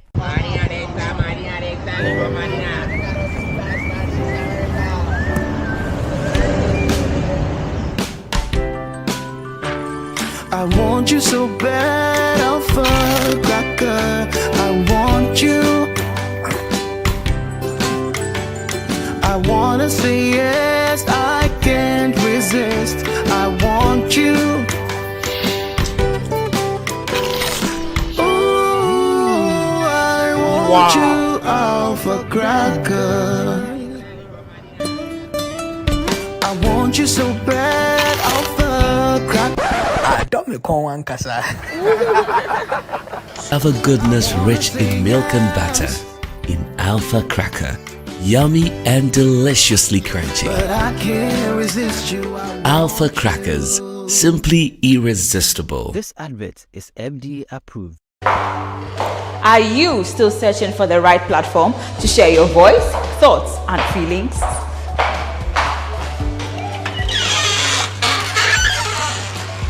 Then the GhanaWeb Reporter on the GhanaWeb app is the perfect app for you. It is Ghana's only citizen journalism and infotainment platform. Wherever you are, whatever you are doing, GhanaWeb Reporter links you up to the world. The Reporter also gives you the opportunity to blog or become a citizen journalist, so you share stories with the rest of the world about cities, music genres, pop culture, tech, politics, etc. Download the GhanaWeb app from the Google Play Store or App Store on your smartphone and open it. Tap on the member button at the bottom of your screen and follow the easy steps to register with your phone number or email, and you are ready to become a reporter. GhanaWeb Reporter, democratizing journalism and empowering content creators.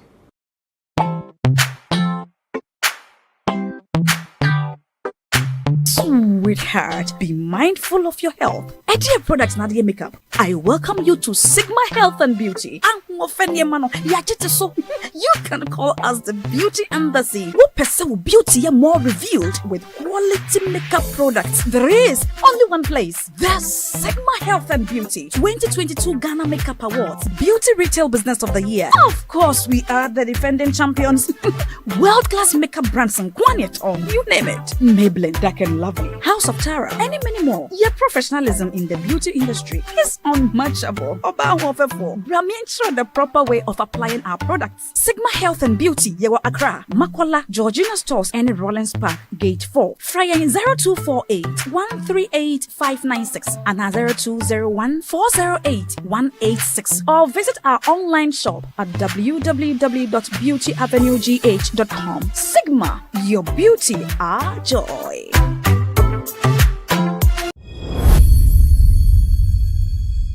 Mami be a friend say Madam Caroline Gifty Chikata ono e 39 years na sisi ade police fo atimi ache no e de na kwochire aban kukum ni nya ne se mami waye nkofo bukata na so afrode nkofo pa enso e voter region na ode wani chire mu voter region a ekuo bi a friend say United Cadres Front eno ekuo keto a eno ehye NDC ase na mami esori a na se obo osan homra ne se oye regional coordinator edema ekuo no ana no so ekuo foforo esa ahye ono so ase a friend say Young Cadres Front intimami ose oye Young Cadres Front no omo regional coordinator ena osori a no ton forms ema nkrofo na omo efele say omo jijiska enso akakoma wona omo yare ni adeade ama eno nam so mo bunkofo bebre enso etimi afaso eno ena na say United Cadres Front fuyi enso report no edema police for enso akakoso nimu.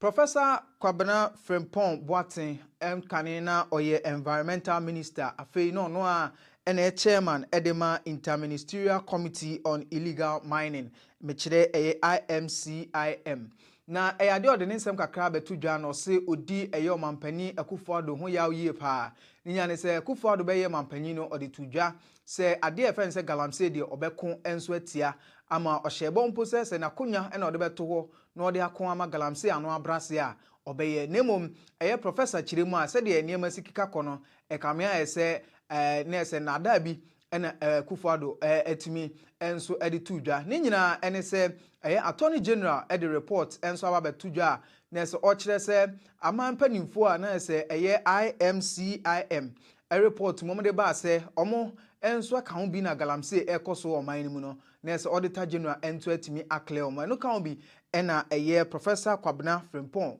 Boateng ono so echiremu a wadi Akufo-Addo ho ya.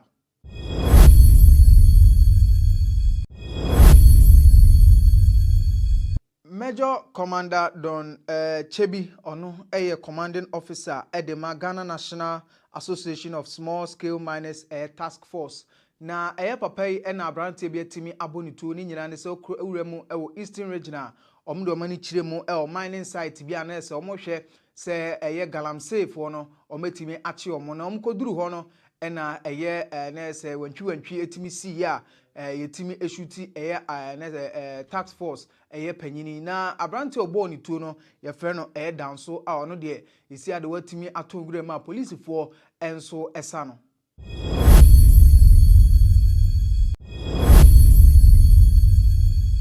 Member of Parliament Edema Bibiani Ahwiaso constituency papa friend say Alfred Obeng Boateng ene de atodwa say enche NPP primaries a ba betodwa no ono my imagine say omne ne bepre Bibiani akonya no o ka kire omo so omunye ready cause ono de wasie dollars enso agudem a obetua de ama delegates no no mato no so aba no no so atimi akogina party nanim say ento no so aba no be NP emfama Bibiani Ahwiaso constituency na ochiremu a 2020 abato no na se anase 2021 omo primaries no ade delegates no oma obia sika no be se 3000 Ghana cedis emomo to abama no nti isi ade se delegates no anase wona one ne bepra kunya no omadwen se ombema delegates no 2000 Ghana cedis a ono obema omo double nti se utua 2000 Ghana cedis ama delegates na ono Alfred Obeng Boateng ready so betua be se 4000 Ghana cedis enso edi ama delegates na mama to abama ninya ne se ne 4 years a ono so atimi atana konya no so no waboa dollars enso agudem for primary so ya enche ebetodwa no.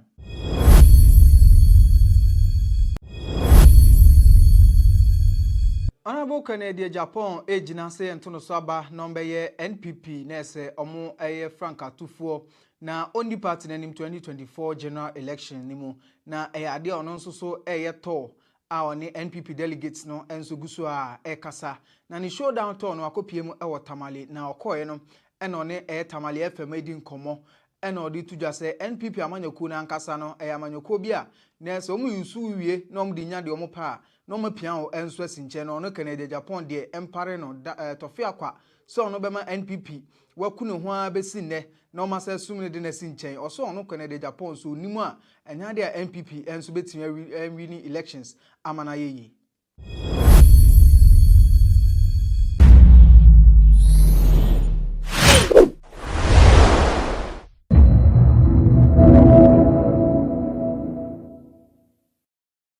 Audio conversation be ebe to odwa yichema audio no na efa eye beneti anampo no launch penin eyo no nkata ne personal PA assistant a friend no say eye Roy ene on just ne kanchima ono so so friend so oba yandi no mu mienu phone call a utumu say nsem ekoso yie pan.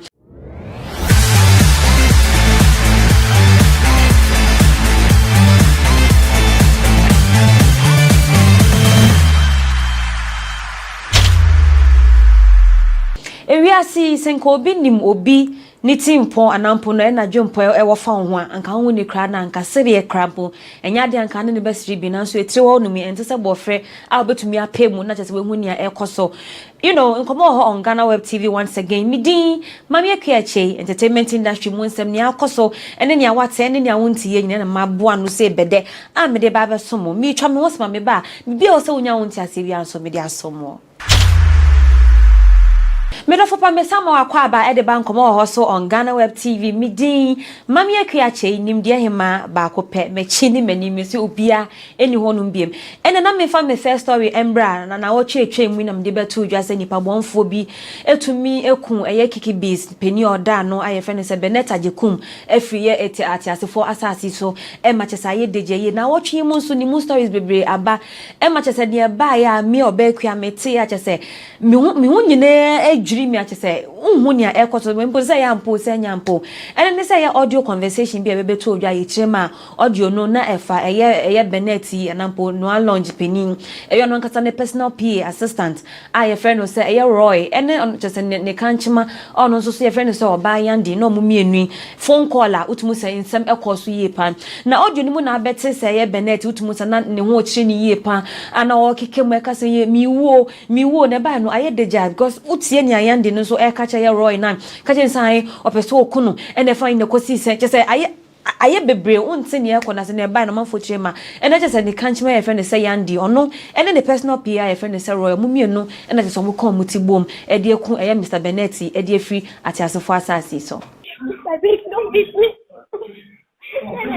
I can't wait over there. Let me check. I'm checking.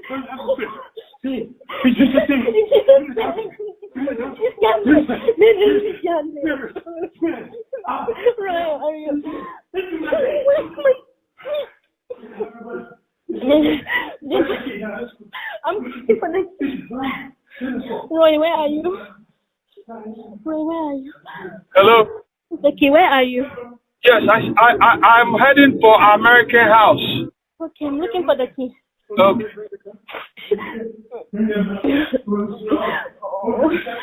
Hello?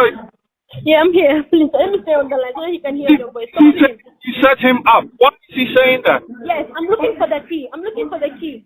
So how I'm looking for the key. I have the key. I just don't want to open the door. He will go outside. Hurry up. Okay, I'm coming. I'm on my way.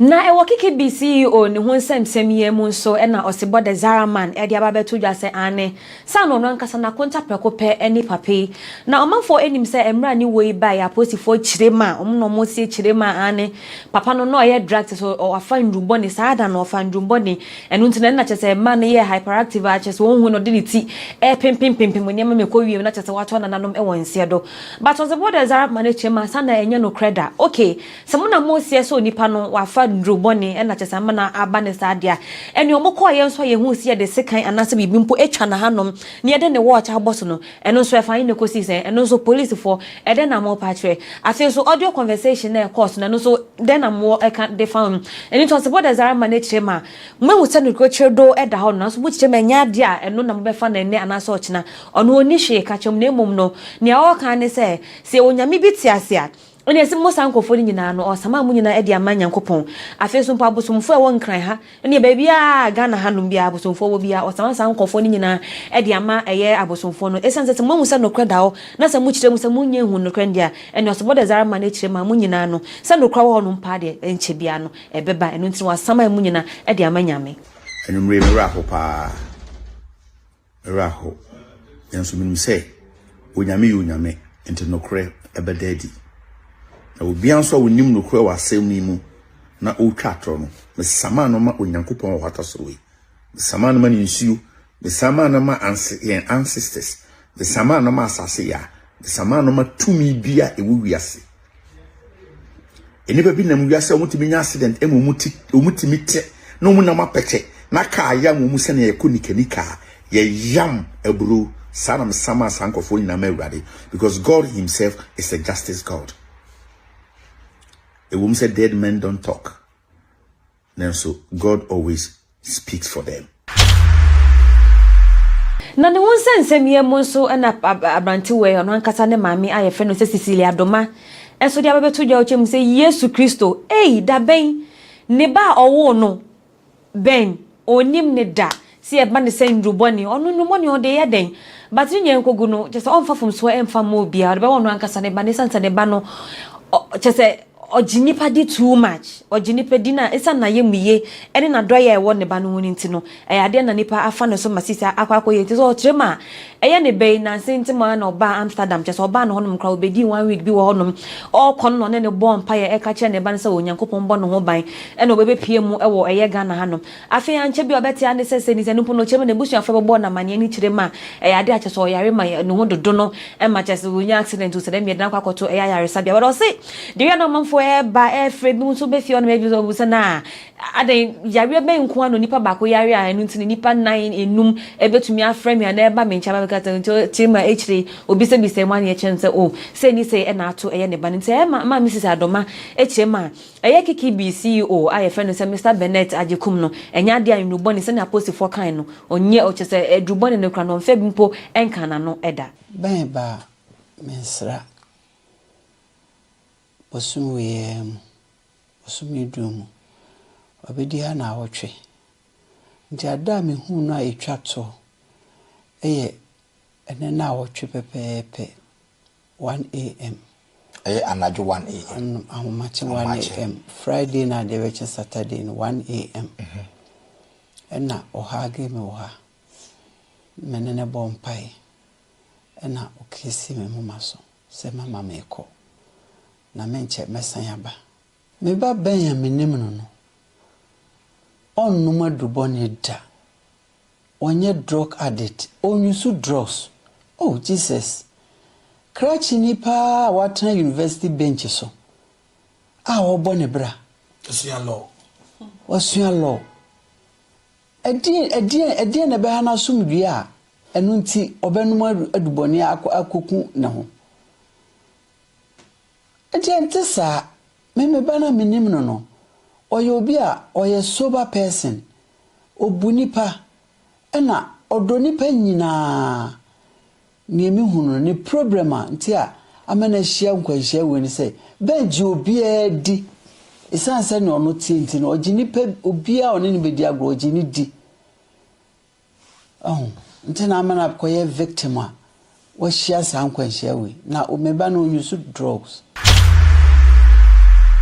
Mefa efia Schwarzenegger nso enkonko wiemu ewo Kikiebees CEO no ho nsensemiemu na eraba efia nso chirema ni buafu no ho yie pa esanso no nso chirema sa na ben no onim ni pa yi one ni ti sei there was no day emna ben etiase abehu so de adro kana no da interpose for mo konkoye autopsy bia emfa ma meto abonti nteba ne sen ena mutumi conclude so nipa no efa nuboni anampo sada no fa nuboni na kokɔ wie mu se ordinity ko pempem mu nema na oto na na won se do enu ntino e fia shose ga echire ma e wo se no kra bia wom na mo pese mo disie no mo fa sa no kra no emfa ma isan so no ben na onim no enya de ode adro bia o te so ohun no mpo so de adro mpo kana no da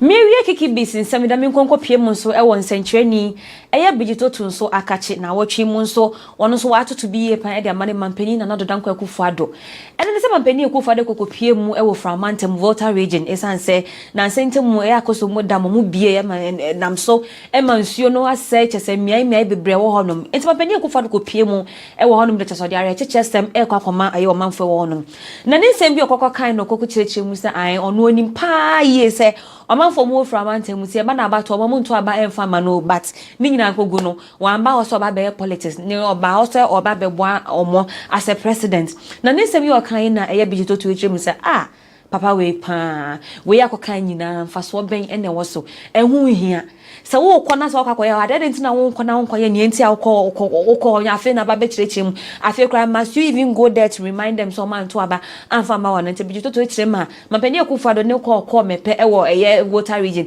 ɛkɔ kan san onim se ya nto aba amfa ma bigito to ekyerɛm ma pani akufo do enya kɔ kyerɛ ne de ensɛm fata kra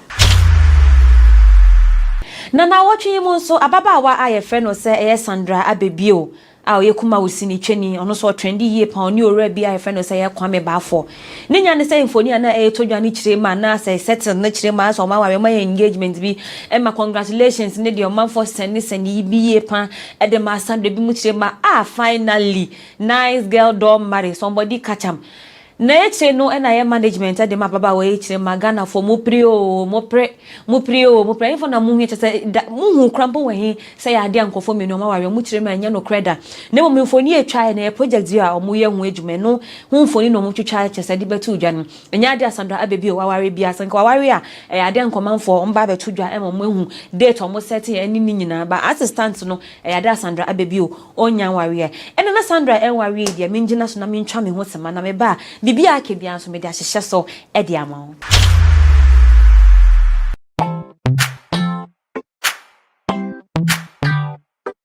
Sweetheart, be mindful of your health. Dear products na makeup. I welcome you to Sigma Health and Beauty. You can call us the Beauty Embassy. Who pursue beauty more revealed with quality makeup products. There is only one place. The Sigma Health and Beauty 2022 Ghana Makeup Awards Beauty Retail Business of the Year. Of course, we are the defending champions. World-class makeup brands and Gwanyet on. You name it. Maybelline, Dark and Lovely, House of Tara, and many more. Your professionalism in the beauty industry is unmatchable. Brahmin the proper way of applying our products. Sigma Health and Beauty, Yewa Accra, Makola, Georgina Stores, and Rollins Park, Gate 4. Fryer 0248 138 596 and 0201 408 186. Or visit our online shop at www.beautyavenuegh.com. Sigma, your beauty, our joy. Mesamo akwaba ede bankomo hoso on GhanaWeb TV. Once again, midin Mami Kikiebees nimdia hema ba kope. Mesi menim eni mechi. Obiye ni wonu sa wonti ase a kodwonso nada ade achi na wa sori echichi nchansi mu ena na mento aso a ene day say no ene na chese ye Kikiebees CEO no ye di ni na watch dan nti ene no nsam no mpese me kasa bebrebe mpese wo se me ko eye na se bi na me ko cover ni a ekoso ewo ho no ene na me ko nsam ho from nso na me ko akopie mu ewo eye owura ono no eye music producer I friend says that mallet o chirema a ne ra ho ni hu yi o chese ye na ye ankasa ye esan so chirema na sentemu eye music duo and I from say Tego sisters. Nansa no mudi omo 40th anniversary. O man to omo nsa anfam frɛ Zap Mallet nti abant papa ichirema wapai esan so chemo afi 1989 honum baby oka ho and the producer nyom edema yenkofo mienu e mo be hiti e wo Ghana hanum ti ba ne say na at least mu di dwuma bi say anka wo de phone call mpo na text message o papa say ni ye unti line be wetumi aba na say wontumi mba no kra kra na wanti hye obe hu an say ne nam social media say nkofo dwuma de we e no mba be din say yes amalete chirema one GhanaWeb be din nkesa no chirema ni e tego sisters e ye no de e ade an ra hu ni na ye ne yansumpo ankasa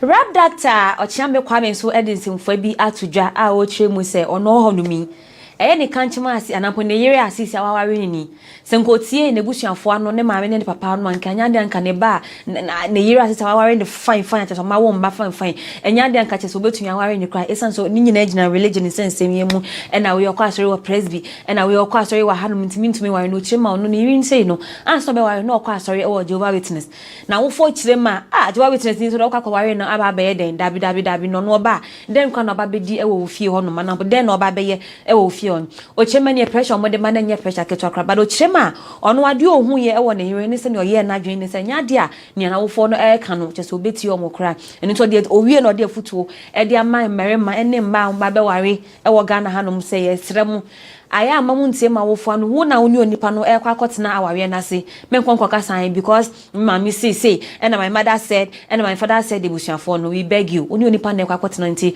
dwen hu ansa na waye bibi eno no so kopie mu e wo Angel FM eno de sanse fo nyina e kokoto wi okay na me bisa aware no it finally mom ne dad e agree say mo ware na David oman agree na ye bebo show wo Kumasi ye bo show Accra sata me ti Kumasi nti ye duru nkoko baby na sata na me yere adwuma o law firm and was ochame when him say Ghana ha ye wa ware mu key different types best 3 no ye adwuma o KME oni lawyer na ye adwuma ye wo ordinance ye wo customary ye wo Mohammedan and ye wo ba ku bi amenkai enti wunim say sankofu ya omo so omo mpene mi enware say ye kwane ye ko ware ja wo mo a omo ne na ba betra ye fia na am say daddy e why ye ko register o KME ti o family ampene ono so ne family ampene that omo do ye nyina ye family do ye ho but enam religion ninti the night to me be ware na bo anopa 1 am and am call mama fie na am say ochina me ware obeba na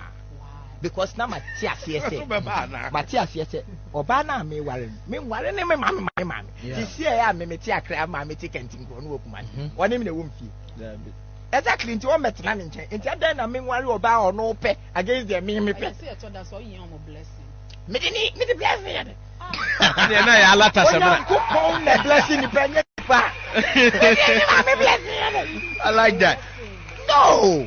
Let's na ya kika kwa. Na me maame no no ba be wu no. Ono choose oba ama me. Na wa wu ko. Na ge ndem kwa hye me nyimi. Ena na me kwa kopie mu nso ewo yes Ghana sini twani eyelo wen nso akachi na wotwe mu nso abanti wache ma ni bofu no yie papa ni nyina agina eyo osofo Steven Adum Cheidua ana sentem uko ni kopie mu ewo TikTok a omanfo ke ko madwin pa editor sofo pani ebi mu kire ma an osofo eni oye nyina wa tamle we na de atare ne ntenya bibie nti o opeso sacrifice abante wa no se ne be ya na asori no ebetumi akosoro ekowiem kwada na papa osofo ni kire ma enye no kreda adenti na manfo edine na social media edididi na temta boni ben ena waye omu nyina enam so ena ye wen kire mu sa an omanfo na monam na moye yesa no o se mujai wabombo kwa first one no de kwa look alikes for no secondly osanso e de baba mo a munim papa ni babia na mo so na mo keka no nsam le wi na chire ma Ghana han mo ba han ma emra wo honom yi a wa hanom ankasanka yi pa eno ntino mo a monam a munim hwe na mo so na mo ka madwe no e yade a munyina mo nya ready agese wante amfi wa no nya ate ya obehu anese police station ne ye de wo kon le wi na chire ma mo ma twoma no sapia e de si Steven Adum Cheidua so no munyina mo nya krado esanse munya no ba be cheche munyina e de agum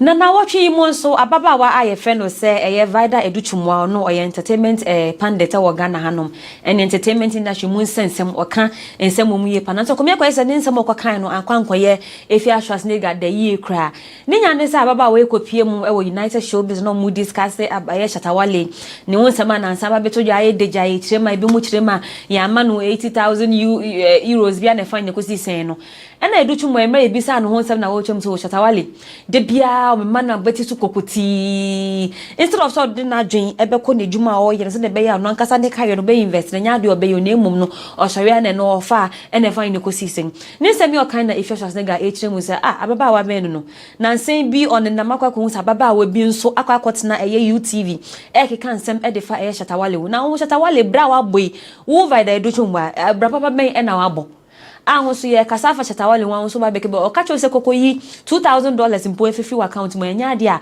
ubenya bi wo compound house a wo team e na cheso onso ba be sorry ababa cancel e dia fa ye Shatawale o tumu se fia Shas nega wan fa vai da educhu mwa ho anche no kra girl now not United Show Business so e shatter atem no girl no dia no the child shatter or what dia apart from so better TV so and you busa na say man can why that stupid girl at the papa bi answer no answer wig papa no even Saturday man that some can kwasi asem no so stupid girl no or $10,000 an account what will be that Minto fan Nigeria nie na Ghana nie de bia da bia almost story de egumensem ba ko bi bakra de amede be fem ene se eyesi ni twani e wo honom Nigeria si ni twani ayefe no se moyo lawa asan chonsem fo tin bi e de akogogo no ankasa ni Instagram page so o twemu se dodo na asa watena se ache nti obi e ka nsem e de fa no o mafa be kaya na sentemu bi ene nkomo ho so na me baba ma ne se mami eye ni sex tape bibi eliki e mamanfo e kasa fa ho yie pa o sa de ntire ene sa da de krade obacho bibi tenten ye de beto wo no ma che se later on wasande fofo bibi fofo aba o twemu se asa watena se ache dodom sisi anchemu ni o chemu last year na che 2022 no impema grow odi e 2 pe I tupe second one acha so ne ye no no e na be leaki sa video no e de ba bonten esan so chema abrante wa akọ na wo ka ne ho asem no she trusted him ankasa esan so o promise no so ba beto dan ama no o mo ba be ware o beto cars nyina e de ama no so ka che ni so o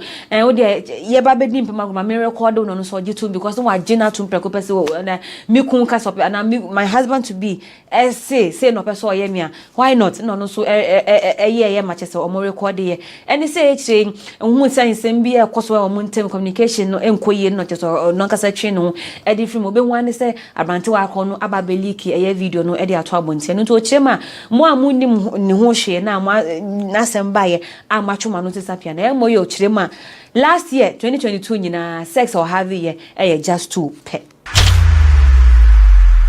ene na me sorry so dia na me nko wie mo nso ewo eyesi ni twani Mr. Ibu ono so ewo Nigeria hono ma na kache na ochi sad video bi ababe tojo ayi chema na video ni chema papa no yare da yare sabia pa utumu se enya asem ketokra na ne yare ni mu no omu chirema ohia sika enye sa ne nan no adekra ye ne nan ye betwa ne nan e de afio na video ni mu ena abehu se ye Mr. Ibu pa acho de tu ewiasa fa na nyina obi ani se wuni wo mo ebi abetumi e de abo no Mr. Ibu a mo mebo no isa sa nhwe ye na se wenye can find entua de krona ne nine ebetwa e de afiri ono so person ne nine ebetwa e de afiri ntu we de nkomo on GhanaWeb TV ye de to o manfo ani wa wo mwa bia obetumi e de abo ya Mr. Ibu bia na bo homo dia na hwehwe hospital ayare sabia kro wo no na tesifa wo mwa nso ekokoma no ene na me sorry afiri enedwumade yi so dia na me ka se nkomo ho on GhanaWeb TV ene so heya e na tese me di mu besi midin mama ekuache da se ne nsebe be trendy e wo social media before celebrity news mebo me homo den se ni nyina mesesa ne na me ba be somo ani ntino da se ne se nyame amba ye be sanso e hia bio we are out.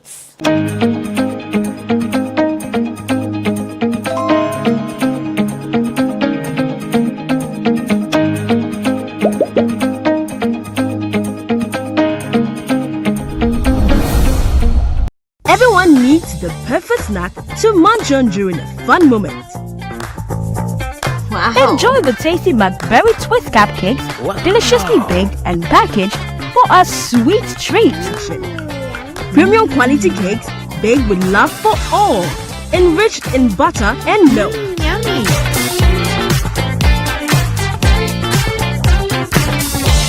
Oh, McBerry Twist cupcakes, simply irresistible. Try one today. This advert is FDA approved.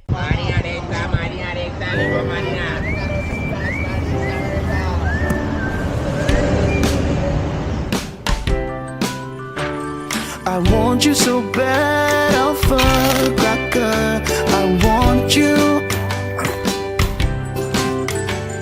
I wanna say yes, I can't resist. I want you. Ooh, I want you, Alpha Cracker. I want you so bad, Alpha Cracker. Ah, don't me call one kasa. Have a goodness rich in milk and butter in Alpha Cracker. Yummy and deliciously crunchy. But I can't resist you. Alpha Crackers, simply irresistible. This advert is FDA approved. Are you still searching for the right platform to share your voice, thoughts, and feelings?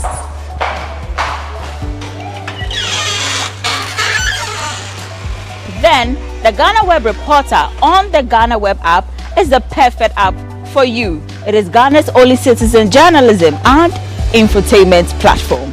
Wherever you are, whatever you are doing, GhanaWeb Reporter links you up to the world.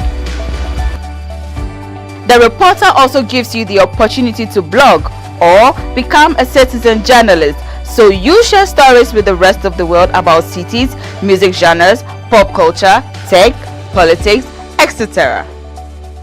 Download the GhanaWeb app from the Google Play Store or App Store on your smartphone and open it. Tap on the member button at the bottom of your screen and follow the easy steps to register with your phone number or email, and you are ready to become a reporter. GhanaWeb Reporter, democratizing journalism and empowering content creators.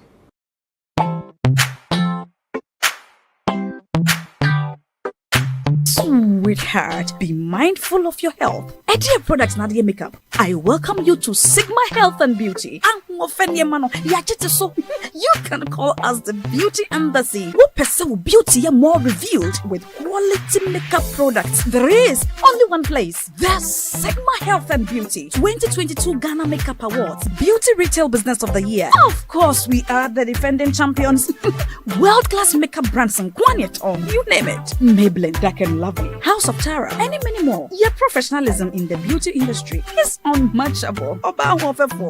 Ensure the proper way of applying our products. Sigma Health and Beauty, Yewa Accra, Makwala, Georgina Stores, and Rollins Park, Gate 4. Fryer in 0248 138 596 and 0201 408 186. Or visit our online shop at www.beautyavenuegh.com. Sigma, your beauty, our joy.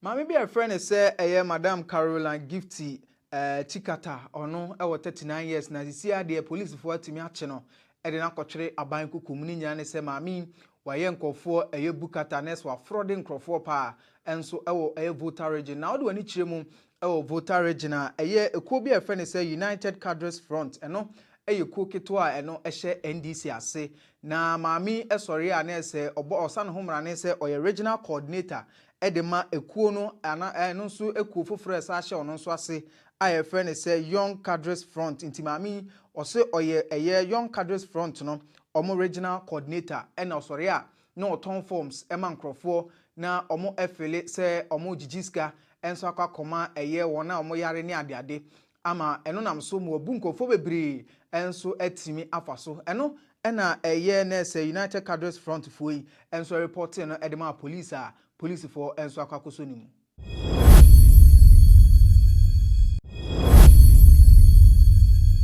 Professor Kwabena Frempong Boateng kanina oye environmental minister afei no a chairman edema interministerial committee on illegal mining mechire IMCIM na ade ode nsem kakra betu dwa no se odi mampani Akufo-Addo ho yaw yie pa ninya ne se Akufo-Addo be mampani no ode tudwa se ade efen se galamse de obeko enso atia ama ohyebo mpo se na konya na ode beto ho na ode akon ama galamse ano abrase a obeye nemom professor Chiremu a se de niam sikika kono kamia se na se nada bi na Akufo-Addo etimi enso ede tudwa ni nyina ene se attorney general ede report enso aba betudwa na se ochire se amampanimfo a na se eye IMCIM a report mom de ba se omo enso aka ho bi na galamse ekoso oman ni mu no na se auditor general ento atimi akle oman no ka ho bi ena eye Professor Kwabena Frimpong Boatin ono so echirima wadi Akufo-Addo ho ya.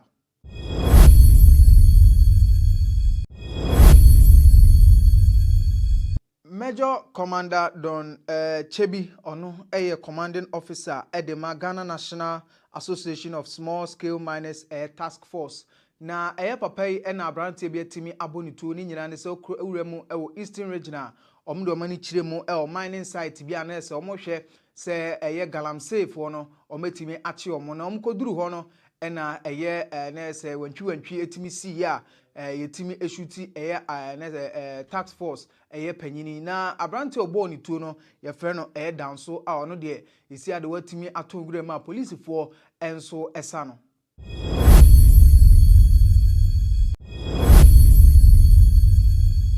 Member of Parliament Edema Bibiani Ahwiaso constituency Papa e friend say Alfred Obin Boatin ene de atodwa say enche NPP primaries a eba betodwa no ono mai madwen say omne ne bepre eye Bibiani akonya no o ka kire omo so omunye ready cause ono de wasie dollars enso agudem a obetua de ama delegates no no mato no so aba no no so atimi akogina party na nim say ento no so aba no be NP emfama eye Bibiani Ahwiaso eye constituency na ochiremu a eye 2020 abato no na ese anase 2021 omo air primaries no ade delegates no oma obia sika no be se 3000 Ghana cedis emomo to abama no nti isi ade se delegates no anase eye wona one ne bepra kunya no eye o madwen se ombema delegates no 2000 Ghana cedis a ono obema omo double nti se utua 2000 Ghana cedis ama delegates na ono eye Alfred Obin Boatin ready so betua be se 4000 Ghana cedis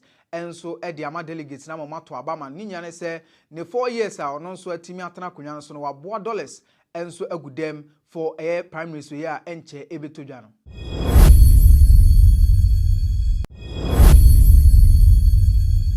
Honorable Canadian Japan ejina se entono so aba number ye NPP na se omo eye Frank Atufo na only party na nim 2024 general election nimu na ade ono nso so eye to a oni NPP delegates no enso guso a kasa na ni showdown to no akopiem e Tamale na okoye no ena one Tamale FM edi nkomo ena odi tudwa se NPP amanyaku na ankasa no amanyaku bi a na se omu yusu wie na omu di nya de omu pa no mapia o enso asinche no Canada Japan de empare no tofia kwa so no bema NPP waku ne ho a besi ne no masa sumne de na sinche o so no Canada Japan so nimu a enya de NPP enso betimi winning elections amana yeyi.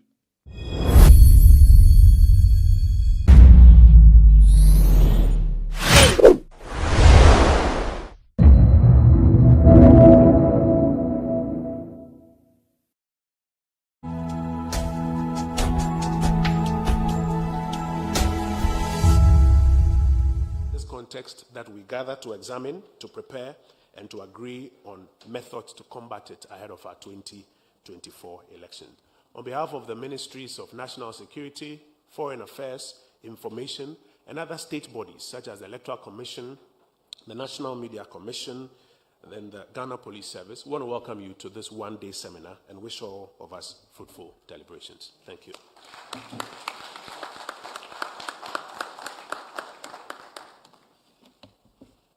Many thanks to you, Honorable Minister. It's interesting that in relaying all those stories, he didn't tell you about the story of how he was hit by fake news himself. He was at an event reading a book, and the people who put together the video developed a deep fake video where it looked like he was actually doing something else and reading something else. And he had to come out and indicate that that was disinformation and it wasn't true. I must admit that he's held to a higher standard because he's a former media person, and because of that, he tends to suffer a bit of disinformation a bit. Honorable Minister, I'm sure you'll be managing that as you move along. So disinformation is something that hits each and every one of us. It hits many people, and sometimes they are actually surprised. As many of us continue to engage on social media, there are so many things that come up, and so we need to be more concerned about verifying and being sure before we share. A lot of that also happens in the international space, and that's why it's a good time to dovetail to welcome our Honorable Minister for Foreign Affairs and Regional Integration, the Honorable Shirley Ayoko-Botwe, who also gave a statement on this.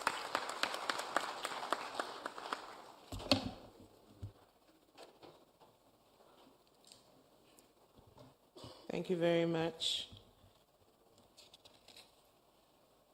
Member of the Council of State, the Honorable Minister for Information, the Honorable Minister for National Security, members of Parliament present, members of the Judiciary, Ghana's EC Chair, Secretary General of the International IDEA, Excellencies, High Commissioners and Ambassadors, members of the Diplomatic Corps, Nime, Name, religious leaders, distinguished invited guests, ladies and gentlemen.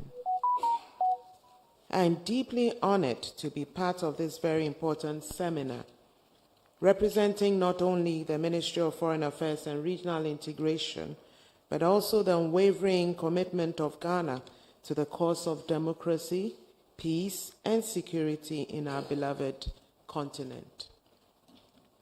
In the spirit of unity and collaboration, we have come together from diverse backgrounds, professions, and nations united by a common purpose. Our presence here today reflects our shared dedication to the values of democracy, our collective concern for the challenges posed by disinformation, and our resolute determination to find effective solutions. Africa has made significant strides in advancing democracy over the years. However, we continue to grapple with various challenges, and one of the most insidious among them is the proliferation of disinformation and misinformation. These forms of information manipulation have the potential to distort the democratic process, undermine electoral integrity, and threaten the peace and security of nations. Excellencies, in the 21st century, the advent of digital technology and social media platforms has ushered in a new era of connectivity and information dissemination, bringing our citizens closer to the democratic governance processes that define our nations. It has revolutionized the administration of electoral processes, thus fostering innovation in voter and civic education. Furthermore, it has expanded the scope of information accessible to our citizens, thereby diminishing the control that authorities can exert over information flows. The positive impact of this digital transformation on our societies cannot be overstated. Ladies and gentlemen, however, as we celebrate these advancements, we must acknowledge the stark reality that the same tools and platforms that empower our citizens are being weaponized to undermine the integrity of our democratic processes. Coordinated attacks driven by disinformation, misinformation, and the distortion of reality are increasingly being employed as weapons by those who seek to manipulate and subvert the will of the people. The consequences of a polluted information environment facilitated by digitalization are severe and far-reaching. Yet we must recognize the heavy-handed responses such as internet shutdowns or network throttling of social media represent a grave infringement on fundamental human rights. We must seek more nuanced and rights-based approaches to address this pressing issue. Excellencies, as we confront this escalating challenge, it is imperative that we proceed with prudence as we navigate the delicate balance between safeguarding our cherished democratic values and upholding the fundamental human rights that form their bedrock. Vigorous measures like internet shutdowns or severe restrictions on social media usage, while seemingly designed to enhance security, can constitute a grave encroachment upon these fundamental rights. We must firmly resist any temptation to compromise our core democratic principles under the pretext of security. Ghana, as a dedicated member of the International Institute for Democracy and Electoral Assistance, International IDEA, has been unwavering in its commitment to advancing sustainable democracy on a global scale since 2008.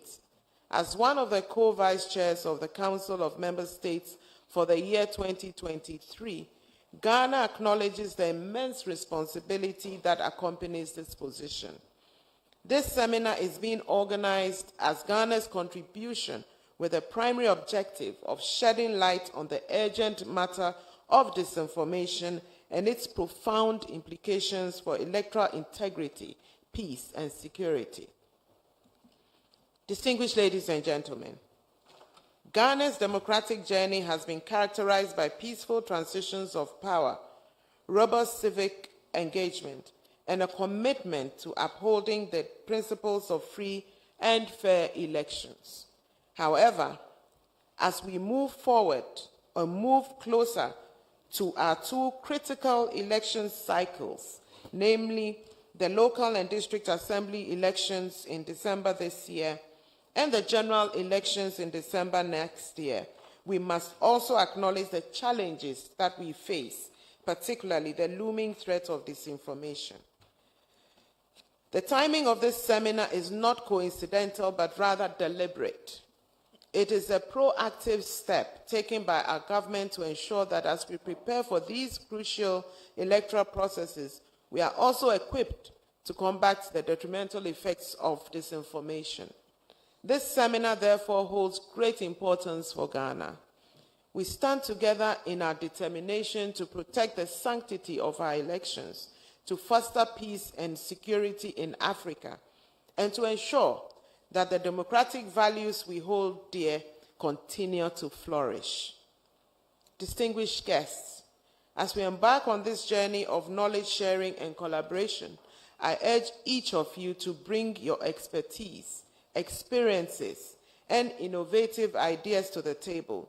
Together, we can forge a path forward that upholds the integrity of our elections, preserves peace and security on our continent, and safeguards the democratic aspirations of our people.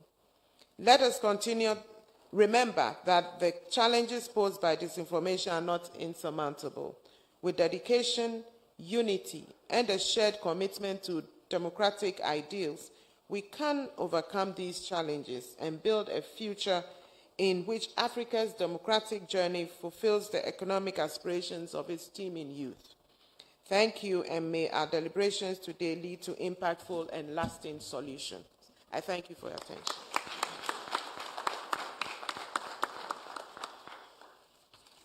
Many thanks to the Honorable Minister for Foreign Affairs and Regional Integration. Before the next statement, I beg your indulgence to just acknowledge members of the judiciary present. His Lordship Justice Paul Bafuboni, Justice of the Supreme Court. Please. His Lordship Justice Emmanuel Yoni Kulendi, Justice of the Supreme Court. His Lordship Justice Samuel Adibuasiedu, Justice of the Supreme Court. Her Ladyship Justice Sophia Benasco Essa, Justice of the Appeals Court. And Mrs. Gifty Perko-Nyanko, Deputy Director of Judicial Reforms and Projects. Thank you very much for joining us here today. And as I get the other information, I'll acknowledge as we move along. Certainly, disinformation can cause havoc to our electoral integrity, but that's not the only problem. It's the aftermath of it causing chaos and violating the peace in a country that can be challenging. And that's why it's important for us to hear from the Minister for National Security, the Honorable Khan Dapa, on their thoughts on how we tackle disinformation. Thank you.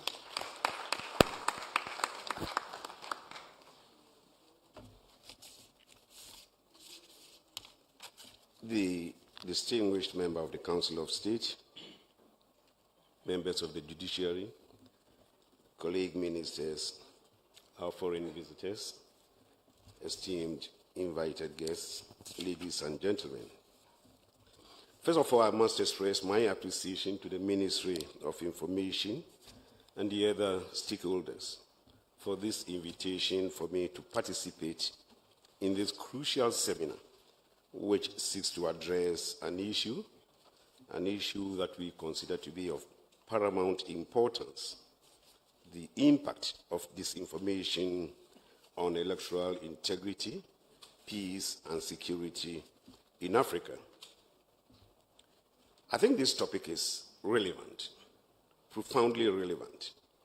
It sits at the crossroads of the ongoing revolution in information technology, fueled by the internet, by social media, and most recently, artificial intelligence, on one hand, and on the other, the challenges faced by liberal democracy in our world today. In West Africa, we are witnessing a distressing trend of democratic reversals and the emergence of military rule, underpinned to a large extent by disinformation and misinformation. Disinformation ranks high on the list of security challenges confronting our nation. Disinformation and its sibling, misinformation, have emerged as potent tools that are utilized for influence operations and malicious campaigns that undermine electoral integrity, undermine peace, and also security. And these campaigns are orchestrated by a spectrum of actors, including both state and non-state entities, local and foreign actors, as well as political and non-political players. And even the most mature democracies are not immune, as witnessed in the unsettling events of January 6, 2021, when supporters of former President Trump stormed the Capitol Hill in the United States. That incident continues to underscore the alarming impact that disinformation can have on electoral processes and a nation's stability. Democracy in West Africa is under siege, and disinformation, we believe, is the most potent weapon being employed by foreign and local actors to destabilize our nations. Perpetrators ingeniously wrap their narratives around the genuine challenges faced by emerging democracies, such as poor governance, corruption, poverty, unemployment, and they amplify these issues to erode faith in democratic governance. Look at the recent spate of coup in Burkina Faso, in Mali, and Niger, and they provide a better context for analyzing the role of disinformation and misinformation in undermining democracy, peace, and stability in West Africa. The coup makers first attempt to gain credibility for their actions through disinformation campaigns anchored on dissemination of false narratives, amplification of existing grievances, and in some cases, promotion of extremist ideologies that ultimately create a polarized environment and a destabilized political climate. And you probably must have observed that in the unfolding coups in West Africa, the periods before and after the insurrections are often inundated with disinformation and misinformation campaigns. It's been observed that during these critical junctures, certain external geopolitical players with stakes in Africa strategically employ misinformation to instigate discord and also cultivate a climate of dissatisfaction, ultimately fostering a conducive environment for political upheaval. And there is also this unfortunate aspect of the emerging disinformation crisis in West Africa.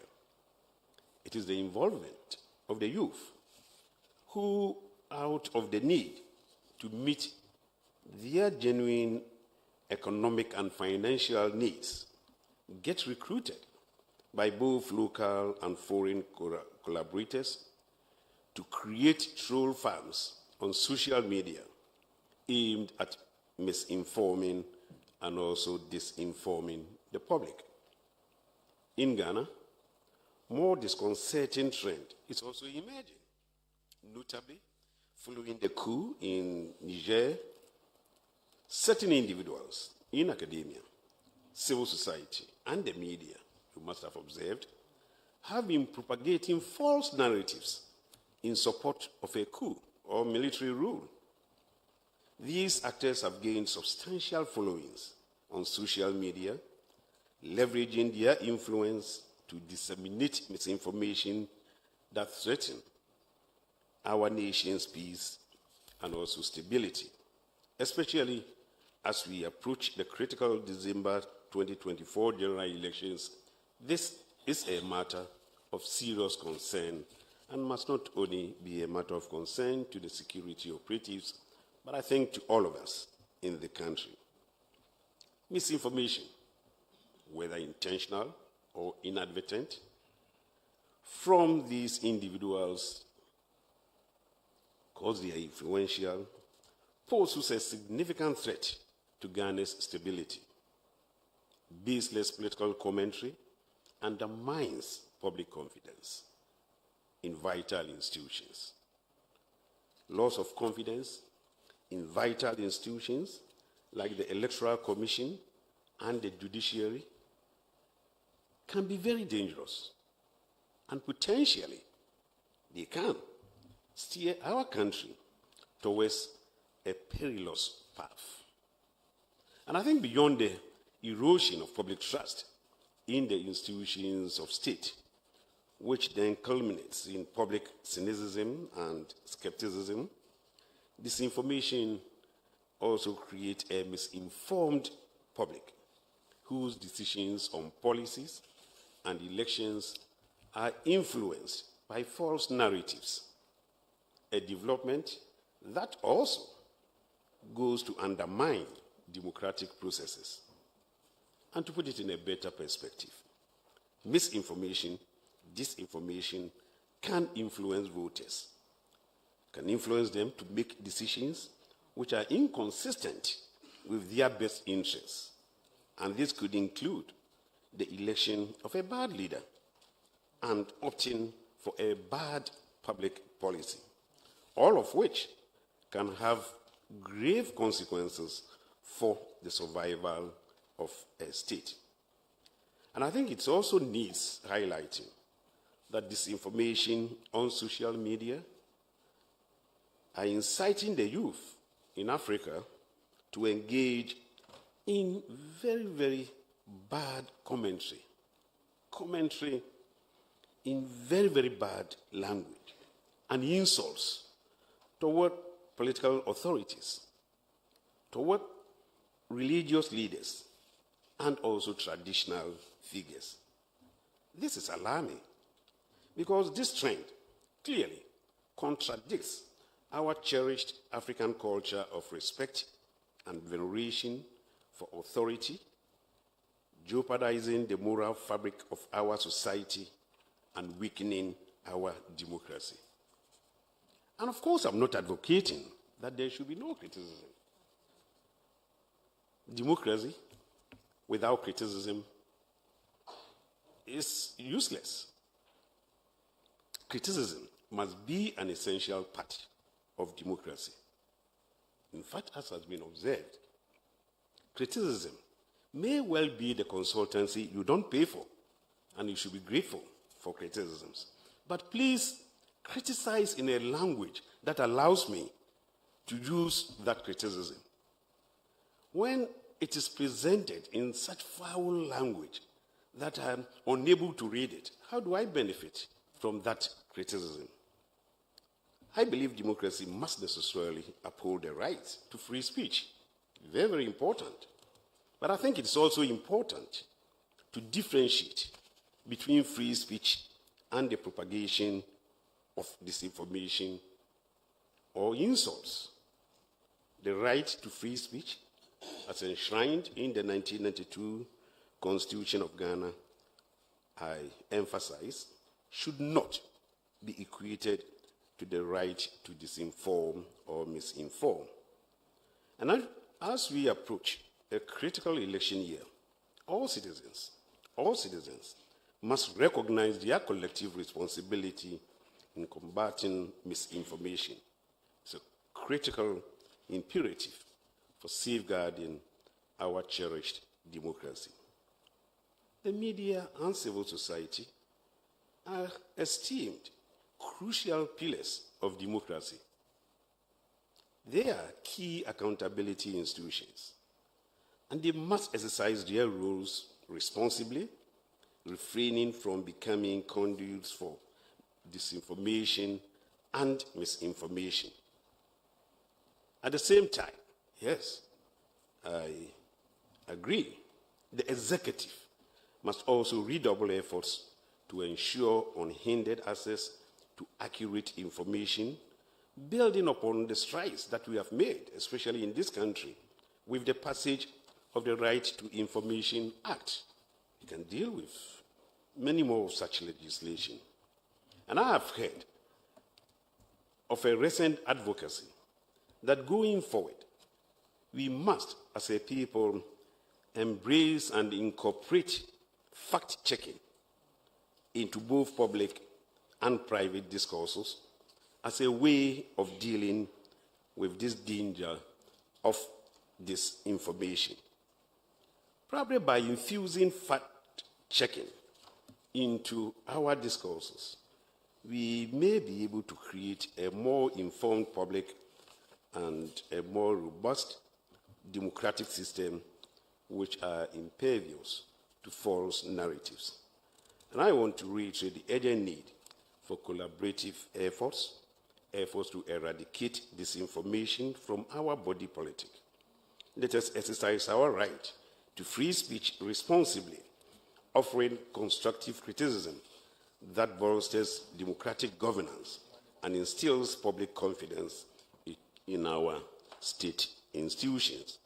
This, I believe, is the only path that can guarantee the safety of our democracy and foster development within the realms of freedom. And let me repeat that today, from where I sit, I can confidently say that disinformation is one of the major security challenges that I have to confront with on a daily basis. And I want to thank you for your attention.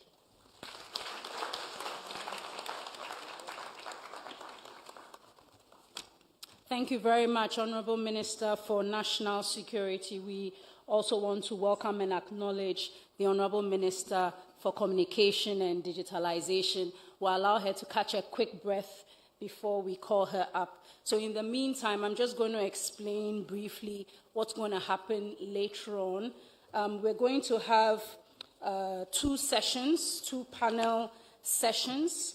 The first one, the topic is disinformation, electoral integrity, and national security. So we'll have some members joining us as a panel. Dr. Vladimir Enchidanso, who is the Dean of the Ghana Armed Forces Command and Staff College, will join us. We'll also have Dr. Srebo Kweku, who is the Director of Electoral Services at the Electoral Commission, and Mr. Suleiman Abraima, Executive Director of the Media Foundation for West Africa. That session will be moderated by Mama V. Owusu-Abuaje. And then we will have another session. The topic is safeguarding electoral integrity, peace and security, practical policies and strategies to combat disinformation. I'll bring you more details on that panel as we move along. But just to acknowledge some of our guests here, political parties here present, the New Patriotic Party, represented by Mr. Peter Makmenu, you're welcome. We have the All People's Congress, represented by Mr. Mordecai Thompson. Hope I got that right.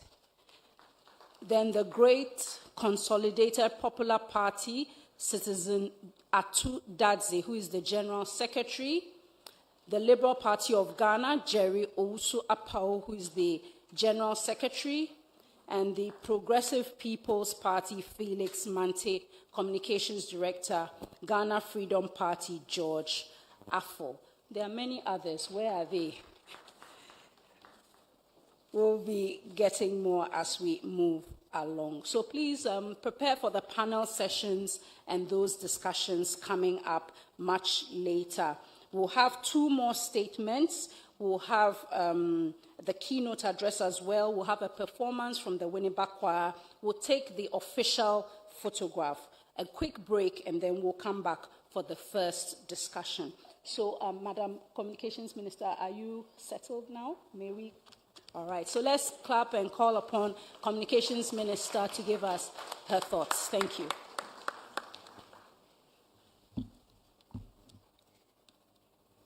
Good morning, distinguished ladies and gentlemen. I'm not going to attempt to go through the protocols.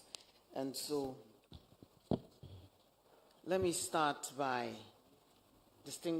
acknowledging distinguished ministers, members of the diplomatic corps, members of political parties present, and every other distinguished participant at this forum, and apologize for coming in late. It was not intentional, and it is not my way of doing things, but it's due to circumstances beyond my control.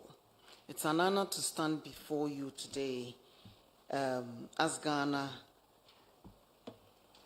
chairs the International Institute for Democracy and Electoral Assistance and is co-vice chair of its Council of Member States and is hosting this critical conference under the theme, The Impact of Disinformation on Electoral Integrity, Peace and Security in Africa.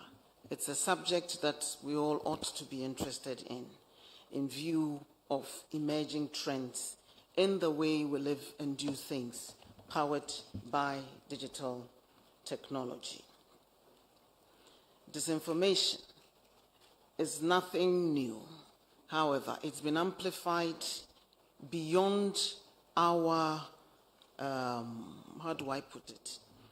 It's gone beyond the days of ake and mere rumors being passed on by word of mouth.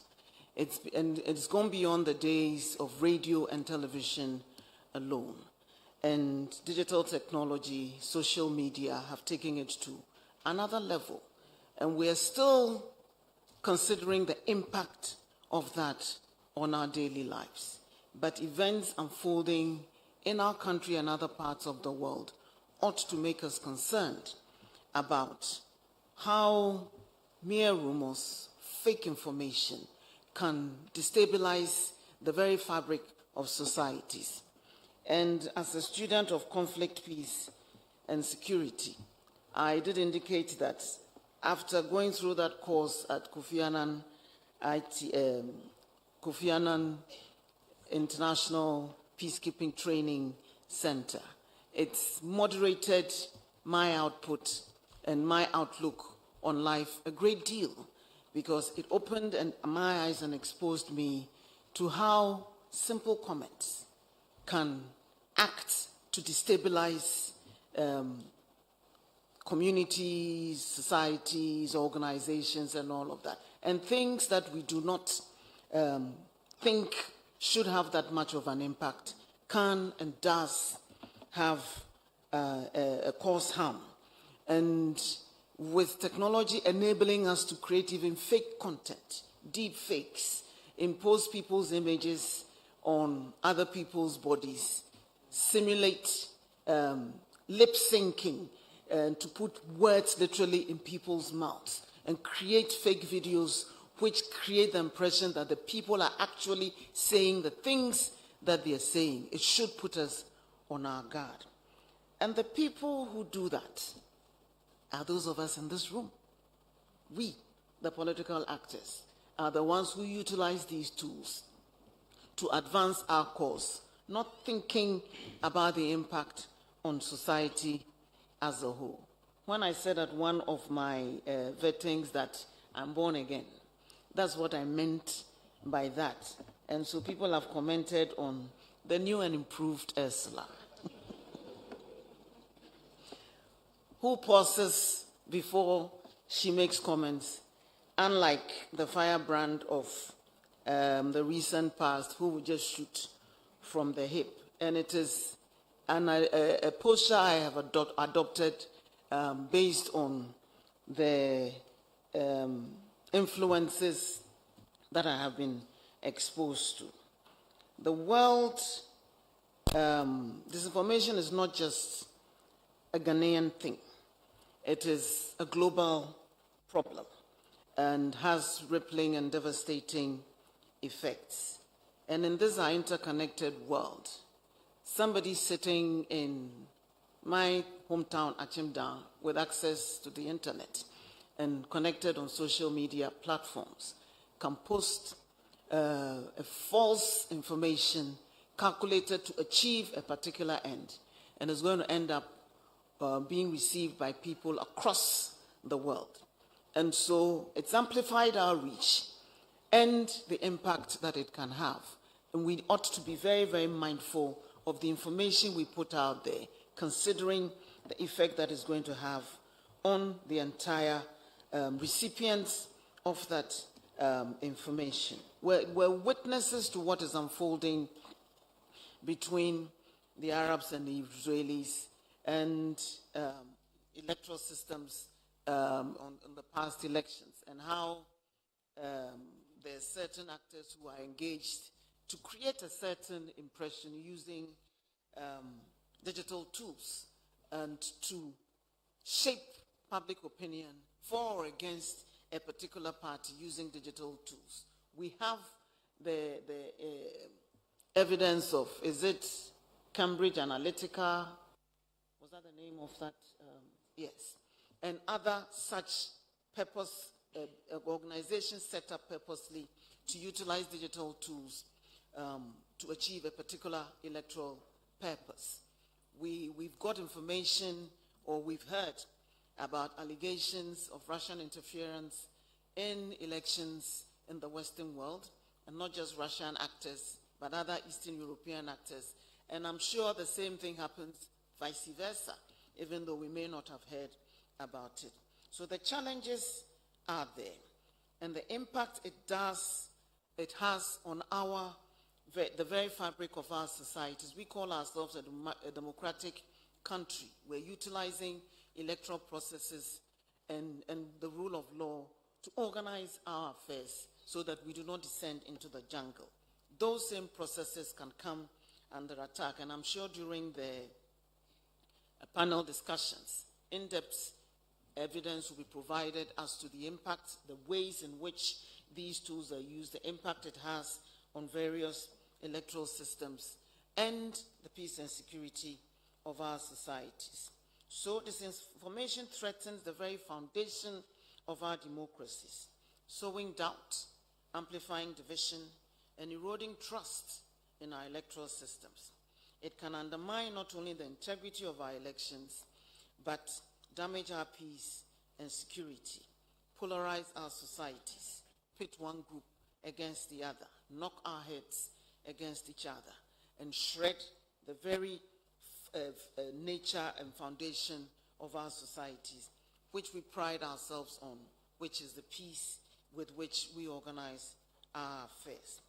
So it's important that we realize that malicious actors, individuals and nations, exploit the speed and reach of these tools, digital platforms and social media tools, to disseminate false information, manipulate public opinion, and influence electoral outcomes through social media manipulation, phishing and hacking attacks, deep fakes, data breaches and leaks, algorithm exploitation, as well as cyber attack. I remember in the last election, our electoral commission was even alleged to have been, to the last 2 elections, the systems were alleged to have been compromised.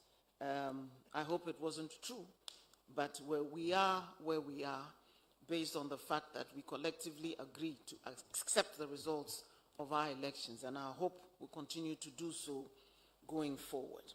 Education and awareness are key, and to address these issues. And so we must invest in public education campaigns that promote media literacy and critical thinking. And I'm glad that the journalists and the various media associations here as well. People think that by sitting behind a microphone, they gather supernatural powers and can say and do whatever it takes and be insulated against that. It is imperative that you do your work, mindful of the impact of the words that are amplified by your microphones and your media platforms and on the impact of society. It's not just enough to trend or to put stuff out there which will enable you to get more eyeballs or more people tuning into your platforms. You have a responsibility to help us to manage our affairs in such a way that we do not disintegrate the fabric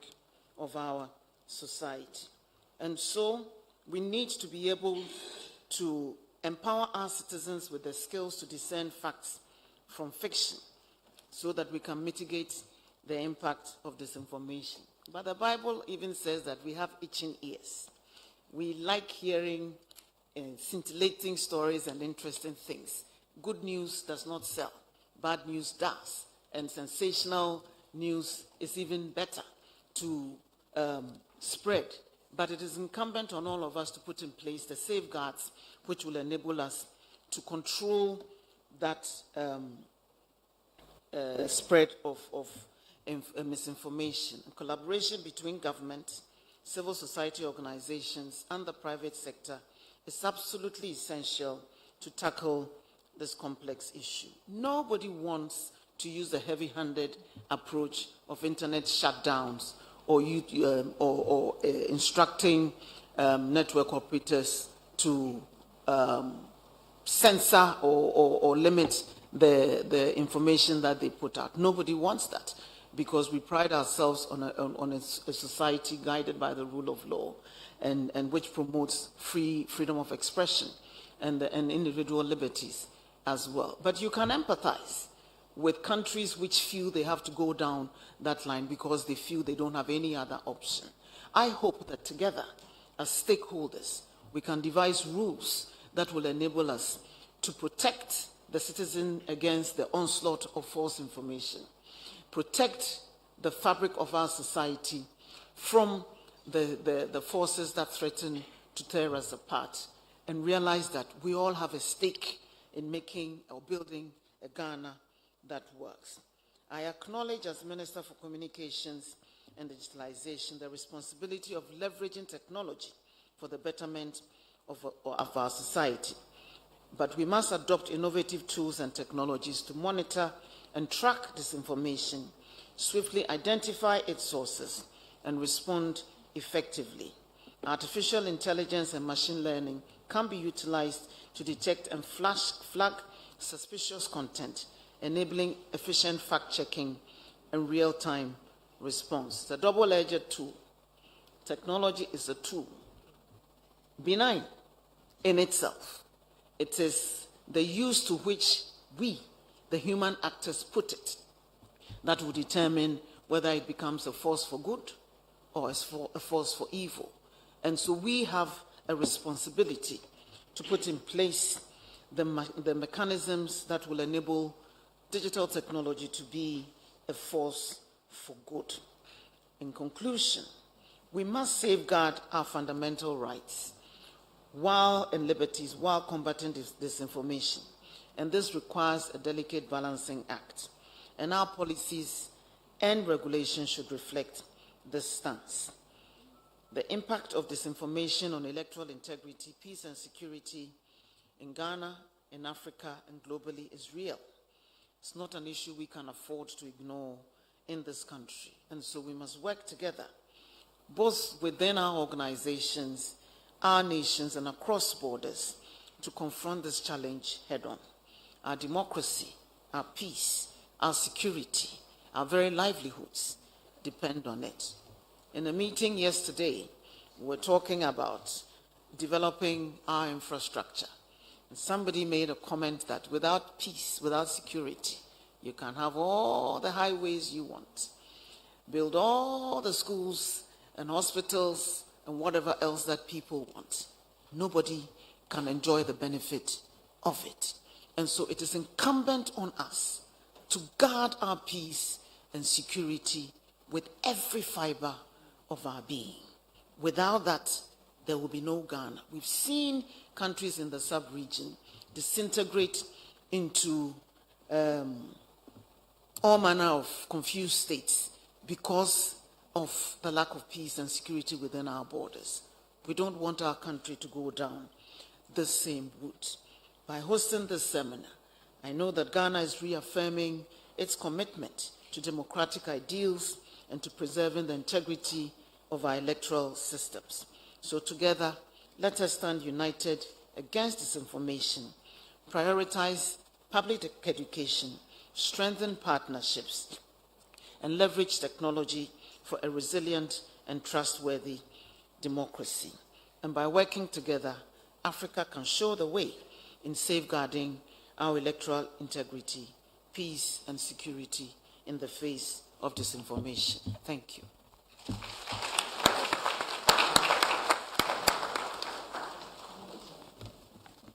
I think we can do better than that. The day is still early, so we can clap a bit more before we go for coffee. So just a few acknowledgements before we move on to our next speaker. We have with us heads of various government institutions, heads of academic institutions, international organizations, members of the diplomatic corps. We have the chairman of the former chairman of the National Media Commission, Mr. Yabwedu Ayeboafo, with us, Director General, Cybersecurity Authority, Mr. Albert Entry-Boisiakun, and Director General of the National Communications Authority, Mr. Joe Anoche, with us, and Vice Chairman of the Public Services Commission, Dr. Stella Ajenim Boating.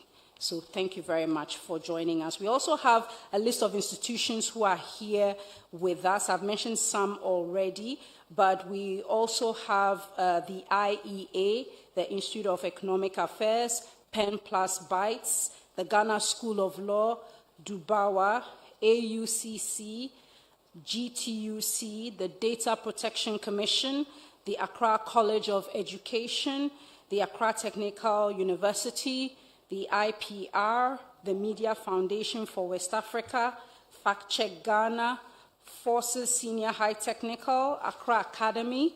We have ATTC, we have NITA, the Ghana Journalists Association, the National Peace Council, Lesidad, and Presec Legon, as well as the World Bank. So thank you very much. Some of them are participants in some of our panels, and we'll bring that to you. So at this point, let's call on one of the ladies I've been trying to interview for over 2 years, and she has dodged me. Now I've also left the media job, so she's free. So let's call on the chairperson for the Electoral Commission, Madam Jean Mensah. Will you still give me the interview? Can I show you? Thank you, Jifa.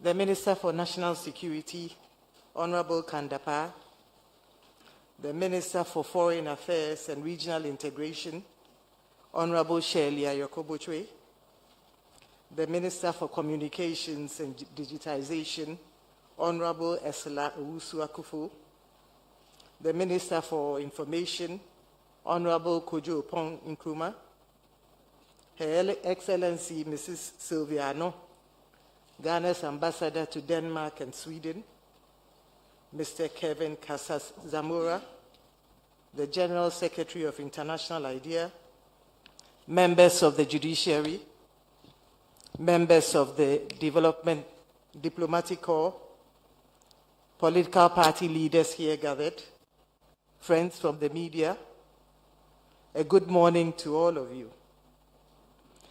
I thank the good Lord for making it possible for me to join this seminar on the impact of disinformation on electoral integrity, peace, and security in Africa. For me, this seminar could not have come at a better time. World over, we are battling with the hazardous effects of fake news around elections. And I'm pleased that International IDEA has taken the initiative to host this seminar, which will hopefully lead to the development of a framework to guide the use of social media around elections in a way that will guarantee the peace and security of our nations. As the saying goes, evil thrives when good people do nothing. And so I thank International IDEA for doing something. I must note, however, that this subject has been at the front burner of discussions among electoral management bodies and institutions working in the area of elections and democracy. In recent times, I have been part of discussions on this subject, spearheaded by organizations such as the Association of African Election Authorities, the African Union, the Electoral Commission of South Africa, and the United Nations Development Programme, to mention a few. This gives credence to the threat the abuse of social media is posing on various countries. The urgency and frequency with which this subject is being discussed attests to the fact that social media, if not properly managed, could pose a real threat to elections and destabilize the peace and security of countries, not only in Africa, but around the globe. Ladies and gentlemen, as digital access widens across Africa, so does the threat of fake news, that is misinformation and disinformation, to electoral integrity and the stability of our countries. Indeed, the culture of spreading fake news and falsehood is not a new phenomenon, but the advent of the internet and social media has allowed it to spread at a faster and more widespread rate with damaging consequences to electoral management bodies and elections. One of the most pressing challenges for EMBs is the proliferation of fake news and disinformation campaigns on social media platforms. These falsehoods, designed to manipulate public opinion, can significantly impact electoral outcomes and lead to social unrest. Regrettably, the power of social media is like a two-edged sword. While it can be a force for good, it also poses significant risks. A 2018 study by the Massachusetts Institute of Technology found that falsehoods are 70% more likely to be retweeted on Twitter, now X, than the truth. Indeed, the study added that falsehood reached their first 1,500 people six times faster. The study concludes that it is more pronounced with political news than with other categories of information. It is for this reason that I emphasize that this initiative by the International IDEA could not have come at a better time. World over, we witness growing threats the misuse and abuse of social media is inflicting on our democracies. Even the most advanced democracies, such as the United States of America, have not been spared. and the famous January 6, 2021 coup d'etat, in which a group of Donald Trump supporters stormed the US Capitol building, was largely fueled by fake news and propaganda via social media. Several other countries, from Brazil to Germany and to the Philippines, have experienced such political disinformation campaigns with varying results. In fact, on our own continent, a growing body of evidence indicates that there are local and external actors who are constantly harnessing the digital space to launch campaigns across Africa to influence our geopolitical landscape. It will not surprise me that the recent coup d'etats in French West African countries have been fueled by social media campaigns across borders. Distinguished guests, since 2019, the Electoral Commission of Ghana and its leadership have also been at the receiving end of social media campaigns to discredit our work and dent our credibility. This was especially so in 2020, in the election year. A section of our society took it upon themselves to deliberately peddle lies to undermine our work and discredit the leadership of the Commission. We responded by providing timely facts and information to counter the fake news and misinformation. Indeed, our inaction would have had dire consequences for our democracy and our country.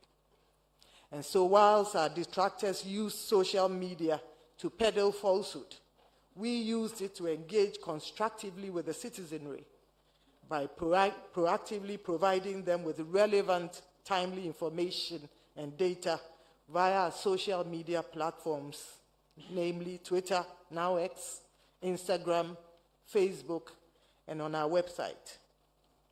By maintaining a robust social media campaign, we diffused the tensions and suspicions that usually characterize elections and electoral processes and build trust and confidence in our work. How did we do this? I'd like to mention one example. As part of our efforts to strengthen the integrity and credibility of our electoral process, we took the decision to prepare a new voters register, as the existing one at the time was bloated and fraught with ghost names.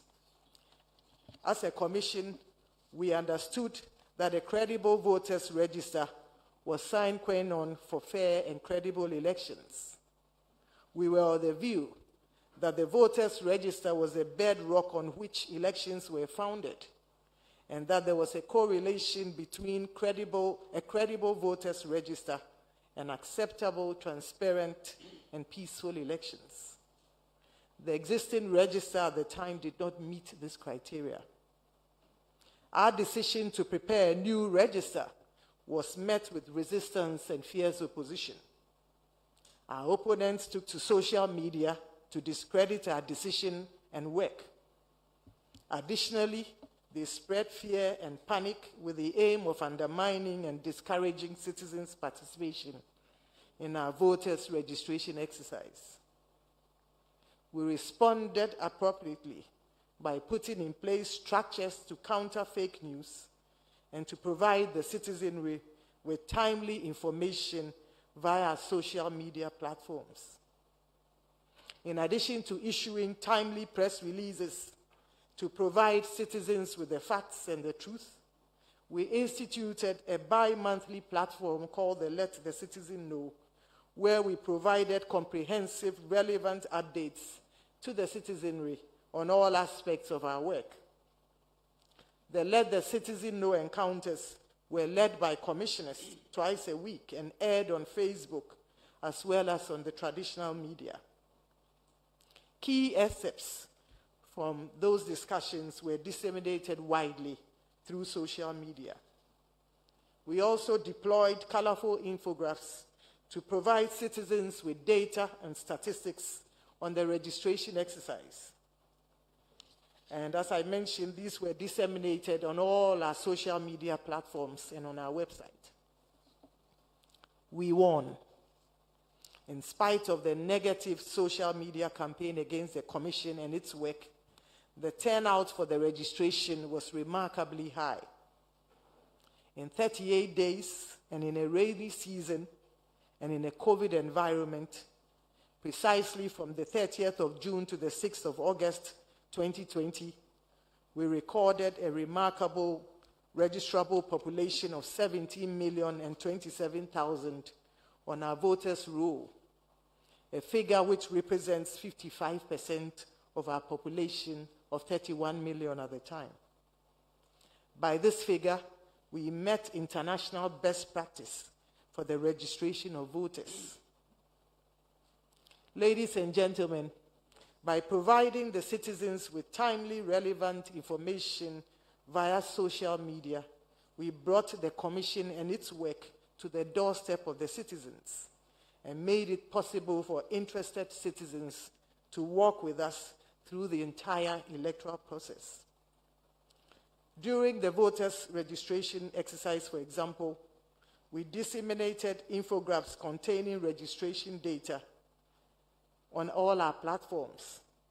As a result, interested citizens could, in the comfort of their homes, collate with near precision the number of registered voters per day nationwide, drilling down to issues such as the number of male voters, female voters, youth voters, and persons with disabilities who had voted across board nationwide, and they were able to do this on a daily basis. This was by courtesy of the infographics that we disseminated with the help of social media. Additionally, our extensive voter education campaign via social media contributed to a high turnout on election day. A 79% turnout in a COVID environment compared to a 67% turnout in 2016 when there was no pandemic. Social media helped us to achieve this. With a click of a button, our stakeholders received useful updates with no costs to us. In short, our effective use of social media helped build trust and confidence in our processes and significantly reduced the tensions and suspicions which hitherto characterized our work. As we prepare towards elections, our general elections next year, we are mindful of our new normal. We are mindful that we have a new industry led by persons whose sole duty is to use social media to peddle falsehood, to undermine electoral integrity and the credibility of EMBs, as well as their work and the leadership and the persons at the helm of affairs. We, on our part, will use the positive side of the two-edged sword to reach out to the citizenry and provide them with relevant, timely information on key aspects of our work. We have no doubt that, as was the case in 2020, we will carry the citizens along with us and build public trust and confidence in our work and ultimately maintain the peace and security of our dear nation. We, at the Electoral Commission of Ghana, support the development of a framework to guide the use of social media around elections and around the peace and security of our respective countries. I join my voice to Elon Musk, and I quote him: "There should be regulations on social media to the degree that it negatively affects the public good." I wish us all successful deliberations. May God bless our nation, Ghana, and make her great and strong. Thank you very much.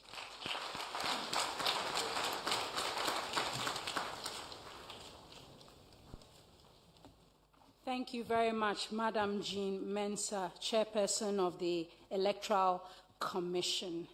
So this program is made possible by the Ministry of Information, together with the Ministry of Foreign Affairs and the International IDEA.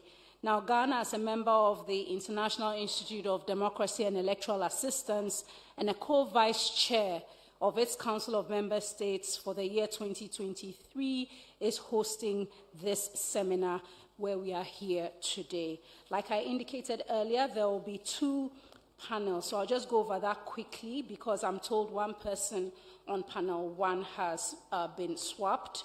So we have Dr. Vladimir Intridanso, Dr. Sribo Kweku, and then we now have Mr. Kweku Krobia Asante, the team lead of Fact Check Ghana. He's replacing Suleiman Abraima of the Media Foundation for West Africa. And that session will be moderated by Mama V. Owusu-Abuaji. She's a member of the 3 hosts for the Super Morning Show on Joy FM. The second panel has as members Dr. Albert Intriboisiako, Director General of the Cybersecurity Authority, Mr. Yabuedu Ayeboafo, Executive Secretary, National Media Commission, Mr. Frank Oye, Executive Director, Margins ID Group, and Ms. Kathleen Addy, Chairperson of the National Commission for Civic Education, who is also here with us. The moderator for that session is the Honorable Deputy Minister of Information, Honorable Fatimatu Abubakar. So that session will happen later on, so do stick and stay. Allow me to introduce our next guest, who is our keynote speaker. Our keynote speaker has been the Secretary General of International IDEA since August 2019. He has more than 25 years of experience in democratic governance as a researcher, analyst, educator, consultant, and public official. He is a senior fellow at the Inter-American Dialogue, a Washington, D.C.-based policy research center. Until recently, he was a member of Costa Rica's Presidential Commission for State Reform and managing director at Analytica Consulting. Previously, he was Costa Rica's second vice president and minister of national planning, secretary for political affairs at the Organization of American States, senior fellow at the Brookings Institution, and the national coordinator of the UNDP's Human Development Report. He's taught at Georgetown University, George Washington University, and the University of Texas in Dallas, among many other institutions. He holds a law degree from the University of Costa Rica, a master's in government from the University of Essex, and a PhD in political science from the University of Oxford. He's authored several studies on campaign finance, elections, democratization, citizen security, and civil-military relations in Latin America. His doctoral thesis, entitled Paying for Democracy in Latin America, Political Finance and State Subsidies for Parties in Costa Rica and Uruguay, won the 2004 Jean Blondel PhD Prize for the European Consortium for Political Research and was published in 2005 by the ECPR. He was selected as a young global leader by the World Economic Forum in 2007. In 2013, he became a member of the Bretton Woods Committee. Please, let's welcome with a resounding round of applause, Dr. Kevin Casas Zamora.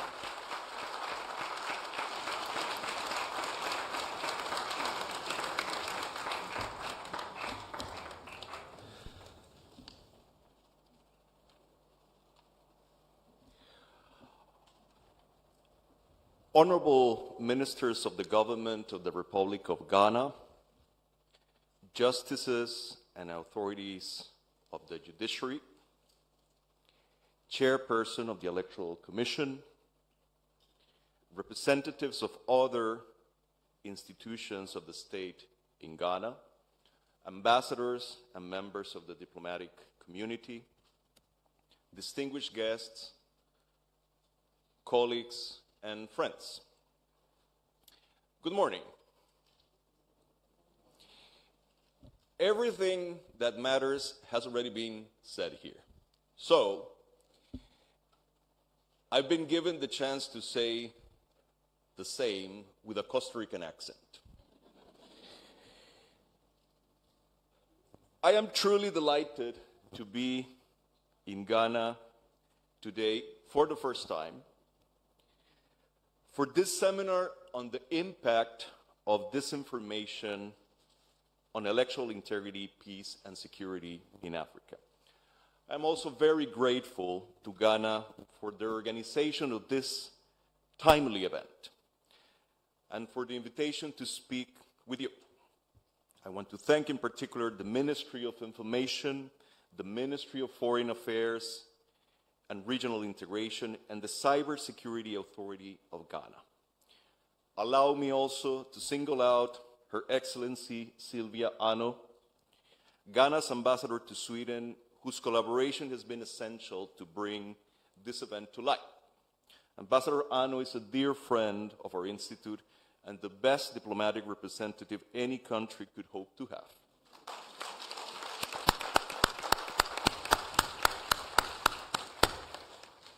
For those of you who are not so familiar with the work of our institute, let me give you a very brief introduction. International IDEA is an intergovernmental organization with 34 member states from all regions dedicated to supporting democracy worldwide.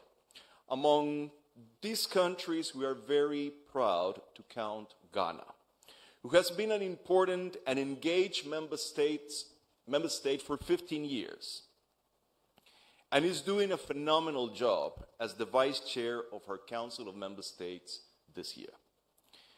IDEA is globally known for policy-friendly, comparative knowledge production on issues related to elections, constitution building, political participation and representation, gender in politics, and the assessment of democratic performance at country level around the world.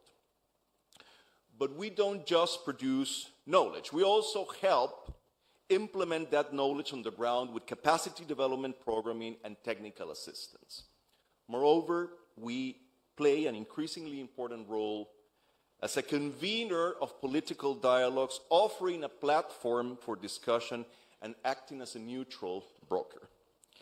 In these diverse and intersecting capacities, we work in some 60 countries around the world, closely interacting with electoral commissions, parliaments, constitutional courts, political parties, etc. I am proud that International IDEA's membership base is so diverse. We have member states from all continents, large and small countries, states that transitioned to democracy more recently, as well as others with very long-standing democratic traditions.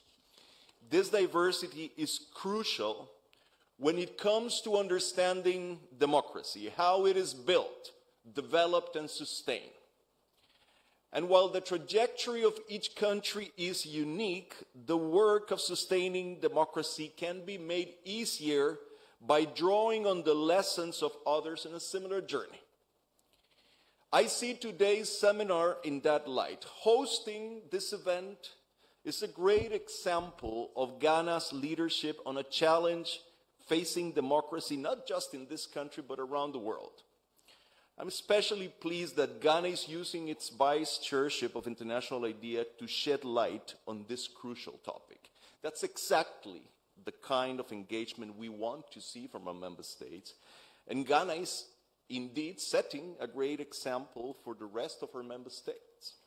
The learning and decisions made here will be most immediately applicable to the Ghanaian context, but they will be relevant much more broadly. In what remains of my remarks today, I want to do three things. First, I will put the challenge of disinformation in a global perspective.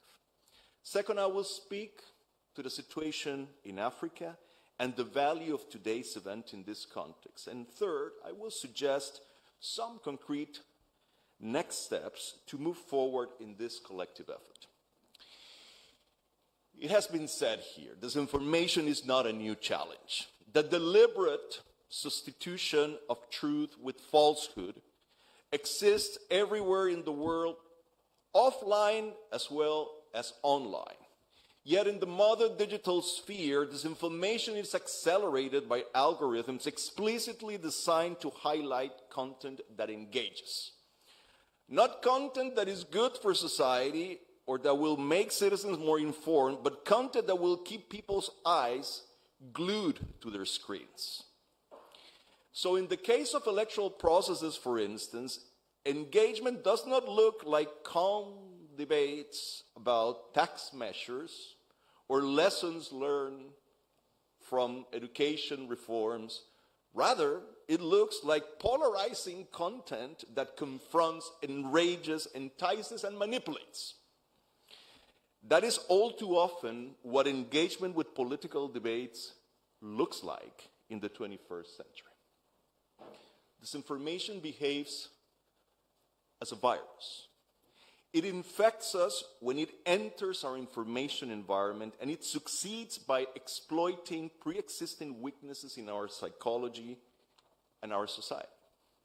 In a context of widespread societal distrust, anchored in very complex issues like inequality, rapid change, and a sense of loss of control over our fate, a lot of people are very prone to distrust traditional and established sources of information, and in turn, to believe in conspiracies and simplistic explanations to highly complex problems. This pandemic of disinformation is thus both deeply rooted and truly global. An international idea, we're engaging with this growing challenge for democracy through a new work stream that looks especially at the intersection of digitalization and democracy, including how to build trust and the resilience of democratic institutions and processes against disinformation and other digital threats. With this aim, we're implementing several projects aimed at protecting electoral integrity by advising election management bodies and other authorities on best practices, convening spaces for dialogue, and providing technical assistance.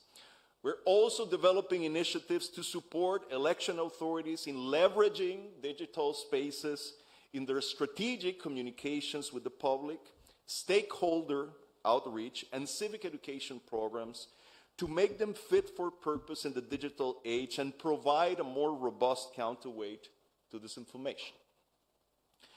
Across this work, we seek to address the negatives, but also the positives of digitalization.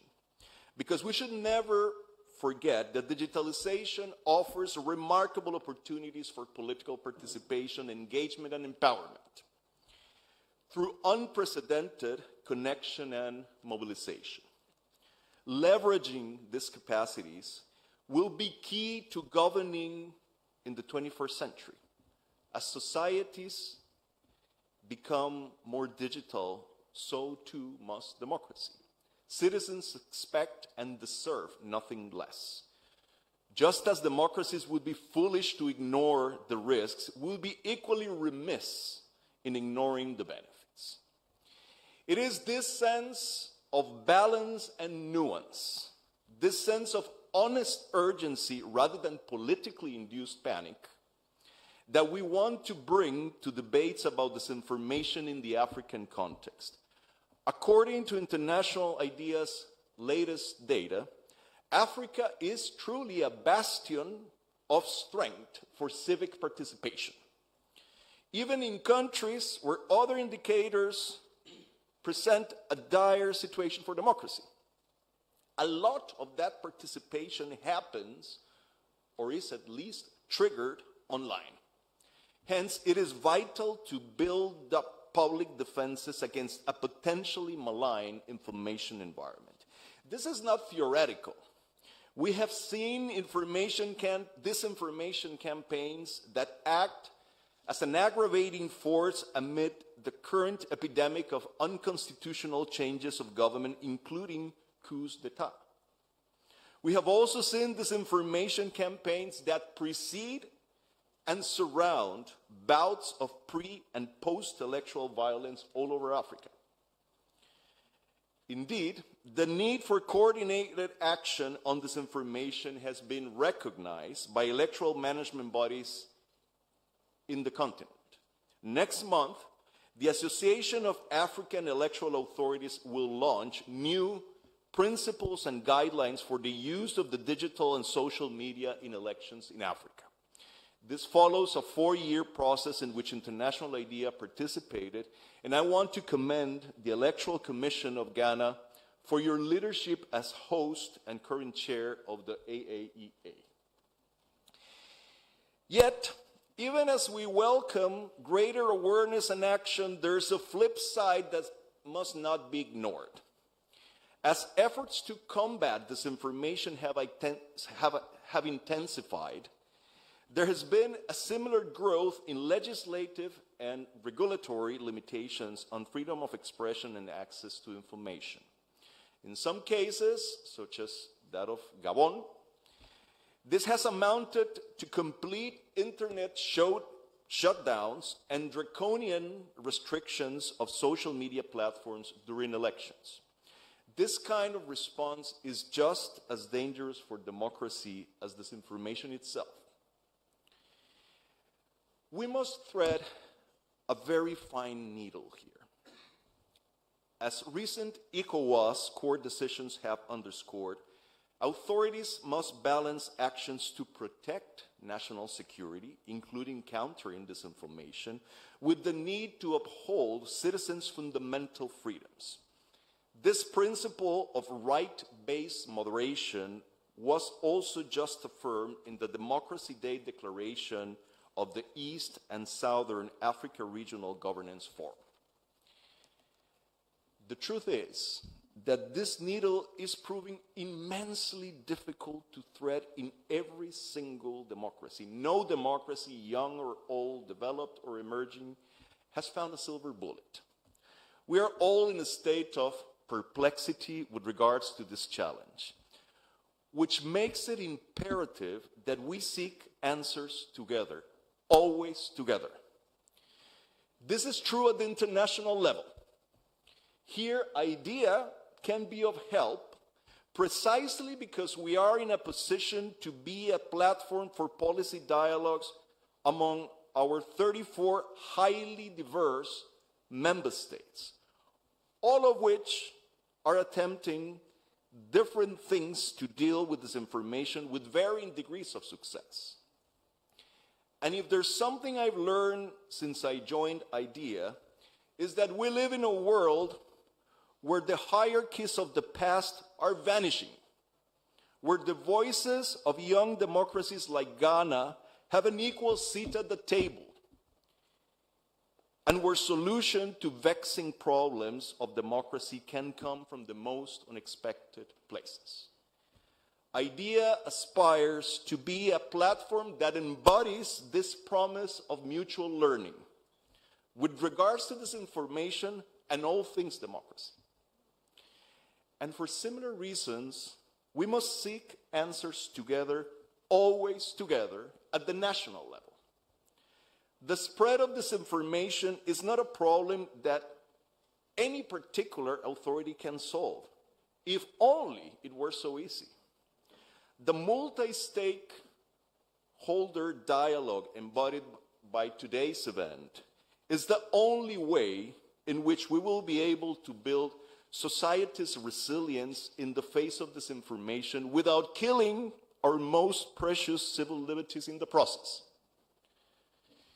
Finally, let me say a few words about what comes next, because as in all such undertakings, the words we say here are as good as the actions that follow. And on this point, I will build on what I just said. I truly hope that the whole of society approach to dealing with disinformation will be maintained beyond this event. In particular, we must make civil society and the private sector a central part of these efforts. And I'll give you a very concrete example of what this looks like. In 2021, based on a request from the Dutch government, International Idea led a project in the Netherlands to establish a code of conduct on online advertising for political parties and social media platforms ahead of the Dutch parliamentary elections. Signatories, including large companies like Facebook, now Meta, Snapchat, TikTok, and Google, agreed, after a lot of haggling, to be transparent about the sender, costs, and reach of advertisements during the election campaign.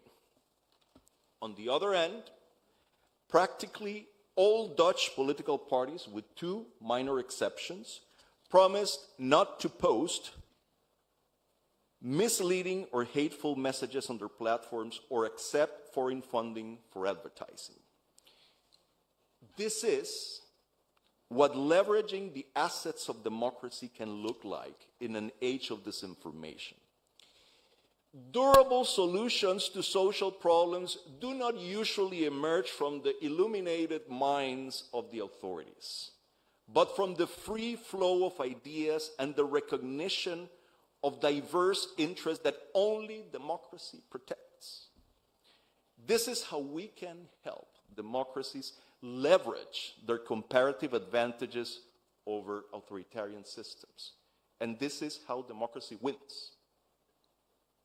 Similar efforts could also be pursued by working with civil society and other partners to increase civic awareness and democratic literacy as counterweights to disinformation. There is a role for everyone in this endeavor.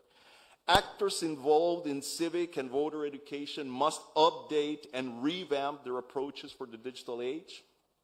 We need more researchers that work on the effects of artificial intelligence in our democracies, including in terms of disinformation. Social media companies should reflect, and more than reflect, on the role their recommender systems play in guiding people towards inflammatory content. Media organizations must commit to rigorous fact-checking. We need them all around the table to strengthen democracy in a digital age. If we go by the evidence provided by this event, Ghana will manage to do all this and more. Because this country has amassed an impressive track record of commitment to democracy in the past 3 decades. Amidst enormous development challenges and a very complex regional context, you have conducted by now 8 successful and largely peaceful transfers of power. And you're pretty high up on our global rankings when it comes to the performance of representative institutions and civic engagement. Those are big accomplishments by any standard, which should make you very proud. Let it be known that I, for one, am proud to have you among the member states of IDEA. And it is in that spirit that I have come to Accra. Not to lecture you about the solutions to disinformation, but to learn from your context and facilitate an exchange of ideas from which solutions tailored to your reality may emerge. African solutions for African problems. I am here, thus, as a Latin American friend that believes in democracy as a global value worth fighting for. A friend that, as the great Kwame Nkrumah had it, does not want to look east or west, but always forward. Medame ase.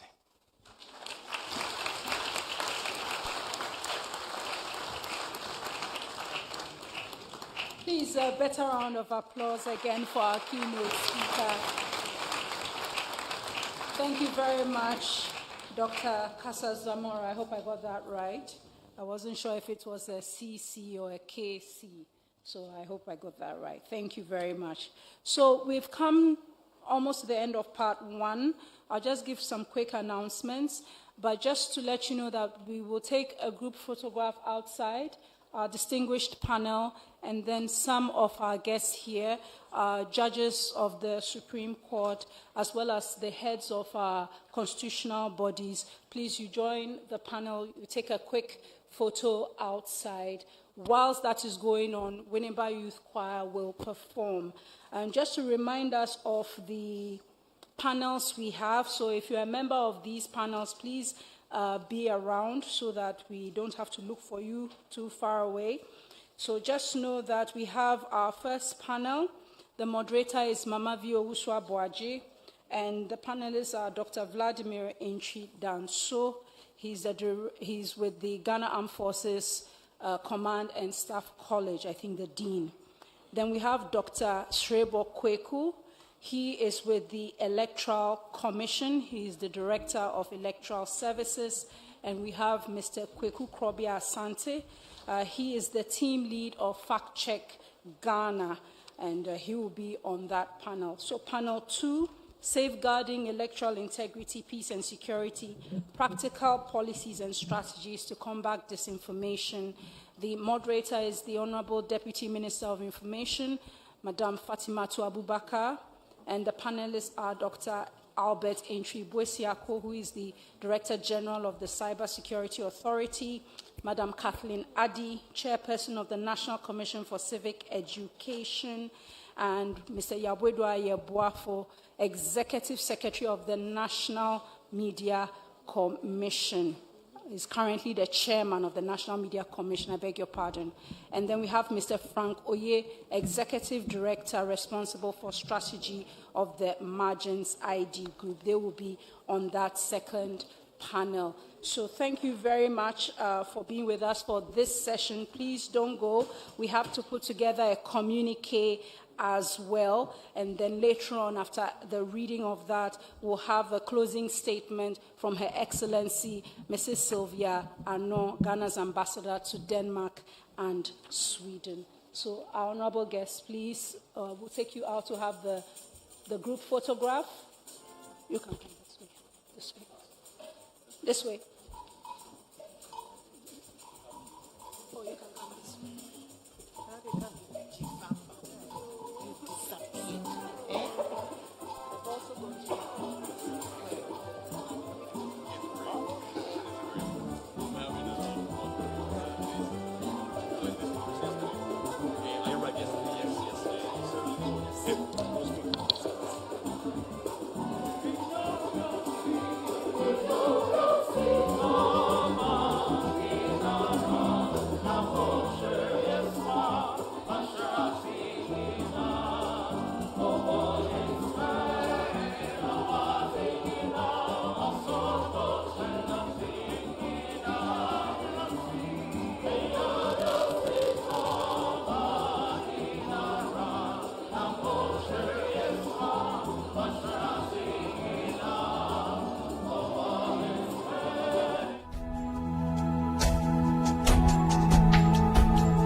Everyone needs the perfect snack to munch on during a fun moment.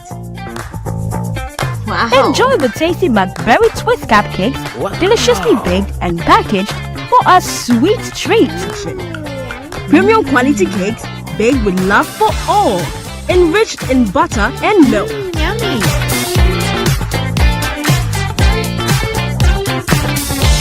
Oh, McBerry Twist cupcakes. Simply irresistible. Try one today. This advert is FDA approved.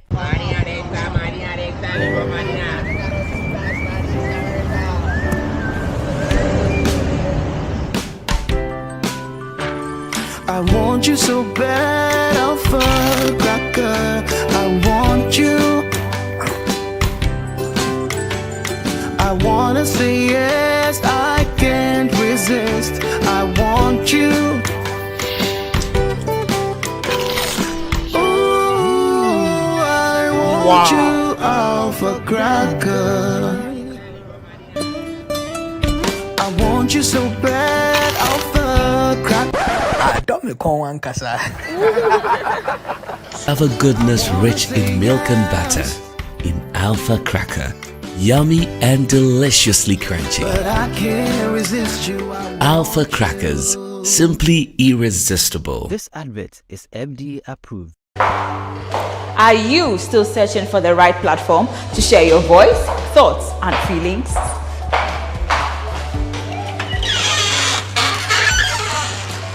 Then the GhanaWeb Reporter on the GhanaWeb app is the perfect app for you. It is Ghana's only citizen journalism and infotainment platform.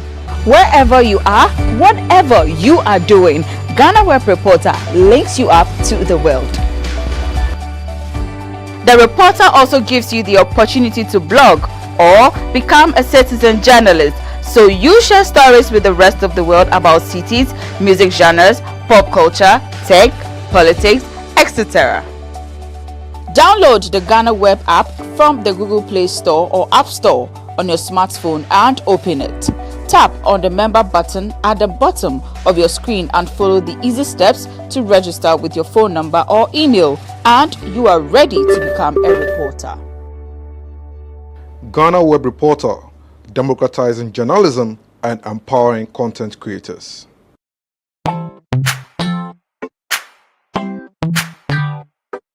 Sweetheart, be mindful of your health. Idea products na dey makeup. I welcome you to Sigma Health and Beauty. You can call us the Beauty Embassy. Who pursue beauty more revealed with quality makeup products. There is only one place. The Sigma Health and Beauty 2022 Ghana Makeup Awards Beauty Retail Business of the Year. Of course, we are the defending champions. World-class makeup brands and Kwanyet on. You name it. Maybelline, Dark and Lovely, House of Tara, and many more. Your professionalism in the beauty industry is unmatchable. Bramientra the proper way of applying our products. Sigma Health and Beauty, Yewa Accra, Makola, Georgina Stores, and Rollins Park, Gate 4. Fryer in 0248 138 596 and 0201 408 186. Or visit our online shop at www.beautyavenuegh.com. Sigma, your beauty, our joy.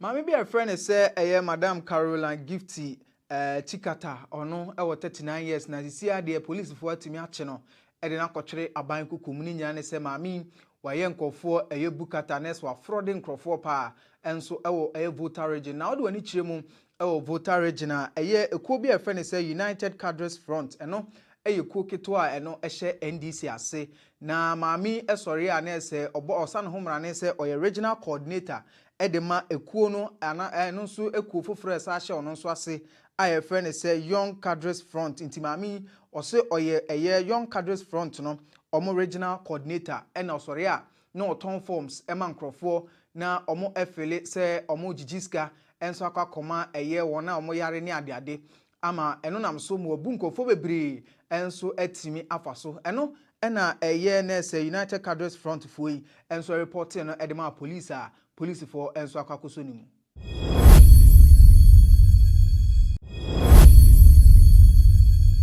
Professor Kwabena Frempong Boateng kanina oye environmental minister afei no a ene chairman edema interministerial committee on illegal mining mechire IMCIM na ade ode nsem kakra betu dwa no se odi omampani Akufo-Addo ho yaw yie pa ninya ne se Akufo-Addo be ye mampani no ode tudwa se ade efen se galamse de obeko enso atia ama ohyebo mpo se na konya ena ode beto ho na ode akon ama galamse ano abrase a obeye nemom professor chiremu a se de niam sikika kono kamia ese na ese nada bi ena Akufo-Addo etimi enso ede tudwa ni nyina ene se Attorney General ede report enso aba betudwa na ese okire se amampanimfo a na ese IMCIM report momde ba se omo enso aka ho bi na galamse ekoso o man mu no na ese Auditor General ento atimi akle o man no ka ho bi ena Professor Kwabena Frempong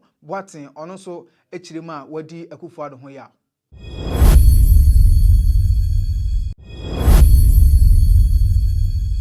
Major Commander Don Chebi ono commanding officer edema Ghana National Association of Small Scale Miners Task Force na ɛyɛ papa yi ɛna abrante bi atimi abonituo ni nyina ne sɛ owura mu ɛwɔ Eastern Regional ɔmo de ɔmo ani kyerɛ mu ɛwɔ mining site bi a na ɛsɛ ɔmo hwɛ sɛ ɛyɛ galamsey fo no ɔmo atimi akye ɔmo na ɔmo koduru hɔ no ɛna ɛyɛ na ɛsɛ wantwi atimi si ya yɛtimi eshuti ɛyɛ na ɛsɛ tax force ɛyɛ panyini na abrante ɔbɔ ne tuo no yɛfrɛ no ɛyɛ danso a ɔno deɛ esi ade watimi ato ngure ma police foɔ ɛnso ɛsa no.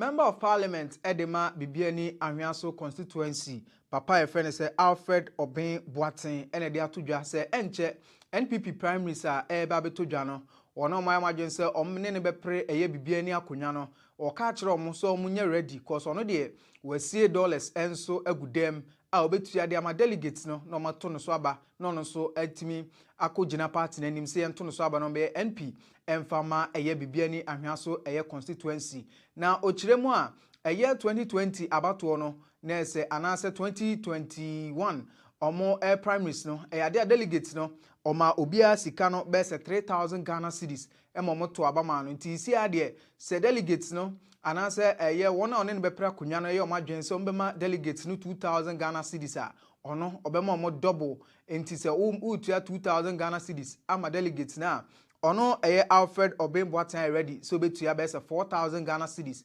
enso e de ama delegates na mama to abama ninya ne se ne 4 years a ono nso atimi atena konya no so no waboa dollars enso agudem for a primary so ya enche ebetodwa no.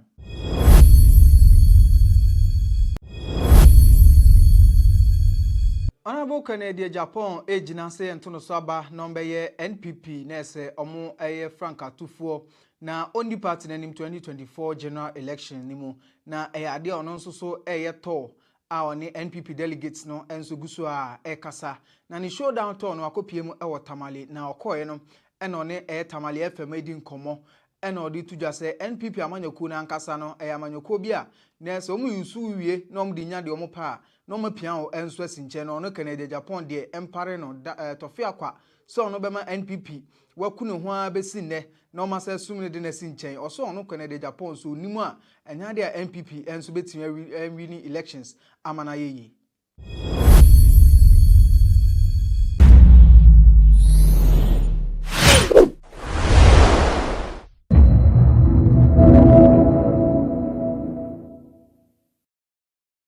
And the intersection of disinformation campaigns thrive, especially during electoral processes and periods, and therefore affecting integrity, peace, and security. And so, number one, and of course, the previous speakers have highlighted some of the key points already, and so we'll move. Increasing internet penetration, we are seeing that over the years, Ghana is making good progress in terms of access to internet. If you compare the data from 2016, we had 28%. 2020, we had about 30% more increment to 58%. Currently, the data being reported is that Ghana has 68.2% internet penetration. What it means is that information spread is at its highest speed. A lot more people have access to the internet and more presence on social media as well. The data puts it about 6.6 million of Ghanaians are on social media, representing about 19% of the population. Now you couple this with the fact that there is extreme politicization and partisanship in our political and media landscape. We see so much of division along the lines of politics in Ghana. We like our politics to the point that even how somebody walks on the street, somebody can begin to make deductions on where you belong and where you don't belong to. Of course, on the part of the media, the last time we studied, we saw about a third of the media owned by the politicians, by politically exposed people, by people who are active politicians. And then there is also the social media platforms that has already been mentioned. Their algorithms are set to favor sensational, disinformation, malinformation content. And there's so much political echo chambers appearing on the social media platform. Of course, our monitoring is also showing what we call cyber trooping. The political parties are recruiting young people who are hired to disseminate propaganda or false information on this platform. It is so easy to see now. You set up on the social media platforms, there are notable handles who are pushing this agenda against key persons, depending on who comes up on their radar, looking at what is happening in the country. In fact, just recently, the Akosombo Dam spillage, we see a lot of that coming up. The former president, John Mahama, gets to the place before the sitting president, and you see a flyer coming that he's made a statement suggesting that if this were to be in their strongholds, which is in the Ashanti region, and we know this is happening in the Volta region, he probably would have hurried up to get to the place. Now, this is pressuring on the fault lines of politics and ethnic fault lines, which is already an indication when it comes to security and threats. We also follow, you see, the Islam community celebrated the Maulid celebrations. The vice president was not able to be present at the event. We see flyers moving all around that now he's converted to Christianity, and if it were to be in the Christian community, he would have hurriedly rushed the place, go and sing praises with them and dance and stuff like that. It may sound very ridiculous to the average people, but for the teeming masses who may not be very much aligned at that level, given who is sharing it and who is spreading it, it pushes the fault lines and presses it on.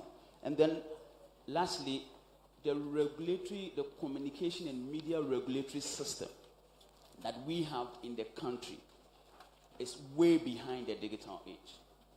What we have as the regulatory system, as we may be aware, was established in the early 90s when we got into the Fourth Republic. Even before the liberalization of the airwaves, our regulatory system, when you look at the modules, was set to monitor the GBCs, the few newspapers around. We liberated the airwaves, and a lot of media houses are springing up. Today we are counting over 500 radio stations, 100 to 200 TV stations, and even the problem of broadcasting, we are struggling dealing with it. Then there is the digital age coming. Now today we say we are in a new phase, which is the generative AI age.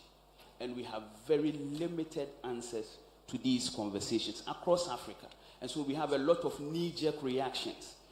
Laws popping up. You see computer misuse law, digital codes, and these laws, because they are knee-jerk, we have not really had a very comprehensive approach, a discussion, discussing what is the communicative and media regulatory system to address the age. These laws have become tools that have been used to silence dissent voices, opposition, critical journalists, and what have you. Maybe I'll leave it here at the context. We can discuss who are the actors, the tactics, and the strategies that are used. Dr. Kweku, you are the center of a lot of these misinformation. So tell us about what you have witnessed. What are the popular things that you hear that sometimes you are surprised yourself? Thank you very much. I will first go back a bit and talk about what do you mean by electoral integrity. So that when you say attack on it means, and then we appreciate it. First, when we talk of election integrity, we are talking of elections, the process, which is so transparent, which is acceptable by the stakeholders, and in such a way that the result can stand the test of time. There are a lot of definitions, but in some way that's how I see it. And the components are first the personal integrity. When we talk of personal integrity, we are talking of the integrity of the players of the elections. And the personal integrity based from the upbringing of the prayers, the environment of the prayers, and the religious beliefs of the prayers. Because if somebody is highly religious, everything that he is doing, you look at the effect of that on his religious belief. Then we come to the professional integrity. That was about the professional training and orientation of the prayers. And that build up is consistency in practicing. Because as you continue to involve yourself in the electoral administration, you build on your experience. So that also increases your professional integrity. Then we have what we call system integrity. The system integrity is like EMB itself, how the law protects it. And I always say that I have been to a lot of countries, I've been interacting with people who have been teaching and others. Ghana's constitution is the best that I've come across. So of late, a lot of African countries are coming to pick from us. If you look at our Article 42, it also says that every Ghanaian 14 years and above of summer should be registered to participate in voting. Then it establishes the Electoral Commission. It comes with the functions of the Electoral Commission. The 46 says that in the performance of its duties, the Electoral Commission has the independence. So if you are appointed to be in the Electoral Commission and you don't have to look back and see who is there with the king to come and like you, then you take decisions based on personal, professional, and system integrity. So our laws are saying that if we want to do the right thing, you can do it. Now, the next one is that election is stakeholder engagement. Nobody can say that I will ensure integrity of election without the corresponding support from the various stakeholders. What are the political parties doing? Are they committed to the integrity? What are the media doing? Are they interested in their integrity? What are the judiciary? Because at the end of the day, the cases may end up at the court. How are they going to adjudicate? So all these things come into play. And I think I was sharing with one or two of your media friends. Personally, I think our traditional media are not helping our cause. My reason is just simple. Somebody goes somewhere, throws out an allegation, and the traditional media will use it as part of agenda for discussion. So what are we doing to ourselves? Because if they throw it out and nobody put it on agenda, it will die naturally. But immediately they go online and see one topic. Myself here, I will receive about 10 calls on the same topic. Are we not helping them to propagate? So the media should understand that when something is pushed there and from their background check, they are not solid on the ground, they should ignore them. For example, in 2020, I was on my way to Cape Coast. That's where my family is. Then I had a call that we hear that you are on your way to Koforidua to go and take bribe of 5.2 million euro for the Electoral Commission. And the media were calling me on this. But so you're saying that if you hear a thing like that, just assume that it's not right. No, what I mean is do your background check before you publish it. But isn't the background check the calling? No, the call that somebody put to you to I'm check? not saying that call me is wrong. But the way question you post at me means that you don't believe or you are checking. And some of them, maybe I say, my prophet said that I didn't give him. You see that point? But he was in a jovial way. But the way some of them will present it, it makes it as if they have already taken side before seeking your advice. So I would think that if they break out news on such disinformation, it will help our cause. Because clearly, by definition, people are putting on those information to deceive people. Is that not the case? And that is an attack on the integrity we are talking about. So if I get you right, you are saying we should black out information that we believe or information that after we've cross-checked is not true. Yes. We simply should not put it out. Yes, you don't bring it for So you're not writing a story and saying he's denied. Okay. All right. Don't give it. Okay. So let me come to you because I know that you have an approach that I term very radical. We want to try and see how we can deal with this. So let's hear what your plan is. Well, personally, I need to stress one important thing. Democracy is a very expensive enterprise, very delicate. The point is, it's like an egg. You know how sweet, how good eggs are. But if you don't know how to handle it and it breaks from your hand, you can't take it anymore. Every democracy that has hiccuped ends up in insecurity, intractable insecurity. Check the West African sub-region. Mali used to be touted as one of the best up-and-coming democracies all of a sudden because they couldn't handle it well. And handling democracy is pivoted on three basic things: a competitive process, faith in the electoral institutions, and informed participation. All these three as the tripod of democracy. So when you derail it through misinformation and the egg cracks, that is it spills over into the sand, and there's no way you can have an omelette from a cracked egg in sand. So insecurity. Let me joke with you a little. Security is the biggest thing for every phenomenon and even human beings on this earth. Let me ask you, why do you think, you Christians, why do you think Peter denied Jesus at the... say that in Ghana and you will see what I'm trying to say. My guy is bonyo, so don't worry. This shows how security is so important. Everywhere, security is so important that if you allow your elections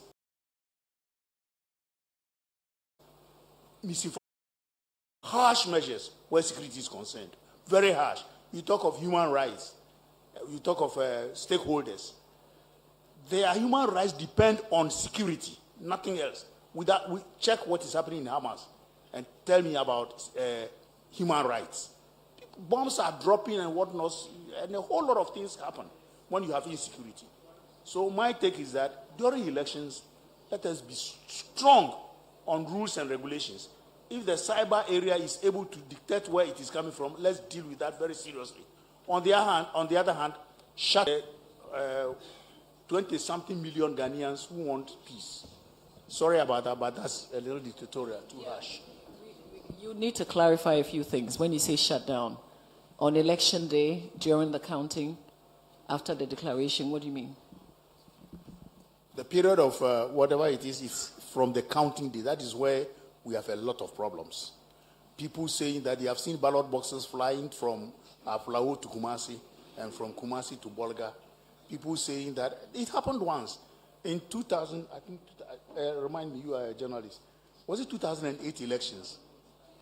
Not the ballot box. I was driving, I was stuck in some traffic. Somebody scratched my car. What was it? Information was that a certain Israeli company was at the spot in a certain ambulance. Because he is covering himself in an ambulance so that they wouldn't know. And it was all over, repeatedly, like he was saying, around that area. You couldn't drive. But if this thing were shut, no such information would come to my radio in my car, and nobody would be. You know, that's what I'm talking about. So essentially, faith in Kwesi Mensah FM. The democracy faith in their institutions. Excuse me if I slap you, and I'll never do it anyway. You don't have to call your party chairman. It is the police you call. It means that machine does a whole lot of things, including voting for the local elections. And you go home from the mall to go and sleep.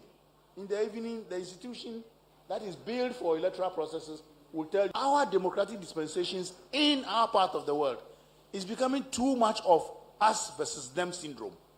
It's becoming too much of a zero-sum game.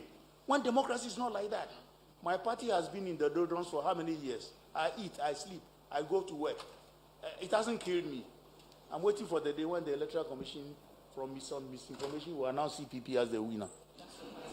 The potential security threats. So I'll take your view on that, Dr. Victor Doke.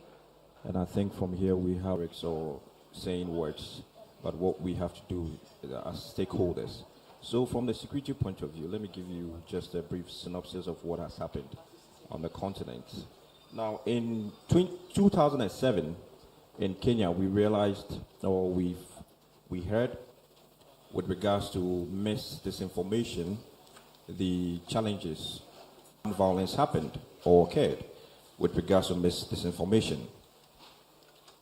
2018 in Sierra Leone, 2021 in Uganda, and then 2018 in Zimbabwe.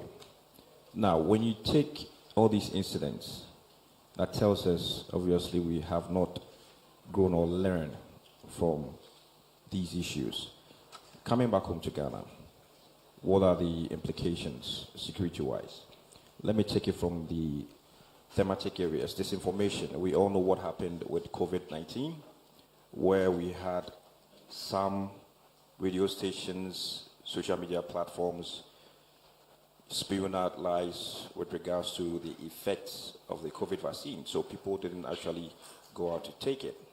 Now, my colleague on my right here mentioned that now the norm is politicians or businessmen who own radio stations to propagate their interest.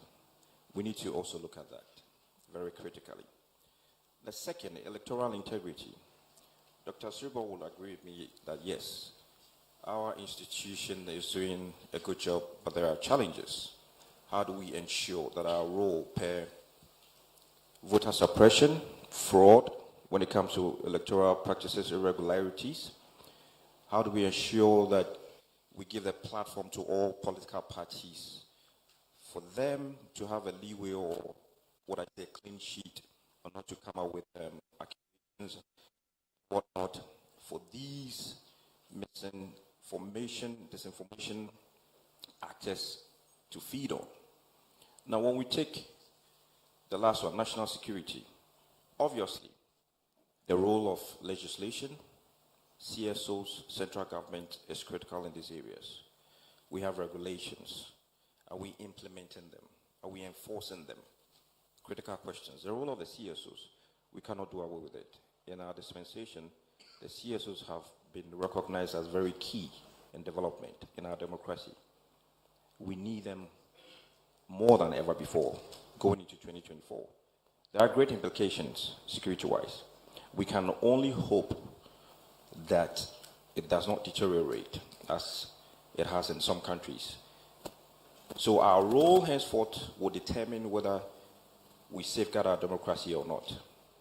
And to do away with disinformation, then let's all pay our roles, give a fair level playing field for all stakeholders to perform what they are supposed to do as per their mandates, and then we'll get somewhere. Other than that, then we'll have a cause to worry.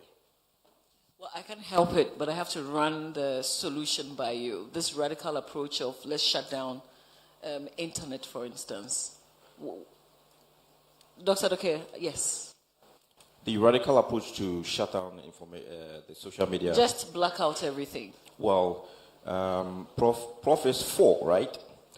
Now, I would, as a peace builder, what would I do? Or what would I propose? Let's look at how, if we have, for example, going into 2024, let's be practical and then we profess the solutions. How do we ensure that we check these networks, right? Those who are propagating false news. We have the regulations. Let's enforce them. We set examples, and then for people to know that this is real. Stakeholders coming on board. Regularizing forums like these to sensitize on awareness against disinformation. For total shutdown, it may create more suspicion. For us here, we don't know how we're going to handle it. Just some few months back, I was in Senegal on a research, and just before leaving, there was a blackout. And I asked myself, how would we have handled the situation? Because we had to communicate and then catch flights to other, places and all that. And it was in relation to the, democracy, violence, and the Macky Sall issue and all that. So to have a total blackout will not solve the solution.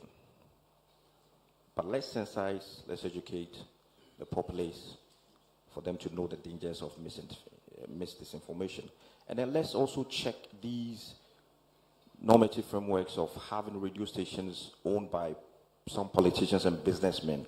Those that go against the regulations, let's rather shut those down. And then we have sanity in the system.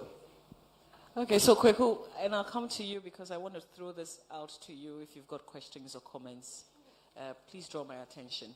But Kweku, I know that you've drawn up some strategies. Maybe looking at the solution, if we know how these disinformation, how it is spread, then maybe it would help with the solution. So take us through the strategies that you've outlined. Thank you. To start with, I side with Prof that democracy is expensive. And so, but the absence of democracy is excruciatingly painful and dangerous. You may want to rather spend more on keeping peace, integrity, and security rather than not having it, which means that we all need to be active players Dr. Shebo, never mind if the media calls you again and again and again.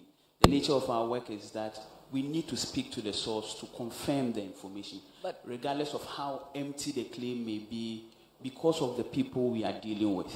Some of the information, disinformation is, in its nature, thrives on the fault lines, on the inherent divisions that appear to exist among us, ethnic, political, religious. Somebody makes a claim that borders on religious grounds. If you don't say it well, the factions may come up. It means that we have to call you again and again and again. But Kweku, we have how many radio stations and TV stations in Accra alone? There are 16 regions. Yes, if we're all calling him, then how would he even work? At least, if he speaks to some of them and begins to forward that, look, this is what I said there, you guys can play or stuff like that, or draw their attention to that, it would help. Then, where I disagree with Prof, humbly, is the shutdown of the internet. He says last resort. As a last resort. Yes, but still, this will roll us back, really. Ghana has been where we are, and we are being clamored for. I heard we are vice chair on the idea panel or something like that. And internationally, because of where we stand when it comes to these conversations. Disinformation characterizes some of the dark forms of media and communication. Now, the way to deal with darkness is not to pull the light off and add more darkness. The way to deal with darkness is to keep the light on, let it shine, let everybody see what is happening. The beauty of our democracy and our electoral processes has been that in the deep of the night, at 7 p.m., citizens are there with their eyes open like this, watching the ballots being counted. The internet conversations, the EC is streaming, this one is streaming. You turn to every TV station, you can see that people are counting the ballots in open air, no kululu, no kalala. We are all seeing what is happening. If you pull the plugs on the internet, and I admit that process is the last resort, it is extremely dangerous. Despite the human rights, the billions of monies business people will lose because of what internet represents for us. In terms of integrity and security for elections, it's a no, and it will rather make the situation very worse and drown us. But the other recommendations I would give is increasing or improving the access to information regime we have in the country. In 2022, a group of fact checkers across Africa gathered in Kenya. We asked around, what is your major challenge? And in the context of COVID, lack of funding, money issues and all that, almost everybody agreed that access to information is the major problem. Disinformation is deliberately sharing false information to cause harm. We need true information to counter it and to establish what is truth. But if we have a system where we can't get information, and I understand we have passed the RTI law, but at Media Foundation and my colleagues from Dubawa here are here and Fact Check Ghana, the major issues we have has been coming to especially the security institutions, the Ghana Police, sometimes Ministry of Education, and many of these institutions. You write an RTI request to them and they don't mind you. We have fined them 50,000. The fire service, we found them 50,000. The RTI Commission has done that work. And still, as it stands, information we requested for, we don't have it. If we want to fight this information, we need to really open up and let people get information. This is where I will commend the EC, but also say, let us do more. If you are on there in the social media platforms with the people who are sharing false information, it will help. In fact check circles, we call something pre-debunking, right? Which is, think through, at least in the last elections, we saw the stream, the themes of the disinformation that came up. Ahead of the elections, let us go over them again and begin to share the accurate information on the account of what we saw last election and say, if you see anything like this, that is not true, this is what we are experiencing. Put it out there before anybody will try to play any mischief or something like that, which is extremely important. And I have stated here that I would be very happy if you could gather again sometime to discuss the media and communication framework and outlook of the country in the digital age.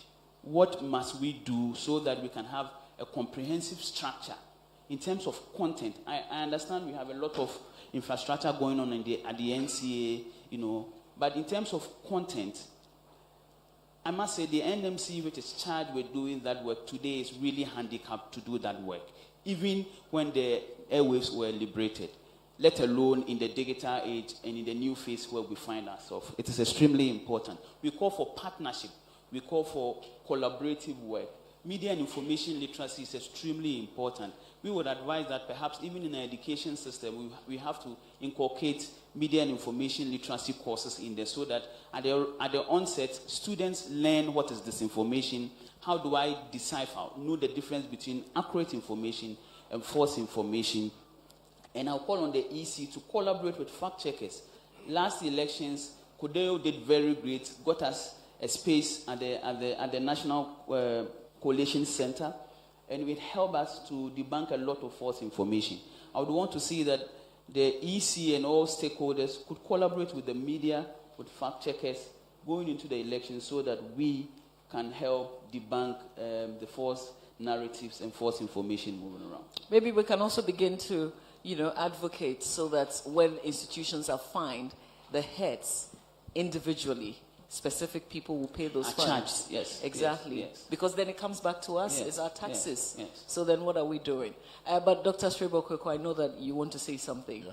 Thank you very much. Just to respond to my friend's issue that we should be talking to the media. I'm not saying we will not be talking to them. But where the person who is calling you has made up their mind. For instance, when we're doing the NDC presidential parliamentary elections, the Dr. Dufour went to court. So they were going to give judgment on Friday and the election will be on Saturday. So TV3 interviewed me and I said, if the judgment goes late, it will be difficult for us to convey the materials to all over the constituencies and the rest. So that was what the next time headline, Sebo said, they will not do the election if the court gives judgment. And the same part of their